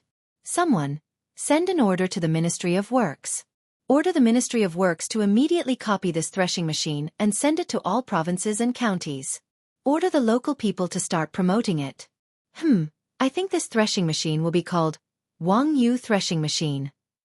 What do you all think?" "Great!" The big shots applauded and stamped their feet. Only Li Wangyu's face was full of black lines. Damn, have I really become the mascot of the Tang dynasty? Even the threshing machine has to be named? Chapter 494. Li Wangyu continued with Wangyu Elbow, Wangyu Window, Wangyu Lottery, Wangyu Boiled Water Vending Machine, and Wangyu Elbow, Wangyu Window, Wangyu Lottery, and Wangyu Boiled Water Vending Machine. In his mind, he couldn't help but think of a paragraph, Wangyu Threshing Machine, will be famous all over the world. In the near future, it will rush out of Asia and go to the world. It will be a household name, known to women and children, and a necessity for everyone. Wangyu Threshing Machine will become the first of the 3 essentials of life in the Tang dynasty. If you don't use Wangyu Threshing Machine, there will be no happy family. If you don't use Wang Yu threshing machine, you won't be able to get a girlfriend. If you don't use Wang Yu threshing machine, you won't be able to get into college. If you don't use Wang Yu threshing machine. I seem to have mixed up the words. That's the Cosmos brand cigarette. Li Wangyu shook his head, not wanting to think about these messy things anymore. He can call Pai Lupi whatever he wants. He is more concerned about the yield of his rice field now. With the hand-operated threshing machine, the efficiency of threshing rice was significantly improved. Soon, all the rice in the first mu of rice field was threshed, and it was time to weigh the harvest. The hopper and shengzi used to weigh grain had already been moved to the rice field. In the Tang dynasty, 10 liters was 1 hopper, 10 hoppers was 1 stone, and 1 liter of rice was 1.25 catties. The weighing machine used to weigh grain was the hopper and shengzi. The farmers continuously poured the harvested grains from the paddy fields into the rice hopper. Above the hopper, there was a beam that was at the same level as the hopper. When weighing, a ruler was used to scrape the high pile of grain on the hopper along the beam to ensure the accuracy of the weighing. A full hopper of rice was a hopper. The weighed rice was immediately poured into the sack, emptied, and then continued to be weighed. The old villager was holding the account book and counting, but this old man didn't know how to write at all, so it was painful for him to write. Feng Xianling simply snatched the account book from the old village head's hand, held a pen, and squatted on the side without caring about his image, acting as an accountant. Every time he weighed out a bucket of rice, he would record it in his account book. Pai Lupi asked Du Ruhui, "Old man Du, what do you think Zio's paddy field can produce?" "Your Majesty, an ordinary paddy field can yield about 1 stone and 5 catties. However, Count Huxian's land was dug up to raise fish. In addition, there was a locust plague this year. This subject estimates that the yield should be around 1 dan. But it was worth it.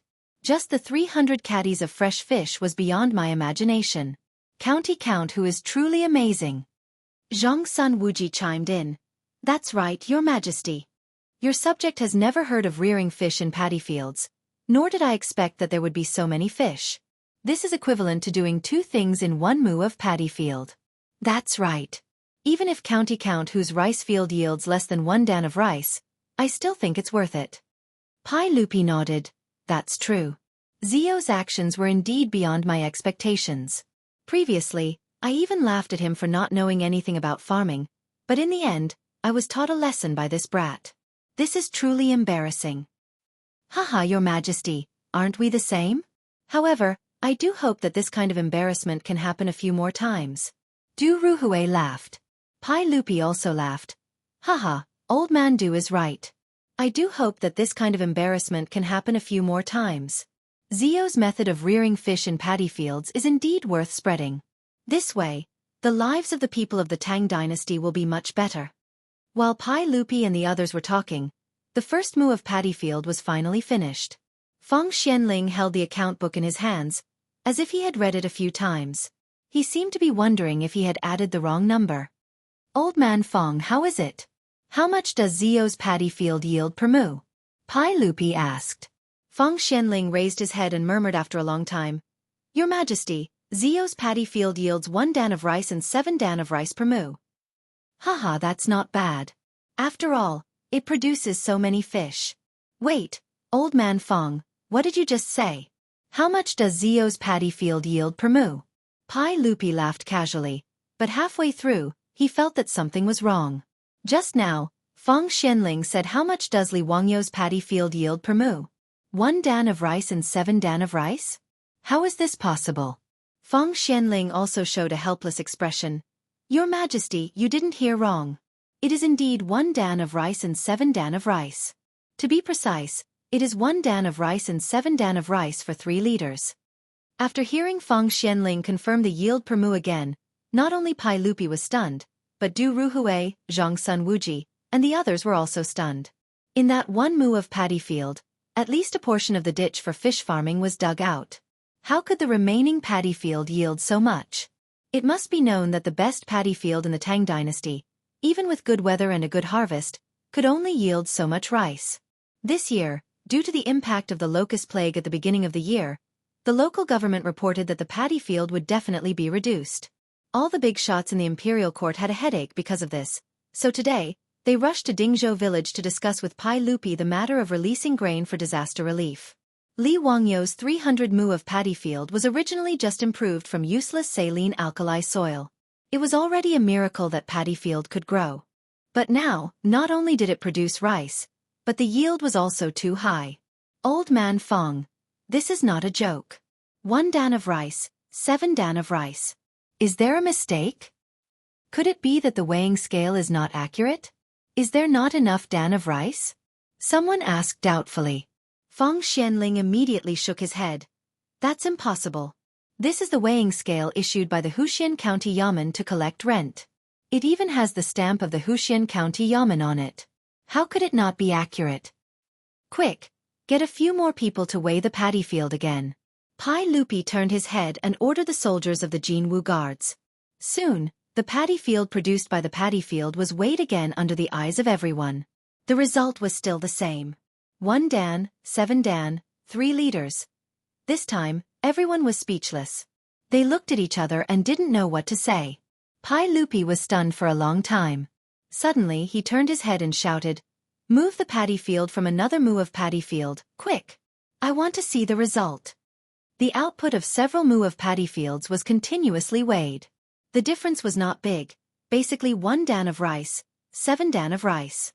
Pai Lupi was really speechless. He looked at Li Wangyu, who had been smiling and not saying anything, and said, "Zio, you really gave me a big surprise today." Uncle is too kind. Li Wangyu smiled indifferently. In fact, he was very proud of himself in his heart. Wasn't it normal to have a high yield per mu? Otherwise, how could it be called a modern three-dimensional rice planting technique? Before the paddy field was drained, the water in the canal was connected to the paddy field. The fish lived in the paddy field. The floating matter in the paddy field and the rice flowers were the fish's food, and the fish's feces nourished the paddy field. Not to mention, there were so many ducks that their feces also nourished the paddy field. As a result, the originally barren and saline alkali soil was improved and turned into a superior quality paddy field. In the Tang dynasty, where there was no fertilizer, the paddy field was fertile enough, and the paddy field's output naturally increased. Li Wangyu calculated in his heart. The paddy field was equivalent to 216 caddies, which was only around 100 kilograms.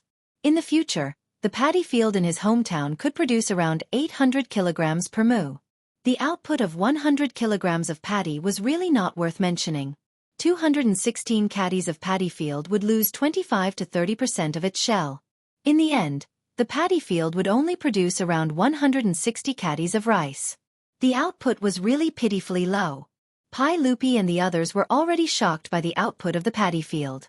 The group of big shots began to discuss how to popularize Li Wangyou's paddy planting technique in Guanzhong Road. "Uncle, haven't you forgotten something?" Li Wangyu suddenly asked with a mischievous smile. Pai Lupi was surprised when he heard this. What else was there? Chapter 495. Li Wangyu smiled as he pointed to the 2 acres of farmland beside him. He had purposely left those fields unharvested. "Uncle, did you forget? Didn't you and Feng Gong say that I ordered people to plant seedlings carelessly?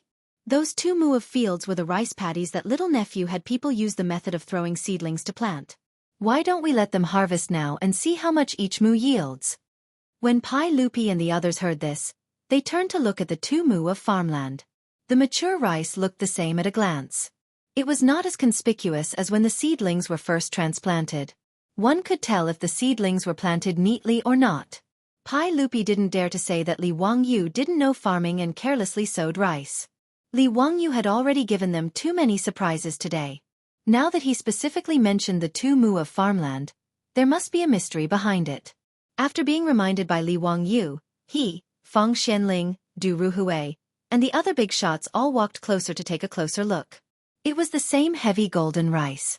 It didn't seem to be any different from other paddy fields. "Zio, are you planning to continue making things difficult for me and the other officials?" "Haha, since that's the case, then let us see what's so special about the 2 mu of farmland that you carelessly sowed." Feng Xianling and the others stroked their beards and smiled.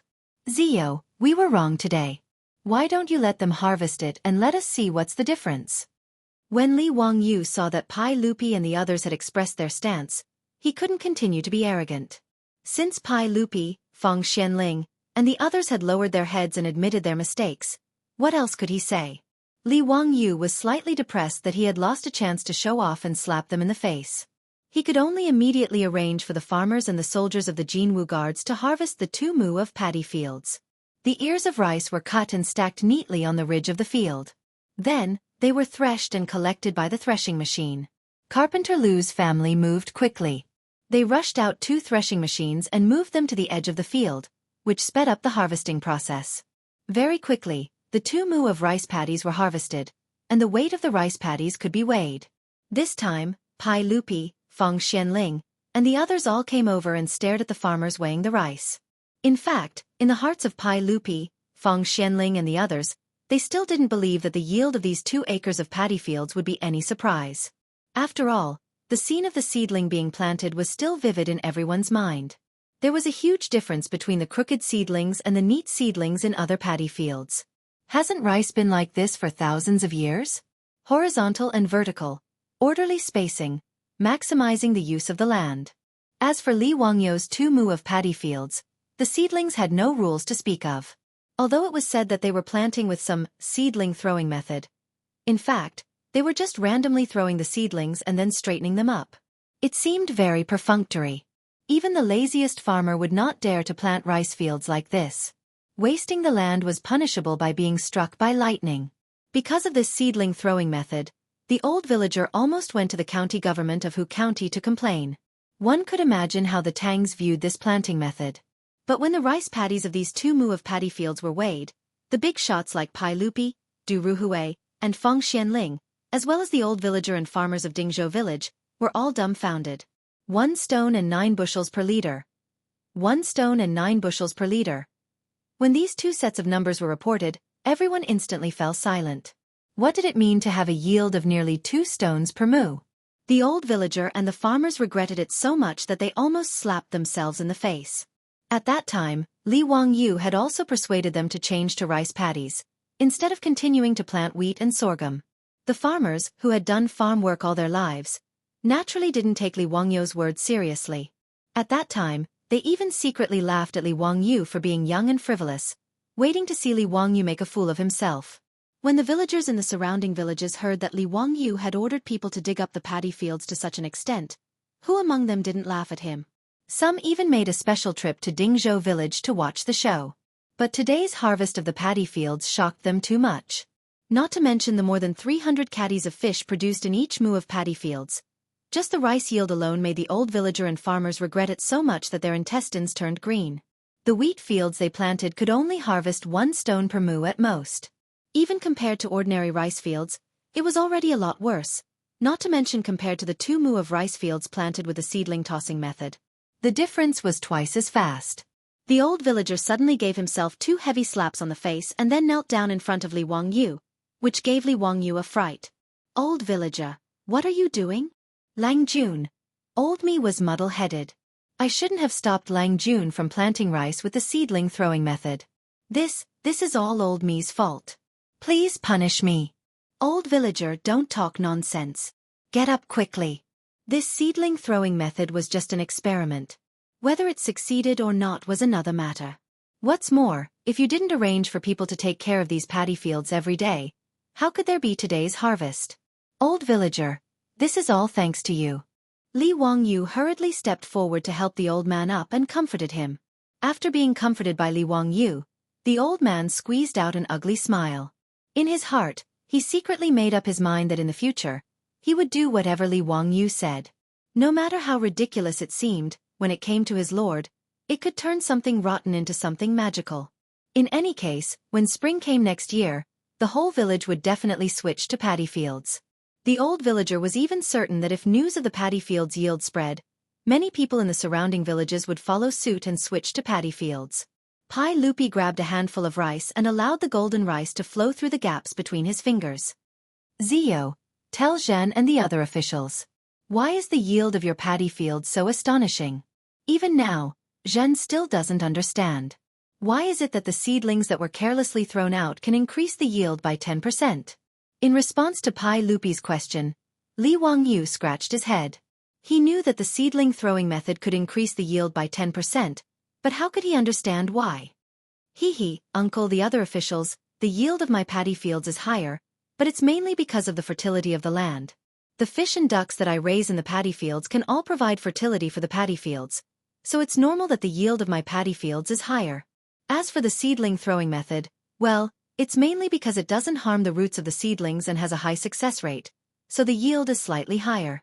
Li Wangyu racked his brains to come up with this explanation, which was filled with guesses and wild guesses. Everyone nodded their heads in agreement. After all, although Pai Lupi, Feng Xianling, and the others attached great importance to farming, they were not agricultural scholars after all. It was enough for them to know the general idea. Feng Gonggong, Du Gonggong, Zhan wants to order the Agriculture Bureau to come to Dingzhou village and learn from Zhio about the farming method. What do you think? If the fields of the Tang dynasty can be farmed like this, it will be a blessing. Your Majesty's words are reasonable. If the yield of the paddy fields of the Tang dynasty can increase by 10%, it will be amazing. Feng Xianling and the others naturally had no reason to object. Today's trip to Dingzhou village was an eye-opener for them. No one had ever thought that rice could be grown like this. Uncle, as I said before, let the wheat fields in Guanzhong Road that have severely reduced their yield change to paddy fields. I don't know what you and the other officials think. Li Wangyu also struck while the iron was hot and mentioned this matter again. Chapter 496. Li Wangyu's words made Pai Lupi, Feng Xianling, and the others silent for a long time. If they had not seen the rice yield today, they would have scoffed at Li Wangyu's words and would not have considered it. But with a living example in front of them, how could they treat Li Wangyu's words as a joke? However, it wasn't easy to make the decision to change the wheat fields that had suffered from severe yield reductions to rice. If the rice could not mature in winter, it would be equivalent to no harvest, and the result would be worse than the locust plague. Zio, how sure are you that you can plant a season of rice at this time? You know, this is a serious matter, and you can't joke about it. If there is no harvest at the end of the year, have you thought about the consequences? Pai Lupi pondered for a long time and asked. Li Wangyu did not know how to answer his question. It was hard to say how sure he was. It was his idea to let Guanzhong Dao plant rice. He had no confidence at all, and there was no precedent to follow. Guanzhong Dao had always been short of food because of the concentration of people. Especially since the Tang dynasty was founded, the population began to recuperate, causing the population of Guanzhong Dao to soar. Almost all the prefectures in Guanzhong Dao had doubled in population. In the second year of Zhengguan, the population of Chong had reached more than 900,000, and there were tens of thousands of floating people, mainly merchants, tributes, and students from other countries. In history, during the Tianbao period, the population of Chong had soared to 1.96 million, which was a shocking increase of 1 million people. With such a large population, the amount of food and vegetables needed was naturally astronomical. Pai Lupi, Feng Xianling, and the others attached great importance to farming because of the huge population pressure. Just in Chong'an, there were more than 100,000 families, and the amount of firewood, rice, oil, salt, soy sauce, vinegar, and tea was enormous. Every day, countless merchants shuttled in and out of Chong'an, transporting enough materials for this huge city. The grain yield of Guanzhong Dao would affect the stability of the Tang dynasty, so it could not be careless. At this time, although the wheat fields in Guanzhong circuit were affected by the locust plague and the yield would be severely reduced, it was not to the extent that not a single grain would be harvested. One mu would still yield 3 to 5 bushels of grain. However, it was too risky to uproot all these wheat seedlings and use them to cultivate rice. Pai Lupi couldn't take this risk, and neither could Li Wangyu. When Li Wangyu understood this, he also felt that his previous suggestion had been taken for granted. If Pai Lupi did as he said and ordered all the prefectures in the Guanzhong circuit to switch to planting rice and failed, Li Wangyu didn't dare to imagine the consequences. Uncle, I wasn't completely confident in this matter. I didn't think it through. However, I have an idea, and I hope Uncle will allow it. Tell me about it. Li Wangyu silently calculated in his mind, then seriously stared into Pai Lupi's eyes and said, If Uncle allows it, I hope to try planting rice in Hu County. Yes, it can be considered an experimental field. As far as I know, there are more than 27,000 households in Hu County, and more than 108,000 people. If we can't plant rice and the fields don't yield a single grain, I'm willing to use all my wealth to feed these 100,000 people for a year. When Li Wangyu said this, he was also confident. The Tang dynasty practiced an equal field system. Men of middle age and women of middle age were given 100 mu of land. However, in a densely populated area like Guangzhou, the average person was only given about 20 mu of land. Of the 108,000 people, less than half were men of middle age and women of middle age, which was about 50,000 people. In other words, the equal field system of land in Hu County was about 1 million mu of land. Half of it was mulberry fields, and the farmland was no more than 500,000 mu. If 1 mu of wheat harvested 1 dan of grain, that would be 500,000 dan of wheat. Li Wangyu calculated the savings and property in his residence. He estimated that all the gold in his residence, the income from the property, and the profits from the reforging of his private money would be barely enough to fill this hole. However, his ability was only enough to satisfy the needs of this county. If it was the entire Guangzhou, then the money he earned was just a drop in the bucket. Li Wangyu's words shocked Pai Lupi, Fang Xianling, Du Ruhui, and the others. They all stared at him, dumbfounded. Zio, what did you just say? You want to feed an entire county of people with your own strength? County count who? Don't be ridiculous. This is 100,000 people. Even if the government provides disaster relief, it will be very difficult. How can you feed so many people with your own strength? No, Your Majesty, you can't do this. Zio, what nonsense are you talking about? Do you think you can afford to feed the people of this county? If your family's lord was still alive, he would be angered to death by a wastrel like you. Your Majesty, how can the Tang dynasty let a young man like County Count who use up all his wealth to feed the people of the county? You can't do this. In the face of Pai Lupi and the others' persuasion, Li Wangyu stubbornly shook his head. Uncle, everyone, a few months ago, I was just an insignificant commoner. Some of the properties that my lord left behind were forcibly taken away by the clan. When I moved to Dingzhou village, I only had an old servant with me and 7 or 8 strings of copper coins. The reason why I have today's title and wealth is all because of Uncle's love. Now that the people are affected by the locust plague, their lives are difficult. I don't have any other abilities, but I want to try and help the elders of my county. If the rice planting is successful, then everyone will be happy. If not, I am willing to use up all my wealth to make up for my mistakes. Uncle, please help me. Zio, why do you want to do this? Pai Lupi frowned. He didn't think that Li Wangyu would have such an idea. He had never heard of such a thing. Who had ever heard of someone using their own wealth to help the people of a county? Cheng Yaojin raised his head and laughed. Your Majesty, I think you should agree. This kid's painstaking effort is very rare. Besides, even if it doesn't work, don't you still have me as your uncles? Can we just watch this kid starve to death? After hearing Li Wangyu's words, Fang Xianling silently nodded.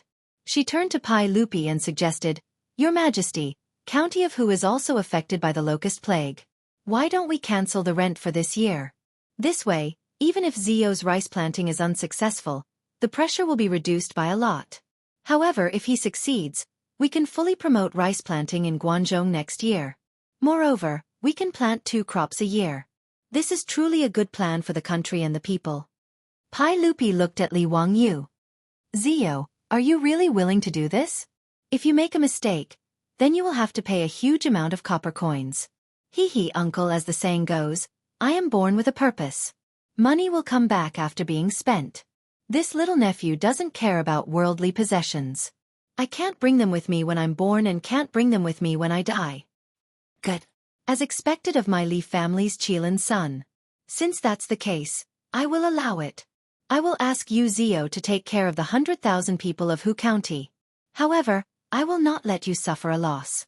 If this year, the rice planting in Hu County fails, then the rent for the county will be completely cancelled. However, if there is a harvest at the end of the year, then the rent for this year will all be given to you as a reward for Zio's dedication to the people. Your Majesty is wise. None of the elders objected. Li Wangyu had taken a huge risk and was willing to forcefully push forward with this matter. It was only right that he be rewarded. However, this reward was so great that it made the elders jealous. Your Majesty, please be at ease. This subject will definitely do his best.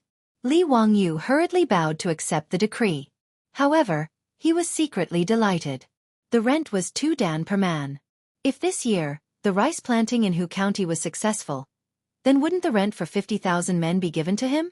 100,000 dan of grain, that was another huge sum of money. Seeing that Pai Lupi really agreed to Li Wangyu's seemingly absurd proposal, all of the elders sighed in admiration. Extravagant. This was a truly extravagant move. Compared to the Count of Hu County's so-called prodigal actions, this was truly prodigal. Chapter 497. Because of Li Wangyu's extravagant behavior, Pai Lupi's original plan to stay at his manor for a few days was cancelled. Everyone returned to Li Wangyu's manor. While discussing the various matters of switching to rice in Hu County, they enjoyed a delicious meal of fish slices. After lunch, Pai Lupi led the group of dukes and bigwigs back to Chang'an. When Yang Quan heard about this, he was so scared that he fell to the ground. Feeding all the people in the county with one person's strength? This sounded like a joke. He ran to Li Wangyu's residence and confirmed this matter with Li Wangyu again and again. Only then did he raise his head to the sky and let out a long sigh. Zio, I only knew that you were extraordinary, but I didn't expect you to be able to accomplish such a great feat. Don't worry. Even if I have to risk my life, I will help you plant rice and spread it throughout the county. In response, Li Wangyu could only rub his nose and smile without saying anything. His decision naturally frightened the old steward Li Heng. Even the Niu brothers looked as if they had seen a ghost. Only their beautiful boss didn't blame him for acting on his own initiative. She even took the initiative to give him a kiss. This made Li Wangyu laugh foolishly for a long time. He felt more and more that he had made a wise and heroic decision. In short, the matter of changing the tack in Hu County was officially settled. The severely damaged wheat fields were replanted with rice. In a few days, Pai Lupi issued an imperial edict, causing an uproar in the imperial court. In the following few days, Yamen runners from the Hu County Yamen galloped into the various villages under Hu County's jurisdiction. They put up notices and beat gongs to gather the people. The villagers didn't know what was going on. Under the guidance of the village chief, they all gathered around the Yamen runners. Listen well. You have all suffered from the plague of locusts this year. There are less than 20% of the wheat seedlings left in the fields. Therefore, the founding county governor of Hu County Bo Te has spoken to the saint on your behalf. He hopes that you can immediately start digging ditches, building water wheels, plowing the fields, and preparing to plant rice. As soon as the Yamen runners finished speaking, the surroundings became noisy. Are you kidding me? At this time, pull out the wheat in the field and plant new rice? Is this county count who crazy? How did he come up with such a rotten idea? He's trying to kill all of us. In another month, at least there will be some harvest in the fields. Now, we can only rely on this insignificant harvest to survive the next year. If you want us to dig up the ground now, aren't you pushing us to our deaths? That's right. We have no enmity with that county count who. Why would he harm us like this?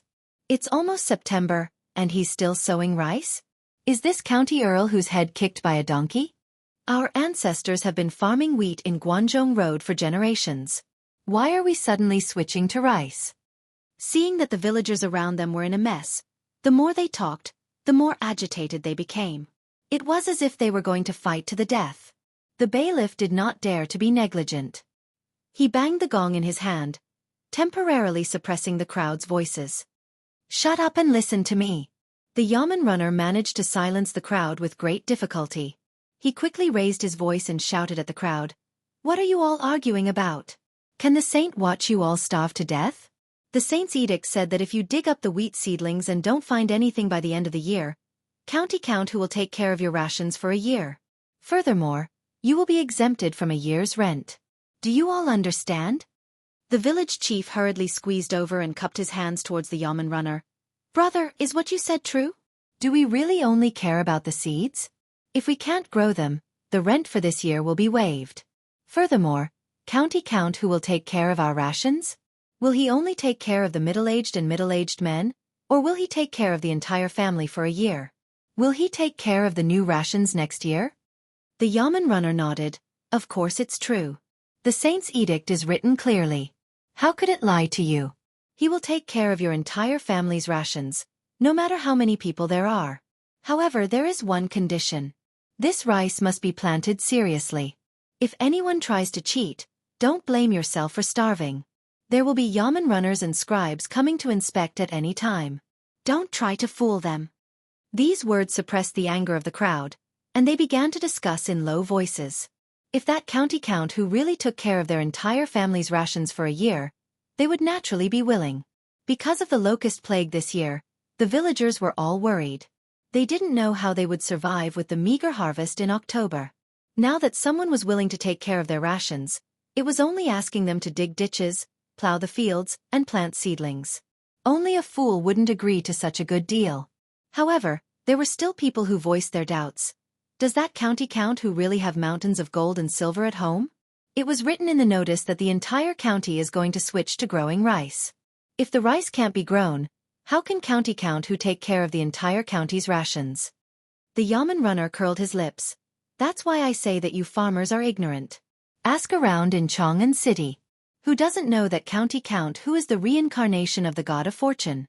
To tell you the truth, county count who has already taken out 30,000 taels of gold and placed it in the Ministry of Civil Affairs account. If the rice can't be grown, the Ministry of Civil Affairs will use the gold to buy food and distribute it to you. Do you understand? 30,000 taels of gold. It's enough to smash you farmers to death. The villagers had never heard of so much gold, and they couldn't even begin to calculate how much money this was. Other than letting out cries of shock, they couldn't say anything else. Actually, 30,000 taels of gold was far from enough. This was just a deposit that Li Wangyu had given to the imperial court. And the source of the gold was naturally from the 3 gambling houses that they had won from selling the rice. The villagers now believed that if the rice couldn't be grown, they would be given rations to survive. However, everyone was still skeptical. No one had ever heard of planting rice in September, so they felt that it wasn't very reliable. Brother Yamen Runner, planting rice seedlings in September, why does this sound so inappropriate? You bunch of farm workers, what the hell do you know? Do you know that a few days ago, the rice fields in County Count whose manor have already been harvested? Do you know how much each moo produced? If I tell you, you'll be scared to death. 2 stones. 1 moo. What? How is that possible? A harvest of 2 sha per moo? Do you think I'd lie to you? The weight measured in front of the sage was not off in the slightest. So is there anyone in this world who knows more about farming than the county count? Don't look at how you've been farming your entire lives. Compared to the county count, you're nothing. That person is the literary star that descended from the heavens. He knows 500 years in the past and 500 years in the future. He knows the heavens above and the earth below. Do you understand? In short, just follow the county count's orders and do your best. You won't be mistreated. The yamen runner decisively said. Although the yield per moo of Li Wangyu's rice fields was a bit exaggerated, it wasn't too exaggerated. The villagers once again sucked in a breath of cold air, but they finally accepted this fact and began to discuss the matter of switching to planting rice. Such a scene was playing out in all of the villages under Hu County's jurisdiction. With the yamen runners and scribes sent by Yang Quan continuously explaining and persuading, the villagers in these villages finally believed the contents of the imperial edict. As a result, the villages in Hu County, which should have been idle time for farming, began to bustle with activity once more. The original wheat fields were dry fields, so there was no need for ditches to divert water. Naturally, they had to dig up new ones. As for the water wheel to divert water, Yang Quan's scribes and craftsmen began to work on it.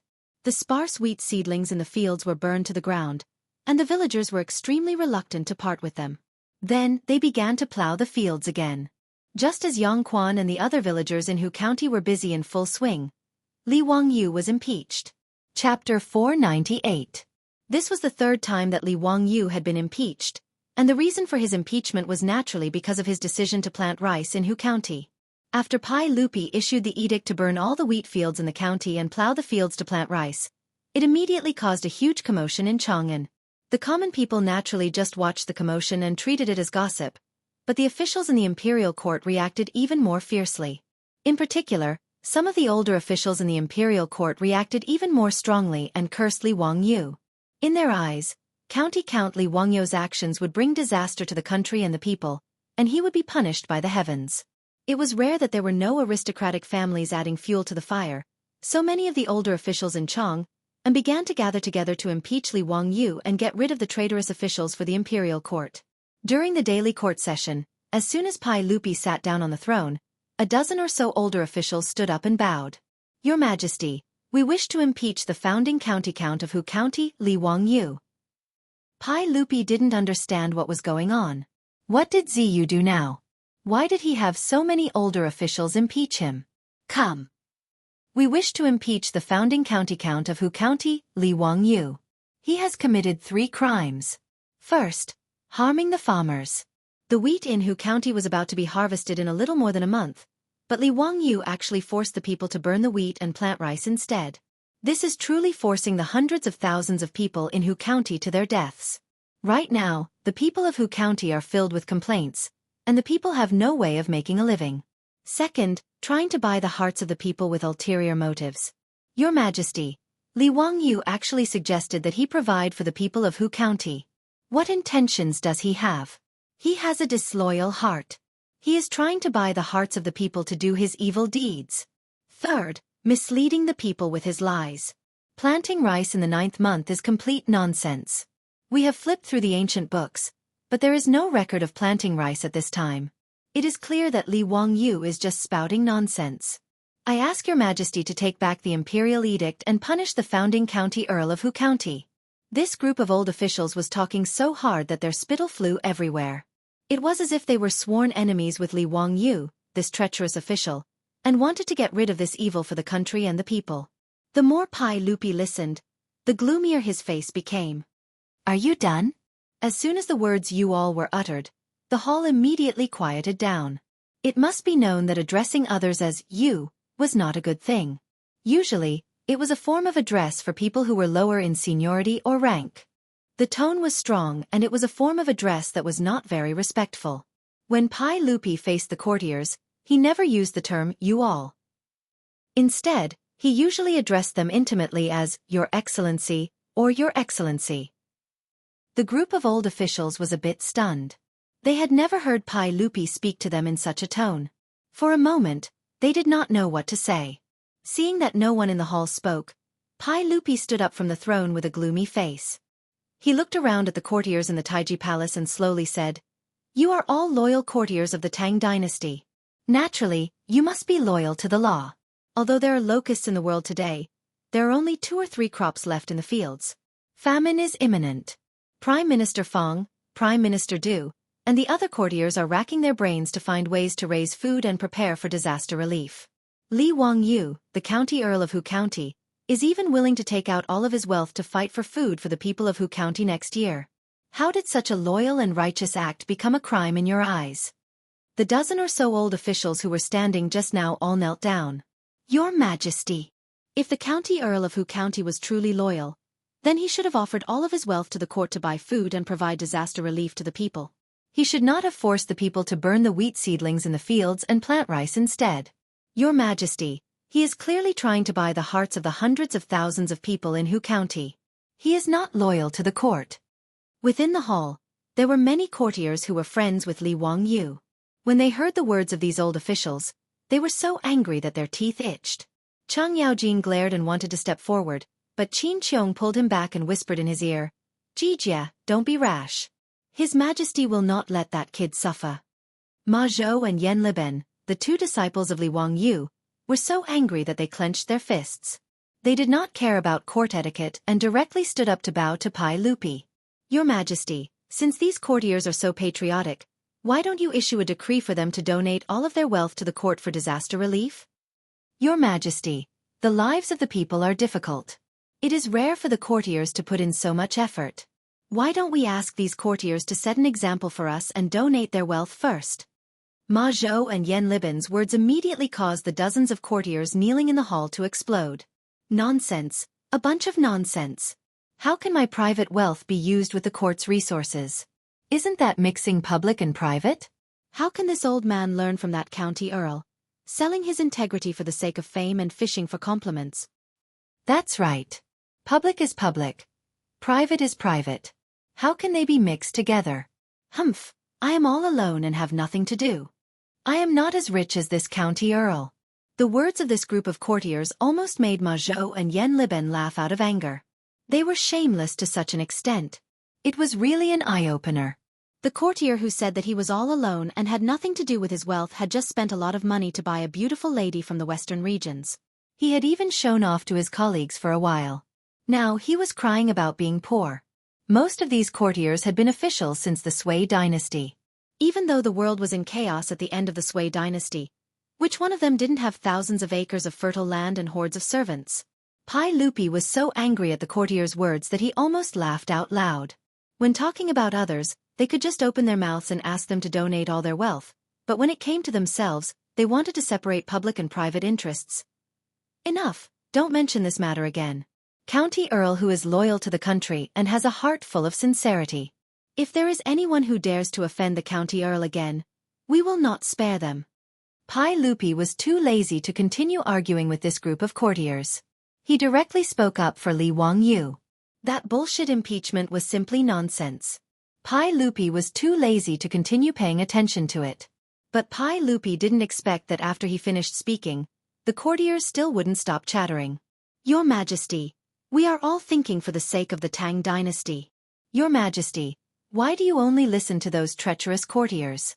Your Majesty, you can't. You absolutely can't do this. The hundreds of thousands of people in Hu County are innocent. They are going to suffer from this undeserved calamity. Your Majesty, please prioritize the country. Be close to a gentleman. Stay away from a lowly person. Your Majesty, if you insist on going against the flow, then you should just beat us to death first. That's right, if Your Majesty wants the people of Hu County to die, then beat us to death first. Not only did this group of courtiers not restrain themselves, they even went even further. They actually started crying and making a scene in the main hall, which made Pai Lupi very angry. However, this group of courtiers had white hair and beards. They had been officials in the court for many years, and many of them were famous scholars. Normally, Pai Lupi treated these courtiers with great respect. He didn't expect them to act so shamelessly in Taiji Palace, taking advantage of their seniority and acting shamelessly. Pai Lupi said that he wouldn't let go of this heavy responsibility, but he couldn't hit these courtiers, and scolding them was also useless. This put him in an awkward position. Seeing that these courtiers were about to turn Taiji Palace into a cafeteria, Pai Lupi's expression became more and more unsightly. Then, he heard Chang Yaojin's laughter coming from the main hall. Wahahaha. Chapter 499. Wahaha, Your Majesty, these old officials have put in a lot of effort, which is very rare. Since that's the case, why don't Your Majesty order them all to go to Hu County? They will represent the court officials and Your Majesty to supervise the rice planting in Hu County. This will prevent that brat Li Wangyu from deceiving Your Majesty and harming the people. Chang Yaojin's words made Pai Lupi's eyes light up. This was a good plan. As for those old officials who were still crying on the ground, they were all dumbfounded. You want them to go to Hu County? How could that be? They stopped crying and crawled up, glaring angrily at Chang Yaojin. Duke Lu, how can you say that? Your Majesty, I am old and weak. How can I endure such exhaustion? Duke Lu, are you trying to force me onto the path of death? Duke Lu, what do you mean by that? How can you give Your Majesty such a ridiculous idea? Pai Lupi didn't care about what these old officials were saying. He was annoyed when he saw them, so it would be best if he could send them far away. Pai Lupi originally respected these scholars and old officials, but in Pai Lupi's eyes, compared to Li Wangyu, they were just a bunch of trash who only knew how to talk. Li Wangyu was willing to gamble all of his family's wealth for the 100,000 Hu County people. But these old officials who were criticizing Li Wangyu were only good at talking. Pai Lupi naturally knew which was more important. Li Er acted as if he didn't hear the cries of the old officials below the imperial stairs.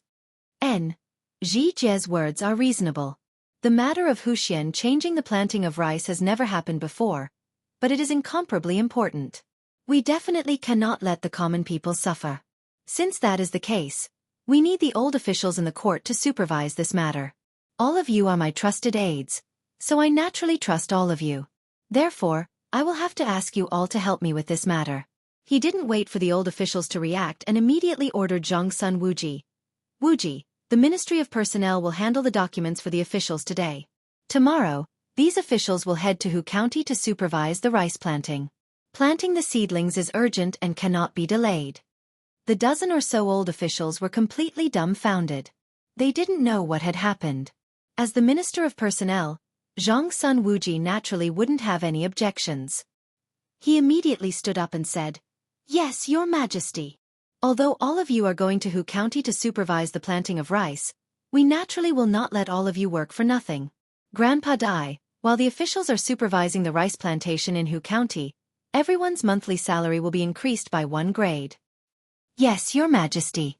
How could the Minister of Civil Affairs, Dai Zhou, not understand Pai Lupi's intentions? Without hesitation, he nodded and agreed. "That's enough. Everyone, there's no need for you to participate in today's court meeting. Return to your offices and hand over your tasks. Go back to your residence and pack up. Tomorrow you will go to Hu County to take up your post." Pai Lupi cut the Gordian knot and directly drove the dozen or so old officials who wanted to impeach Li Wangyu out of the court. These dozen or so old officials were completely dumbfounded. None of them had expected Pai Lupi to do something like this. Pai Lupi directly drove them out of the court and said that they were going to Hu County to supervise the planting of rice. What kind of task was this? Moreover, Pai Lupi didn't even say what kind of official position they were going to hold in Hu County. In other words, the so-called supervision was just an empty position. The officials of the Tang dynasty couldn't just be judged by their official rank, but also their official position. Take Li Wangyu for example. Although he was a county earl, which was equivalent to a grade 4 official, he didn't hold any official position. However, he did not hold any official position. He only received a salary and had no real power. Although Pai Lupi made it sound nice to have these old officials go to Hu County to supervise the planting of rice, he didn't give them any official positions. In other words, although these old officials didn't lose their official positions, they had already left their posts and became people who didn't need to do any work. Not only did Pai Lupi give them a salary for free, but he also raised their salary by 1 level. If ordinary office workers in the future encountered such a good thing, they would laugh until their teeth fell out. However, these old officials looked as if their parents had died. Their expressions were extremely ugly, as if their parents had died. Did they lack that little bit of salary? To these old officials, losing their official positions was worse than being killed. Speaking of which, the old officials who stood out to impeach Li Wangyu with righteous indignation were basically all high-ranking officials of 4th rank and above. However, according to what Pai Lupi said, after they were sent to Hu County, they wouldn't be able to command Yang Quan, the county magistrate. Even if the yamen runners and scribes listened to them, it would depend on their mood. A group of grade 3 and grade 4 officials sounded nice, but if they didn't have any official positions, the yamen runners and scribes might not listen to them. This was why it was said that a county magistrate was not as good as a person in charge. Supervising the planting of rice was just an excuse to drive them out of Chang'an. "Your Majesty, these old officials." The group of old officials knelt down again. This time they were really crying. Tears streamed down their faces as they sobbed, hoping that Pai Lupi would retract his orders. Pai Lupi didn't care about them. He impatiently waved his hand and said, "That's enough. Everyone, stop acting like a child. It is urgent that Hu County change the planting of rice. I hope that everyone won't disappoint my expectations. Go, go." After saying this much, the old officials had nothing else to say. They could only look back and wipe their tears as they walked out of Taiji Palace. Today's farce of impeaching Li Wangyu had come to an end. However, in the hearts of the officials, their impression of Li Wangyu had deepened. This kind of favor was simply unbearable to look at. A group of grade 3 and grade 4 officials and Confucian scholars had been reprimanded by the saint for impeaching the county magistrate and had even lost their official positions. Of all the civil and military officials in the court, not a single one had stood up to plead for them. Pai Lupi, Feng Xianling, and Du Ruhui, these big shots of the court, hadn't taken today's matter seriously. However, they hadn't expected that not long after, they would also attract a sizable amount of trouble. This was all for later, so let's not talk about it for now.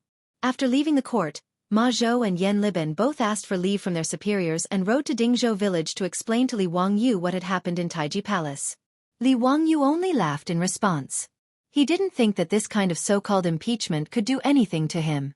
As for those old officials who had been chased to Hu County, Li Wangyu didn't care at all. After all, he wasn't the one who was going to farm. What did those people do to him have to do with him? Bin Wang, Liben, you came at the right time. Come, help me write these invitations. When you return to Chang'an, help me send the invitations. Haha, thank you. Seeing that his disciples had come, Li Wangyu immediately grabbed some able-bodied men to help him. In a few days, it would be August 31st, his housewarming celebration. He was burying his head in writing the invitations and felt impatient. Ma Zhou and Yan Liben happened to be here, so how could he not be lazy? There were hundreds of big and small nobles, aristocratic families, and hundreds of officials in Chang'an. These invitations had to be personally written, which was really troublesome. A few days ago, he had asked Cheng Chumo to help him send out only a small portion of the invitations. Today, he had to send out the rest of the invitations. Ma Zhou and Yan Liben looked at each other helplessly. They could only shake their heads and take over Li Wangyu's pen and paper, and began to work. Chapter 500. The 31st day of the 8th lunar month of the 2nd year of Zhengguan Temple was an auspicious day for visiting relatives and friends. Today, not only was Li Wangyu moving into his new residence, all 127 families in Dingzhou village were moving as well. Originally, the old village chief had wanted to move a few days later so as not to disturb Li Wangyu's banquet. However, Li Wangyu and his beautiful boss would not agree to it no matter what. Thus, they decided to move today. The traditional housewarming banquets of the Tang dynasty were all held in the evening. However, Li Wangyu's residence was in Dingzhou village in Hu County, which was about 100 kilometers away from Chang'an City. In order to take care of his guests, Li Wangyu could only arrange for the banquet to be held at noon. Early in the morning, the sky had just brightened when the old steward, Li Hang, knocked on Li Wangyu's door. Lang Jun, village chief Qian is here. They're waiting for you to preside over the relocation. Got it, I'll get up right away, Li Wangyu answered drowsily. Just as he finished speaking, the door was pushed open. The little girl, Perrin, and Avro, entered with a brand new set of county official robes in their hands. It was still midsummer, and Li Wangyu was used to sleeping in only his underwear in the future, so he only had a thin brocade quilt draped over his body. Seeing the two beauties suddenly enter without invitation, Li Wangyu couldn't help but jump up in fright. He sat up on the bed and pulled the quilt in front of him to shield himself. He had to shield himself. It was early in the morning, and all men had a flag-raising ceremony. He couldn't possibly face two beauties in such an indecent manner. Could he? What are you doing here? Get out, get out. Put down the clothes. I'll put them on myself. Li Wangyu blushed and wanted to chase the two out. However, Perrin shook her head proudly. No, it's a big day today. Lang Jun, you don't dare to wrinkle your clothes. Avro and I will help you change. Avro also nodded. That's right. Your clothes are always wrinkled every time you change. If others didn't know, they would think that I didn't take good care of you. Which family's Lord Ju is like you? He insisted on changing his own clothes. Hee, I heard that the last time Lu Guogong and the others came to the mansion, it was the maids in the mansion who gave them a bath. Li Wangyu cursed in his heart. Those old hooligans were ruining the reputation of the county count of Hu. He coughed dryly. Other people are other people. I have my own hands and feet. I don't need you to help me put on my clothes. Get out, get out. Not only did Pei Lan not leave instead, she cast a mischievous glance at Li Wangyu's lower body that was covered by the brocade quilt. Lang Jun, don't tell me you have some unspeakable secret? Why don't I go to Xianwei and ask old immortal sun to take a look at you? The little girl's words almost made Li Wangyu choke on his own saliva. He had died prematurely. He had rebelled against the heavens. He really couldn't keep this girl anymore. How dare she question him like this? No man could tolerate it. Li Wangyu didn't care whether he would be exposed or not. He jumped off the bed and grabbed Pei Lan. Then he slapped her perky buttocks, making a few light papa sounds. Who told you to slander your Lang Jun? Do you still dare to do it in the future? If you dare to do it again, I'll punish you according to my family's laws. Li Wangyu pretended to be ferocious as he glared at Perrin. The little girl's face turned bright red. Ah! She cried out softly and ran off, twisting her slender waist. Avro, on the other hand, was laughing so hard that Li Wangyu's heart raced at the sight of her exaggerated curves. What are you laughing at? Get out too. Li Wangyu shouted at Avro fiercely. The little minx stuck out her pink lips and licked them. She threw a seductive look at Li Wangyu and said coquettishly, "Lang Jun, let me help you change, okay?" Her coquettish actions and voice immediately caused Li Wangyu to shudder. His blood and chi surged, and blood almost flowed out of his nose. Looking at the angelic face in front of him that resembled Angelina Jolie's, Li Wangyu couldn't hold it in anymore. He grabbed Avro and smacked her twice again. "If you don't leave, I'll punish you according to my family's laws." Li Wangyu pinched his thigh hard to keep his cool. He didn't want to turn into a wolf and pretend to be ferocious as he roared. After Avro also ran off shyly with her face covered, Li Wangyu finally heaved a sigh of relief and slumped onto the bed. Did it have to be so exciting early in the morning? These two little minks were really too much. But it felt really good to touch just now. Was he the kind of person who wouldn't be tempted? It was obviously because he couldn't handle his beautiful boss. But which man didn't have a playboy heart? Besides, there were so many fresh flowers at home for him to pick. After all, he and his beautiful boss were soul mates. A minx like Avro, at least for now, could only be regarded as a physical attraction to Li Wangyu. When Li Wangyu finished dressing and walked out of the room, the two big and small demonesses were still blushing. Their faces were full of shyness, which made Li Wangyu speechless. Damn it, who was the one who was teasing who just now? His beautiful boss also got up at this moment. When she saw Perrin and Avro's youthful looks, she couldn't help but pinch Li Wangyu's waist. "Are you teasing these two girls so early in the morning?" Li Wangyu grimaced in pain and looked at his beautiful boss. "Yes, you're beautiful. But can you smear someone's innocence for no reason just because you're beautiful? I'm clearly the victim here, okay?" Li Wangyu couldn't help but look up at the sky and stay silent for a long time. "What are you looking at?" Seeing that he didn't speak, his beautiful boss also looked up at the sky curiously. "I'm looking to see if it's snowing so that I can clear my name." Amused by his words, the beautiful boss couldn't help but burst into laughter. All right, stop fooling around. Let's go. The old villager and the others are waiting for you." After chatting and laughing for a while, they all left the old residence together. The old villager and a group of farmers had been waiting for a long time. When they saw Li Wangyu come out, they hurriedly went up to greet him. "Greetings, Lang Jun. Old villager, don't be so polite. Is everything ready for today's visit?" "Yes, everything's ready." Madame Su even specially called back the four-wheeled carriages to help move things. "Now that all the households are ready, we're just waiting for your orders." "Haha, then let's go quickly. Don't make everyone wait." The group of people mounted their horses and headed towards the threshing ground in the village. When they arrived at the threshing ground, the place was already filled with horse neighing and people talking. It was very lively. 127 farmers and the heads of each family were all there. There were also nearly 100 four-wheeled carriages there, filled with all kinds of things. "Greetings, Lord Ju. Greetings, Lang Jun. Greetings, Madame Su." When the crowd saw that Li Wangyu and the others had arrived, they hurriedly went up to greet them. It was a mess. Everyone's face was filled with joy today. Li Wangyu laughed heartily and said, "All right, let's cut the crap. Nyo Yong, Nyo Wu, light up the exploding poles." Yes. Bundles of exploding poles were thrown into the brazier, making crackling sounds and waves of smoke. Li Wangyu waved his hand. "Enter the house." "Yes. Enter the house." The farmers jumped onto the four-wheeled carriages and waved their whips. More than 100 carriages filed out and drove towards Xindingzu village.